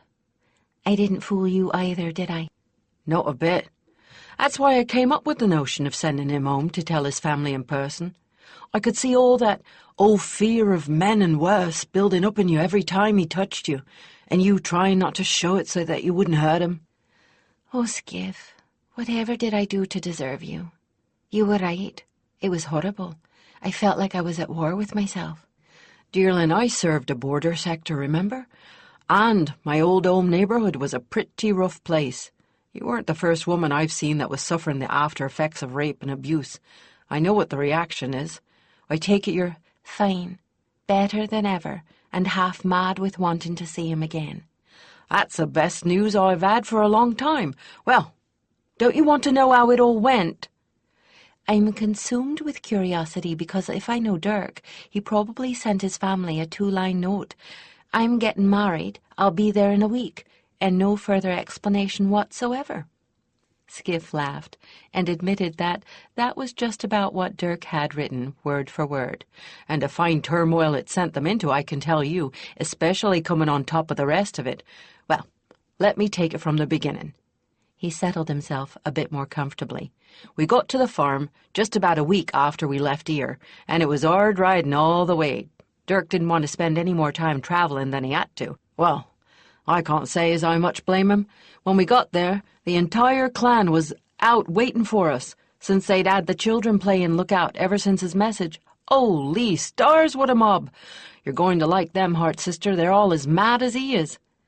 They got us separated almost at once, the younglings plying me with food and drink while Dirk's mother and father dragged him off for a family conference. I could tell that he'd had them fair worried, especially after the last time, that bitch Narl, and the way she played with him." "I know all about that. I don't blame them for being worried." "It didn't help much that he was still a bit thin and worn-looking, I'm sure. They weren't easy to convince that everything was all right, because they had him incommunicado for several hours, at least an hour past supper, and we got there just at lunch. The poor youngsters were at their wits' end trying to find something to distract me with." Skiff's lips pursed in a mischievous smile. "And I'm afraid I didn't help much. I wasn't cooperating at all. Well, they all finally emerged. Father looked satisfied, but Mother still had doubts in her eyes. They fed us all. Then it was my turn to come under fire. Let me tell you, Dirk's mother is a lovely lady, and she ought to be put in charge of questioning witnesses. The truth spell would become entirely superfluous. By the time she was done with me, she knew everything I've ever known about you, including a lot of things I'd forgotten. We were up practically all night talking. One of the best conversations I've ever had. I didn't mind in the least, she's such a dear. It was worth every yawn to see the worry going out of her eyes the more I told her. Talia sighed, and Skiff could feel her relief and gratitude as she wordlessly squeezed his hand. I can't tell you how glad I was that you insisted on going with him. You're a good friend to both of us. You'll be even gladder, I think. None of 'em are going to be able to be here for the wedding. That's what I meant by coming on top of all the rest of it. What's happened? She asked anxiously. His third sister's having a real problem with this child she's bearing. She can't travel, obviously. Her older sisters don't want to leave her. Needless to say, her mother, as healer as well as parent, feels obligated to stay. And Dirk's father's joint problem is so bad he can't even take long wagon journeys anymore, never mind riding. I did my best to assure them that you wouldn't feel slighted or insulted if they didn't come, given the circumstances. I'd never forgive myself if they had come, and something had gone wrong at home while they were here. Well, that's what I told them. By the next day, we were all good friends and I was part of the family. Then I had the hardest task I've ever faced. They asked me about Chris. He looked at his hands, his voice fogged a little with tears. Oi, they loved him, little sister. He was like another son to them.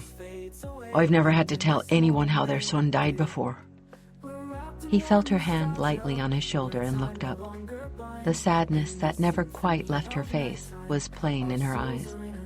A single tear slid slowly down her cheek, and she did not trouble to wipe it away. He reached up and brushed it away with gentle fingers. I miss him, she said simply. I miss him every day. If it weren't for what I felt when he left, it would be unbearable. At least I know he must be happy. I have that. They don't even have that much comfort.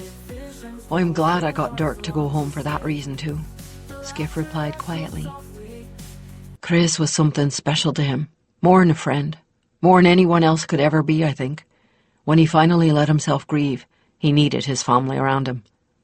He took both of her hands in his own, and they sat in silence for long moments, mourning their loss. Well, he coughed a little. I wish you had the leisure to wait on this until you were entirely well again. I know. So do I. Talia sighed. But as soon as I can use my feet again, I have to return to duty. In fact, Selene wrote me herself yesterday that if it weren't so damnably painful for me to move, she'd have me on duty now. I know too. Well, it can't be helped. Listen, I have got to tell you what that tribe is like. Skiff launched into a series of affectionate descriptions of the various members of Dirk's family, and had the pleasure of seeing some of the sorrow leave her eyes. So, that's the last of 'em, he concluded. Then he noticed a basket of sewing beside her, and none of the garments were her own. What's all this? He asked, holding up an enormous shirt with both sleeves pulling out. Talia blushed a charming crimson. I can't go anywhere except this couch or my bed. I'm tired of reading. I can't handle my harp very long without hurting myself, and I can't stand having nothing to do. I suppose it goes back to my farm girl days, when I wasn't even allowed to read without having a task in my hands. So, since my embroidery is bad enough to make a cat laugh, I made Elspeth hunt out all of Dirk's clothing, and I've been mending it. I can't keep him from looking rumpled, but at least I can keep him from looking like a ragbag. Before Skiff could tease her further, the sound of a familiar footstep, taking the tower stairs 3 at a time, caused her to direct all her attention to the open door, her visitor momentarily forgotten. There was no mistaking it. It could only be Dirk. Skiff bounced to his feet and took himself out of the way before Dirk reached the door, not wanting to intrude on their greeting. Every time Dirk had spoken of Talia when he'd been with his family, he'd practically glowed. It had been that, at least in part, that had convinced them that all was well. Well, if Skiff had thought he'd glowed when he only spoke of Talia, he was incandescent when he saw her waiting for him, with both her hands stretched yearningly out toward him. A quick glance at her proved that she was equally radiant. Dirk was across the room in a few steps and went to one knee beside her, taking both her hands in his and kissing them gently. What would have been a hopelessly melodramatic scene for anyone else seemed natural for them. Talia drew his hands toward her and laid her cheek against them, and the expression on her face made Skiff hold his breath and freeze absolutely still, lest he break the mood. "Has it been very bad, my love?" Dirk asked, so softly Skiff could barely make out the words. "I don't know. While you were gone, all I could think of was how I wished you were here. And now you're here, I'm too busy being glad you're with me," she replied teasingly. "Why, then I must needs find a way to shrink thee and carry thee in my pocket always," he said tenderly, falling into the speech mode of his childhood. Talia freed one hand from his and laid it softly along his cheek. "Would not having me in thy pocket soon make thee tired of my company?" "Not so long as it spares thee any pain at all. Oh, have a care to thyself, little bird," he murmured. "Thou hast my soul in thy keeping, and without thee I would be nothing but an empty, dead shell." His tone was jesting, but the light in his eyes said that he spoke nothing less than the truth. "Oh, beloved, then we are surely lost beyond redemption," she whispered. "For in truth I find myself in the like case. Thou hast mine in trade for thine." Their joy in each other seemed to brighten the very air around them. Skiff soon realized, however, that it is only possible to go without breathing for a limited amount of time. On the other hand, he couldn't bear the notion that his interference would break the mood of the two before him. "Dearest," Talia said with laughter in her voice, "my brotherling Skiff is trying to decide between disturbing us and fainting from lack of air." Dirk chuckled and turned his head slightly so that he could see Skiff out of the corner of his eye. "Thought I hadn't noticed you were there, did you? Come out of your corner and stop pretending you're here to pick pockets." To Skiff's intense relief, the mood had not broken. Perhaps the glow had been dimmed a little, but if so, it had been a deliberate action on their part to make it easier for him. As he took a chair and pulled it nearer to the couch, Dirk removed the pillows behind Talia and took their place. Now she was leaning on his chest and shoulder instead, one of his arms protectively circling her. The vague shadow of anxiety was gone from his face, and the pain that had faintly echoed in her eyes was gone as well. There was a rightness about them that defied analysis. No sooner were they all settled again, when more footsteps could be heard running up the stairs. Elspeth came bursting into the room, her arms full of glorious scarlet silk. "Talia, the dresses are done. Has—" She stopped short at the sight of Dirk and gave a whoop of joy.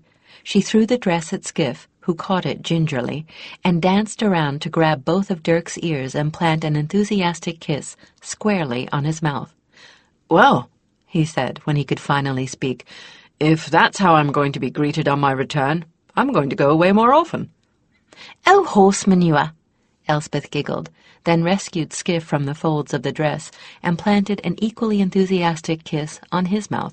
"I'm just glad to see you for Talia's sake. She's been drooping like a wilted lily since you left." "Elspeth," Talia protested. "I'm just as glad to see Skiff. More. He can help me. Or hadn't you heard, oh cloud scraper? You get to help me with putting the sweating together.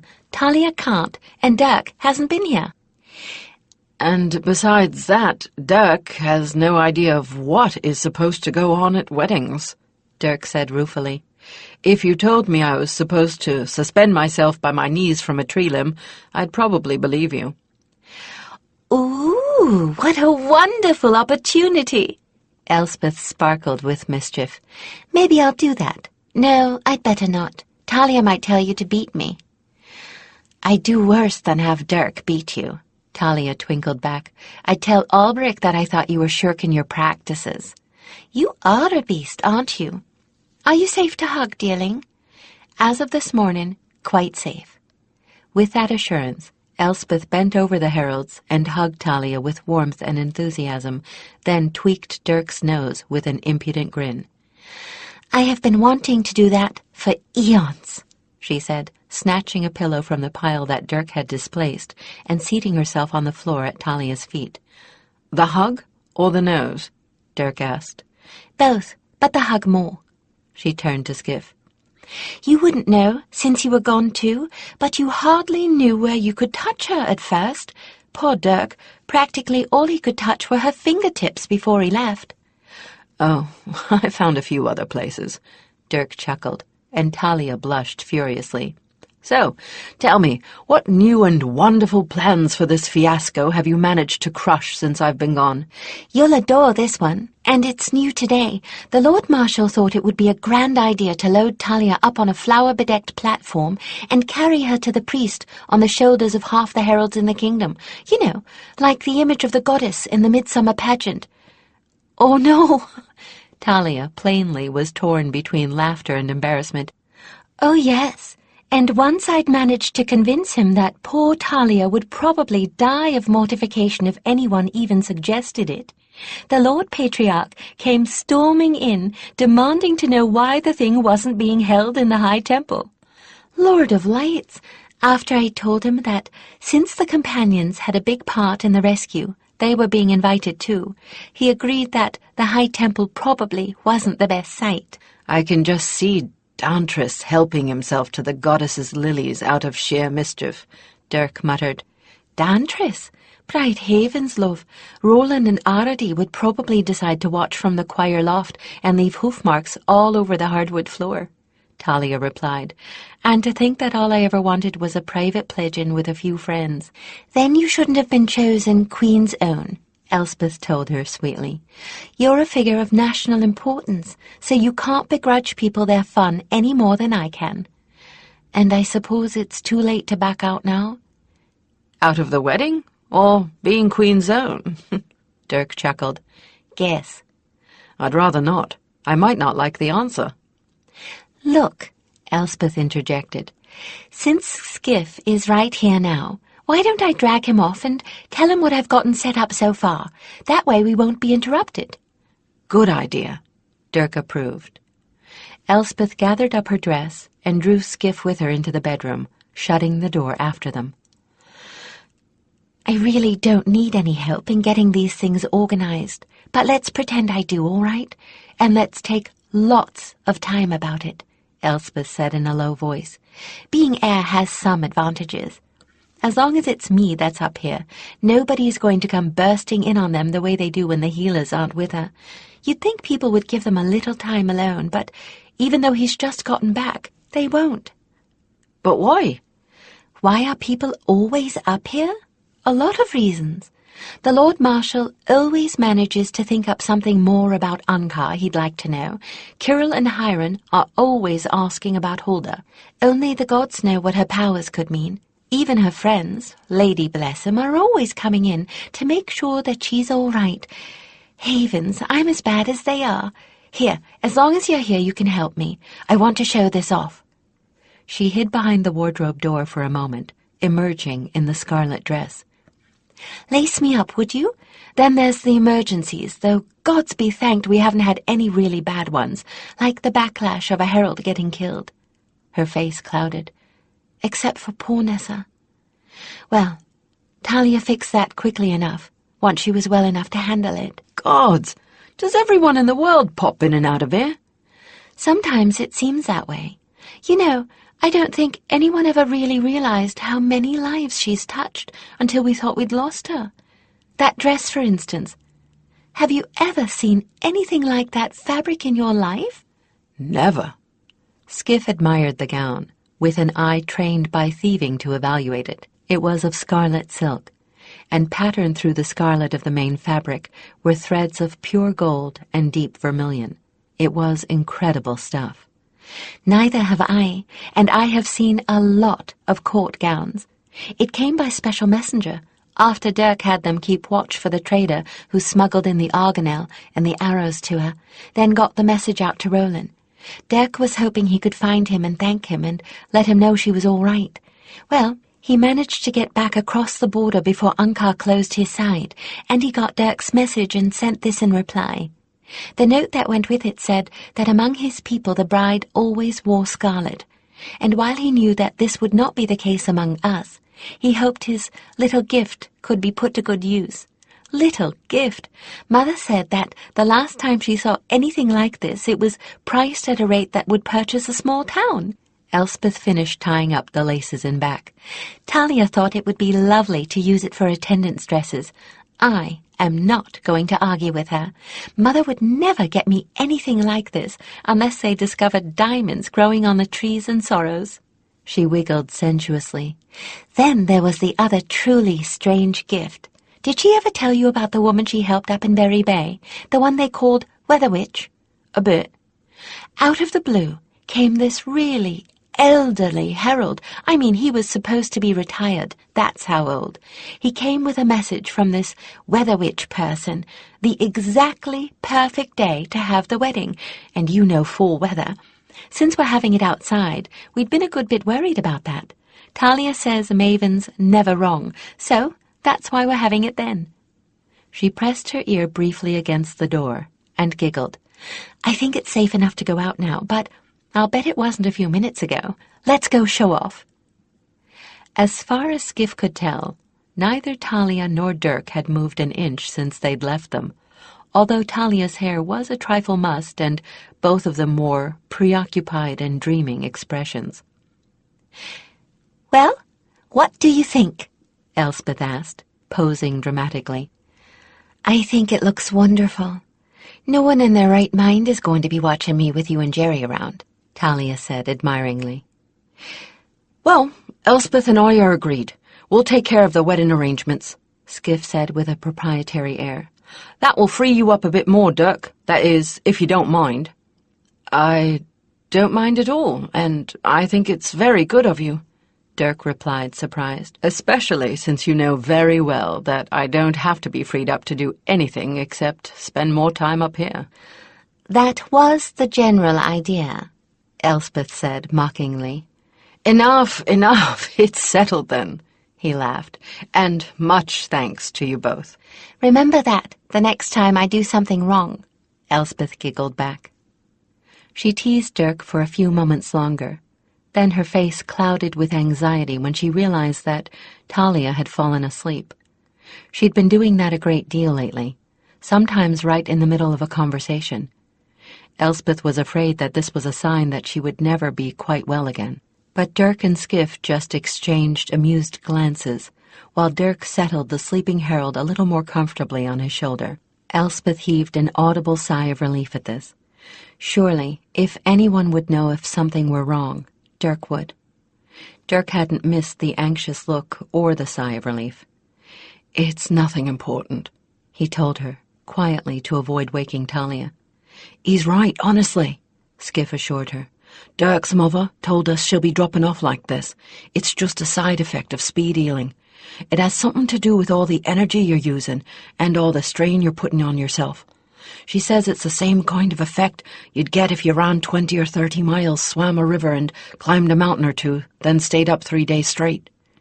According to Mother, Dirk continued, it has to do with fatigue poisons, I think that's what she called them. When you speed heal, they build up faster than the body can get rid of them, and the person you're healing tends to fall asleep a lot. When they stop the speed healing, she'll stop falling asleep all the time. Show off, Skiff taunted. Dirk grinned and shrugged. See all the useless information you pick up when you're a healer's offspring? Elspeth protested. Useless, my eye. I thought for sure there was something wrong that nobody wanted to tell me about, like there was when she wouldn't wake up. Nobody ever thinks to tell me anything anymore. Well, imp, Dirk retorted. That's the price you pay for poking your nose into things all the time. People think you already know everything. The border was officially closed, but refugees kept slipping across every night, each of them with a worse tale to tell than the last. Selene had had a premonition that Ankar wasn't quite through with Valdemar and had stayed on the border with a force built mainly of the defectors from Hardorn's army, now fanatically devoted to her. She had been absolutely right. This time the attack came at night, preceded by a storm Selene suspected of being mage-caused. There was a feint in the direction of the border guard post, a strong enough feint that it would have convinced most leaders that the attack there was genuine. But Selenay had Devon, a farseer, and Albric, a foreseer, with her, and knew better. Unkar meant to regain some of his lost soldiers and plant some traitors in Selenay's new border guards. And to do both, he was going to use some of the other talents of what was left of his army of thieves and murderers. But the force of black-clad infiltrators who attempted to penetrate the stockade-enclosed village that housed the defectors and their dependents met with a grave surprise. They got all the way to the foot of the stockade when suddenly light, blinding light, burst above their heads, light nearly as bright as day. As they cringed and looked up through watering eyes, 4 white-clad figures appeared above them, and out of the darkness at the top of the stockade fence rose hundreds of angry men and women armed with bows, who in no way wished to return to the man who called himself their king.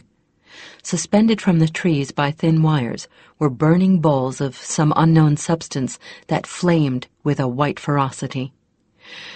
"You could have knocked," Griffin called down to them.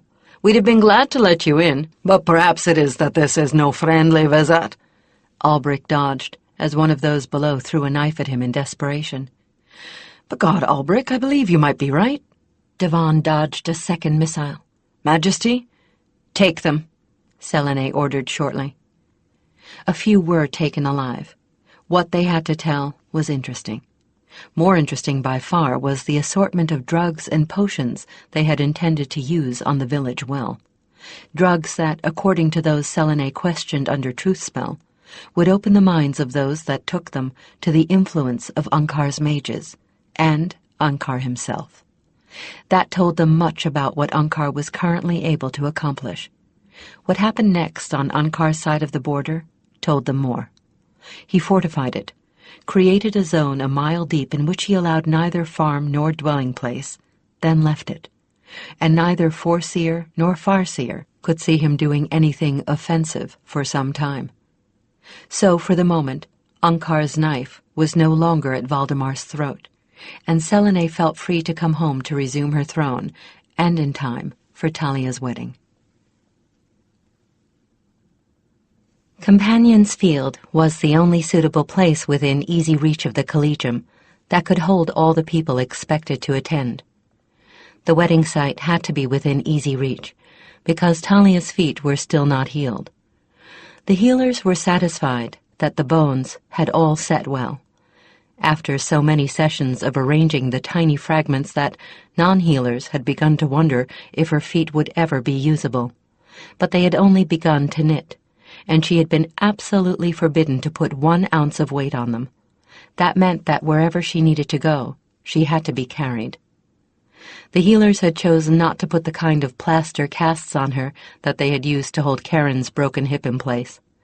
This was mostly because they needed to be able to monitor the healing they were doing on a much finer level than they had with Karen, but also partially because such casts would have been a considerable burden on a body already heavily taxed and exhausted. Instead, they constructed stiff half-boots of glue, wood strips, and hardened leather, all lined with lamb's wool felt. These had been made in 2 halves that laced together and could be removed at will. Talia had been much relieved by this solution, needless to say. "Can you imagine trying to bathe with those plaster things on your feet?" she'd said with a comical expression, "or trying to find some way of covering them during the wedding, or finding someone strong enough to carry me and all that damned plaster as well. Not to mention Dec's displeasure at trying to deal with them afterward," Elspeth had teased, while Talia blushed. Elspeth was waiting in Talia's room, watching Karen and Jerry put the final touches on her hair and face. The heir privately thought that Talia was lovely enough to make anyone's heart break. She was still thin and very pale from her ordeal, but that only served to make her more attractive in an odd way. It was rather as if she'd been distilled into the true essence of herself, or tempered and honed like an heirloom blade. They'd taken great pains with her dress of white silk and silver, designing something that draped well when the wearer was being carried and extended past her feet to cover the ugly leather boots. By the same token, nothing would fall far enough to the floor that the person carrying her would be likely to trip over it. Jerry had given her a very simple hairstyle to complement the simplicity of the dress, and her only ornaments were fresh flowers. "Nobody in their right mind is going to look at me with you and Jerry around," Elspeth quoted to Karen under her breath, her eyes sparkling with laughter. "Bright Havens, next to her I look like a half-fledged red heron." "I hope after all this time you women are finally ready," Dirk announced as he came through the door, for once in his life totally immaculate and resplendent in white velvet. "Dirk," Jerry laughed, interposing herself between him and Talia. "Tradition says you're not supposed to see the bride until you meet before the priest." "Tradition be damned. The only reason I'm letting Skiff carry her at all is because if I try and manage her and her ring, I'll drop one of the two." "Oh, all right. I can see you're too stubborn to argue with." She stepped aside, and at the sight of one another, they seemed to glow from deep within. 2 hours I spend on her," Jerry muttered under her breath, obviously amused, "and in 2 eye blinks he makes everything I did look insignificant." Dirk gathered her up carefully, holding her in his arms as if she weighed next to nothing. "Ready, loveling?" he asked softly. "I've been ready forever," she replied, never once taking her eyes from his. The field was alive with color: healer green, barred scarlet, guard blue, the muted grays, pale greens, and red-brown of the students moving among them, the gilded and bejeweled courtiers catching the sun. Most prevalent, of course, was heraldic white, and not just because even more heralds had managed to appear for this occasion than had arrived for Elspeth's fealty ceremony.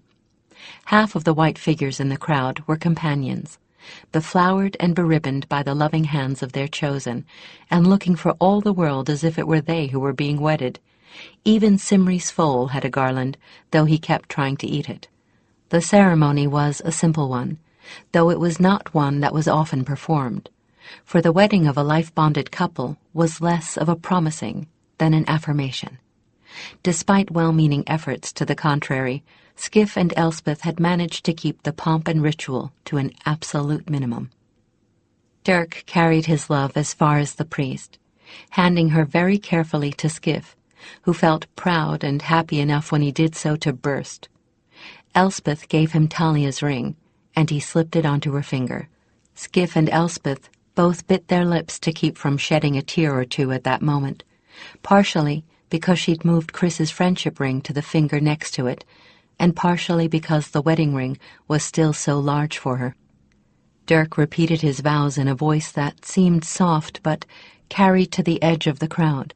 Then Talia took his ring from Karen, slipped it onto his ring finger, and made her own vows in a clear, sweet voice. Dirk took her back from Skiff, and as he did so, the masked heralds cheered spontaneously. Somehow, it seemed totally appropriate. The wedded couple was enthroned on a pile of cushions brought by every hand in the collegium, with Talia arranged so that she could see everything without having to strain herself. Elkarth waited until most of the well-wishers had cleared away, and Talia and Dirk were pretty much alone before strolling over to them. He shook his head at the sight. "I hope you two realize this display of yours is fevering the imaginations of an entire generation of bards," he said with mock severity. "I hesitate to think of all the truly awful creations we'll have to suffer through for the next year from the students alone, and every full bard is going to be determined that he will be the writer of the next Sun and Shadow." "Oh, gods," Dirk groaned. "I never thought of that. Do you suppose I could give her back?" Talia eyed him speculatively. "We could always have a horrible fight here and now." She hefted a wine bottle, appraising its weight. "This would make a lovely dent in his skull, not to mention the truly spectacular effect it will have when the bottle breaks and the red wine splashes all over that spotless white velvet." She considered it and him for a long moment, then sighed. "No, it just won't do. I might get some of the wine on me, and if I knock him cold, how will I get back to my room?" And if I give her away, who will I sleep with tonight? Dirk added, as Talia giggled. Sorry, Elkarth. You're just going to have to suffer. What can we do for you? Actually, there is something. I wanted to let you both know what the Circle has decided about Dirk's assignments. Talia stiffened a little, but otherwise gave no sign that she was dreading what Elkarth's next words might contain. First of all, I am retiring as Dean. I intend to stay on as historian, but to handle both positions is a little more than I can manage these days. I'm a lot older than I look, I'm afraid, and I'm beginning to feel the years. Terran is replacing me. Dirk, you are replacing Terran as orientation instructor, as well as working with training students in their gifts. Talia was stunned. She'd expected to learn that he was being given a new partner, or that he would be assigned sector duty at the least. She had partially resigned herself to the idea, telling herself that having him part of the time was a distinct improvement over not having him at all. Elkarth, you can't be serious, Dirk protested. I'm no kind of a scholar, you know that. If the Circle is trying to do us a favor by giving us preferential treatment, Then we'd rather you didn't, Talia finished for him. My dear children, it is not preferential treatment that you are getting. Dirk, you will still be expected to take on the kinds of special jobs you used to. Make no mistake about it. The only thing we're really pulling you off is riding the problem sectors. We've picked you to replace Terran for the same reason we picked him to replace Werder as orientation instructor, your ability to handle children. Both of you are able to take confused, frightened children and give them warmth, reassurance, and the certain knowledge that they are in a place where they belong and have friends.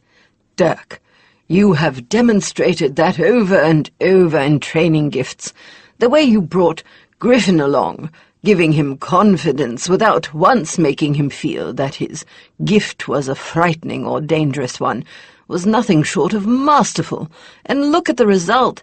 He trusted you so completely that he linked with you without asking the why or wherefore. He trusted you enough to follow your directions exactly, and now Griffin is the unsung hero of the Battle of Demons. That kind of ability in a teacher is much rarer than scholasticism, and it's one we need. So, let's hear no more about preferential treatment, shall we? Dirk sighed with relief, and his arm tightened around Talia. She thanked Elkarth with her shining eyes. No words were necessary. That isn't quite all. You'll also be working with Kirill, Dirk on a regular basis, Talia as time permits. This is the first time we've ever heard of the companions augmenting anyone's abilities purposefully, except in chronicles so old we can't winnow fable from truth. We'd like to know if it's something that any herald can take advantage of, or if it's something peculiar to you two and Elspeth, or even if it's peculiar to your companions. Before Kirill's through with you, you may wish yourself back in the field again. They laughed a little ruefully. Kirill drove himself mercilessly in the cause of investigating heraldic gifts, and would expect no less from them. Last of all, I bring your wedding gift from the Circle. The next 2 weeks are yours to do with as you like. We can all get along without either of you for that long. Talia still has to have her sessions with the healers, of course, but barring that, well. If you should choose to vanish on a few overnight trips, no one will come looking for you. After all, Talia, you may not be able to walk, but you can certainly ride. Just make sure you schedule everything with your healers. The last thing I need or want is to have Devon after my head. That man can be positively vicious. Talia laughed, and promised. She could tell by the speculative glint in Dirk's eyes that he already had a destination or two in mind. They traded a few more pleasantries with Elkarth. Then the historian, Dean no longer, and that would take some getting used to, took himself off. Dirk shook his head. I never, ever pictured myself as a teacher, he said quietly. That was always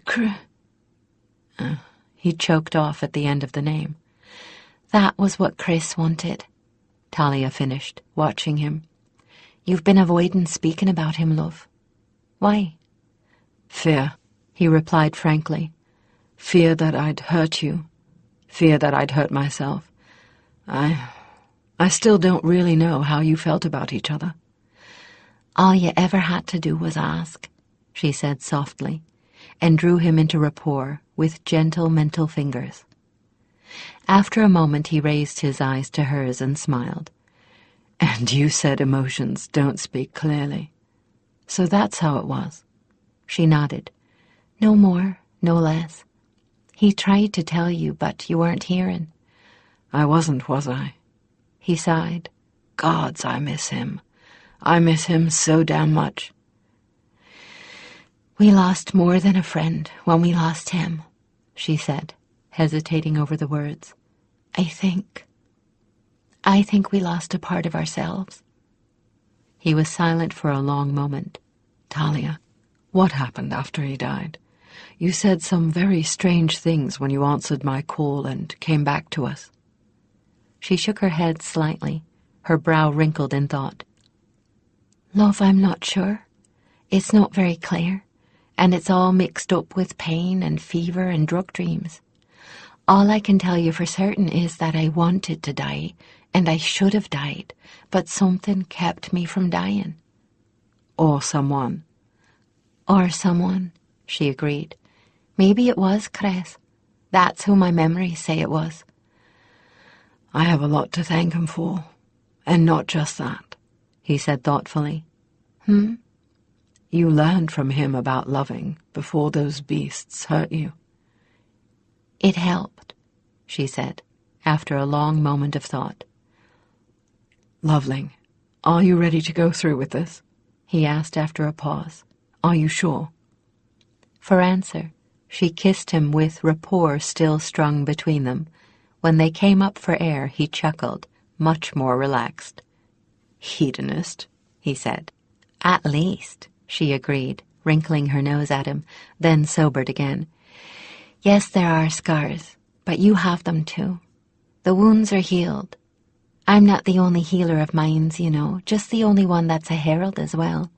Renee, she's very good as I am. Besides, I'd refuse to let what happened ruin what's between us. And really all they did was hurt my body. They didn't touch me. What happened to you was worse. Narrow, raped your soul. That's healed too, he said quietly. Then leave it in the dead past. No one goes through life without picking up a scar or two. She nestled closer to him as someone else came to offer their congratulations. Then suddenly sat up. Gods! What? Dirk asked, anxious until he saw that there was no sign of pain on her face. What is it?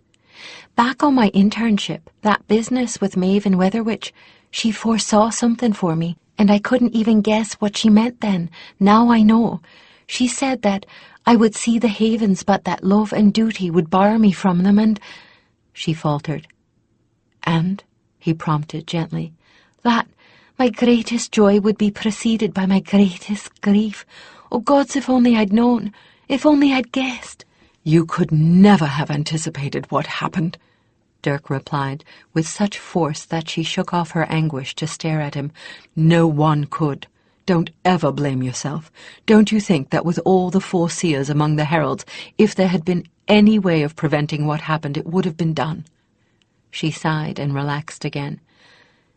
You're right, she said slowly. You're right. The celebrating continued on well past dusk, until at last, by ones and twos, the wedding guests began to drift away. Some were heading for other gatherings, like the one Talia and Dirk knew their fellow heralds must be having somewhere. Some had more private affairs in mind. Finally, Talia and Dirk were left alone, a state with which they were not at all displeased. She rested contentedly on his shoulder, both of his arms lightly around her, and watched the stars blossoming overhead. It's getting chilly, she said at last. Are you cold? A little. Well, he chuckled, they've certainly made it easy for us to depart unnoticed. I'm fairly certain that was on purpose. All that cheering was embarrassing enough, without chivalry, too. It could have been worse. Think of the flower-bedecked platform. Think of companions in the high temple. Think of the life-sized sugar replicas of both of us. I'd rather not, she laughed. Ready to go? Yes, she said, putting her arms around his neck so that he could lift her.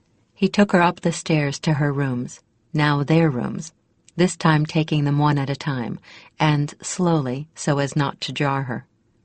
To their mutual surprise, they found Elspeth seated on the top step.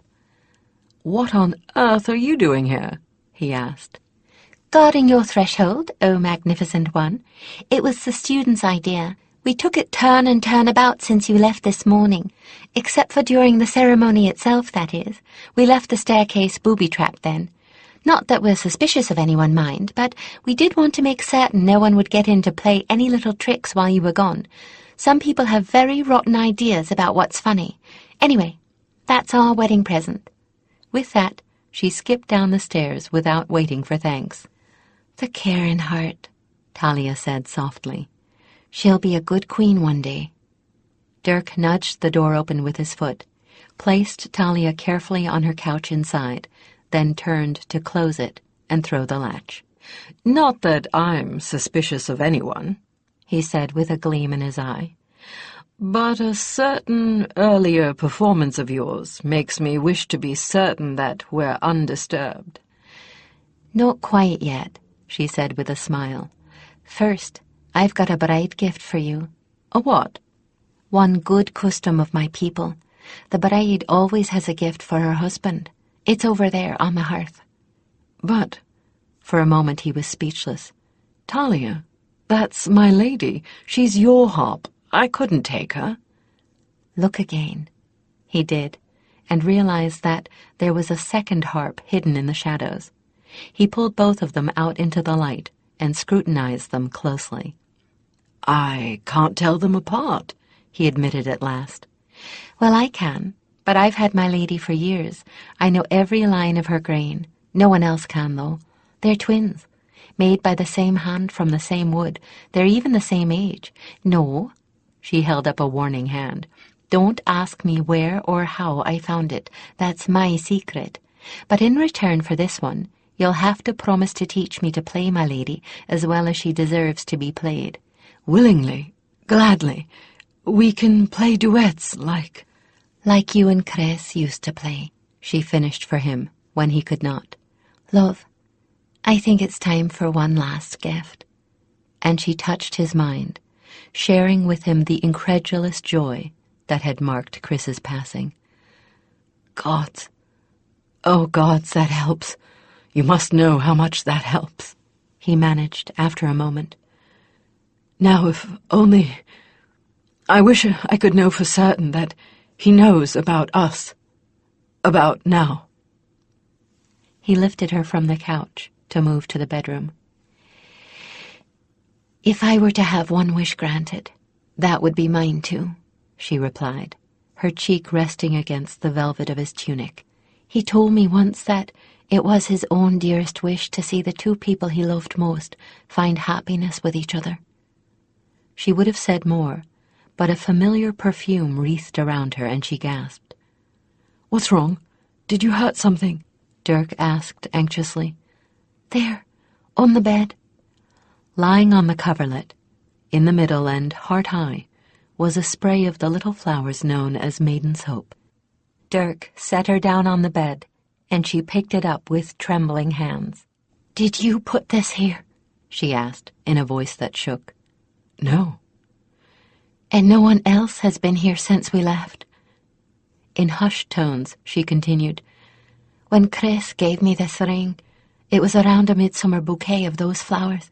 I'd never smelled anything like them before, and he promised he'd find some for my wedding garland if he had to grow them himself, but I've never seen them anywhere around here." "There's more to it than that, little bird," Dirk said, taking the flowers from her and regarding them with wondering eyes.